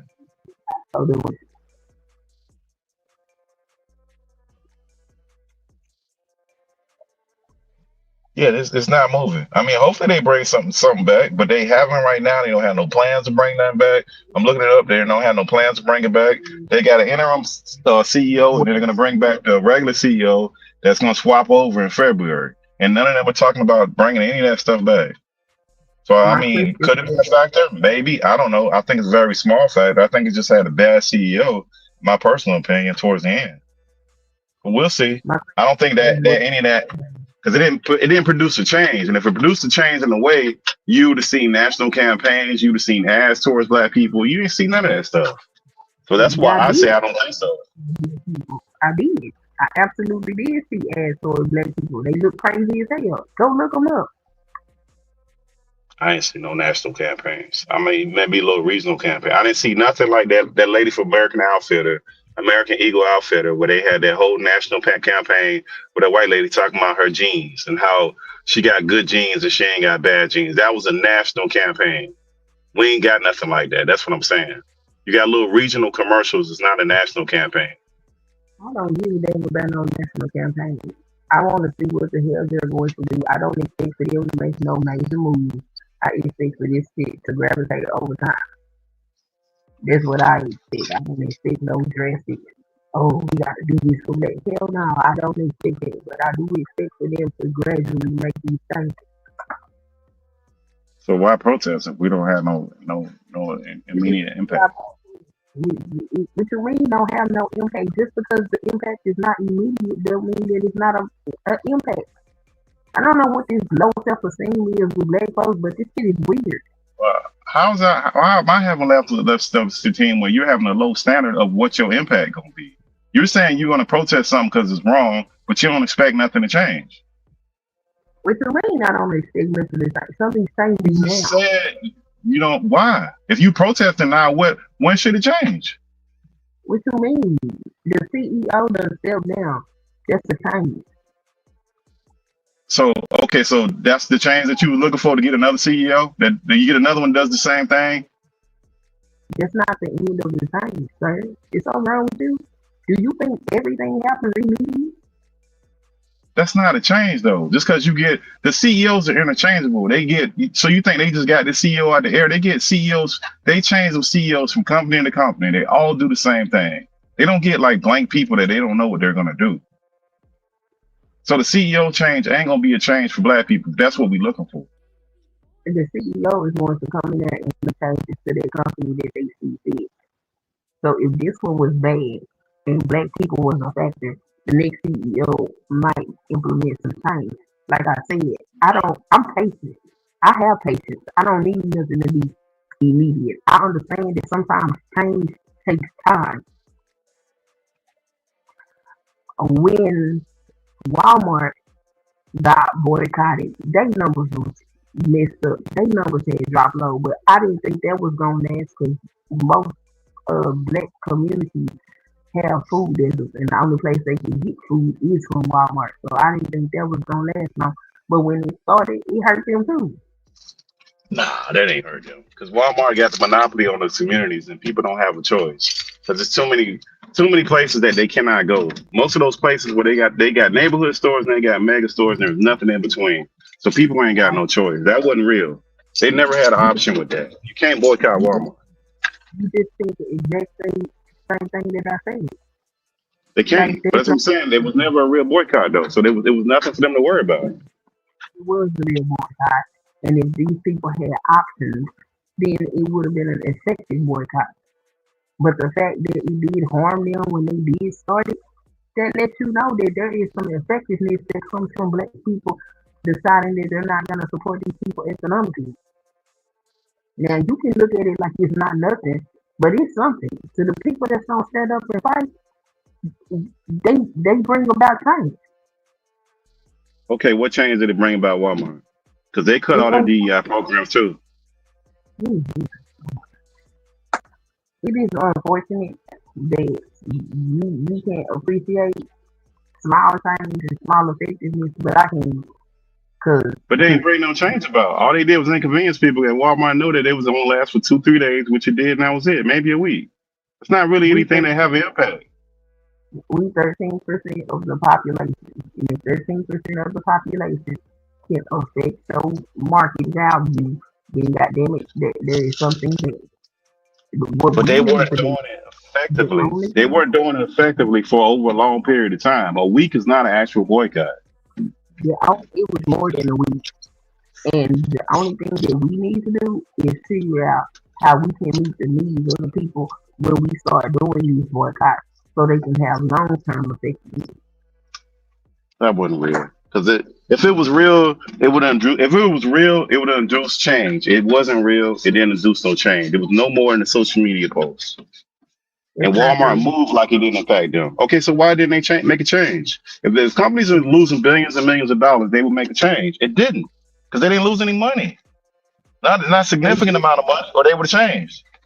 I'm just explaining to you why it didn't change. Now, if you don't want to consider the limitations of the people instituting the boycott, that's on you. But I'm not gonna ignore that when they was effectively doing it, it messed them up.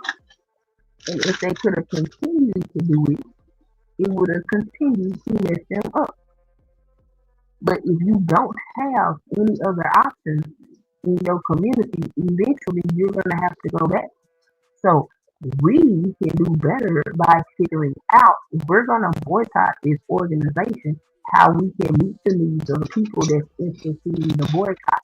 That's where we need to figure it out so it can be long term and effective. But sit up there and say it ain't real and it didn't have no effectiveness when we saw it be effective, it's insane. But what if okay? So what if it's not real? I said it's not real. It didn't have an effect. You said it did. I ain't see no effect. What's the effect that it had? 'Cause I ain't heard nobody tell me the effect that Walmart had. Because they still business as usual. They have not made one change, and in fact, they cut the DEI program just like Target.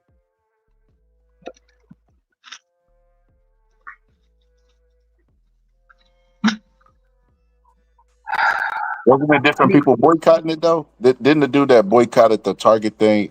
He had like an actual plan to do it, like he orchestrated and demonstrated the plan a little bit different than that was just a blanket boycott with the Walmart. I thought, like, because I remember Roland Martin meeting with the dude and asking what his plan was and talking about MLK and his boycott plan, and the dude had it. Like he didn't need Roland Martin's approval to do a boycott. It was his boycott. You know what I mean? But he actually had strategies effective. That's why I think the Walmart one might have worked in the Target one. I mean, excuse me, Target one did and the Walmart one didn't. They had it on the news when one of them earnings reports came out, asking him about this boycott and how it was affecting Target and what he was gonna do. At the time that the Target boycott started, Walmart was also boycotted as well. But I already knew that the Walmart boycott was not gonna last because I know that a lot of black communities are food deserts and the only place they can get food is in Walmart. So I knew that wasn't gonna work because we didn't have no plan for these people to be able to go get no groceries. But all black folks don't shop at Target, and the ones that do, they stop going. So yeah, that was gonna affect it. So I mean, if somebody did say, ain't nothing black people do affected, then that's just where they at. I can't keep arguing with this. We done had too many instances where there were very few of us that did things that led to change. Things don't always happen immediately. Sometimes you don't have the most effective strategy, but you try and you go back to the drawing board and you make it better. And to say, oh, it ain't do nothing, it ain't gonna do nothing, that's insane. It don't make no sense. And it's just real sad how some black folks look at black people. It's some sad shit.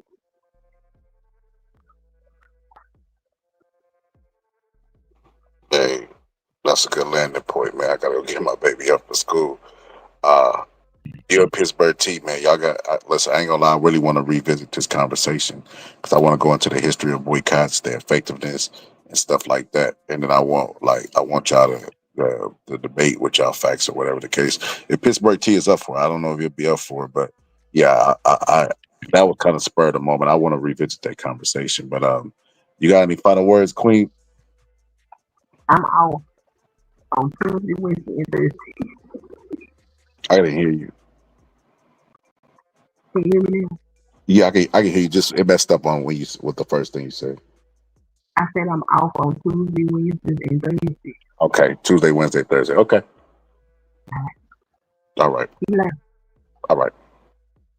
Shout out to Queen T, Deuce. Who else pulled up? I can't even remember. I've been up so long. Everybody that pulled up, Breezy, Angie. Yeah, I don't even remember. Everybody that pulled up, Soraya, Parts. I feel like I'm missing people. That's why I didn't want to name everybody. The whole YouTube fam. Thank everybody for pulling up. This was a good one. To the people out there, you know, that missed it or just pulling up. Make sure y'all hit the playback. You know, to everybody who don't want to help me build this children's school, just know that you got to hit that cash app that's at the top, that's rolling through, that's pinned, because today is my birthday and we saving children. There go my baby coming up the stairs right on time. But yeah, man, appreciate y'all. Hopefully Ray J serenade y'all souls and y'all donate, you know, If not, everything's cool. No pressure, no pressure. Send $1, help me get that hot and spicy and save these children. But anyway, man, it's the Boxer Scholar. I'm out. Ray J, talk to him. Serenade they soul. Superstar, wish to have a fancy car, wish to have $1 million bucks. Well, I wish I know being in love. So tell me, pretty baby, I make one wish and I wish it all on you. Making love to the break of dawn, me and you to the baby's born, till my baby's born.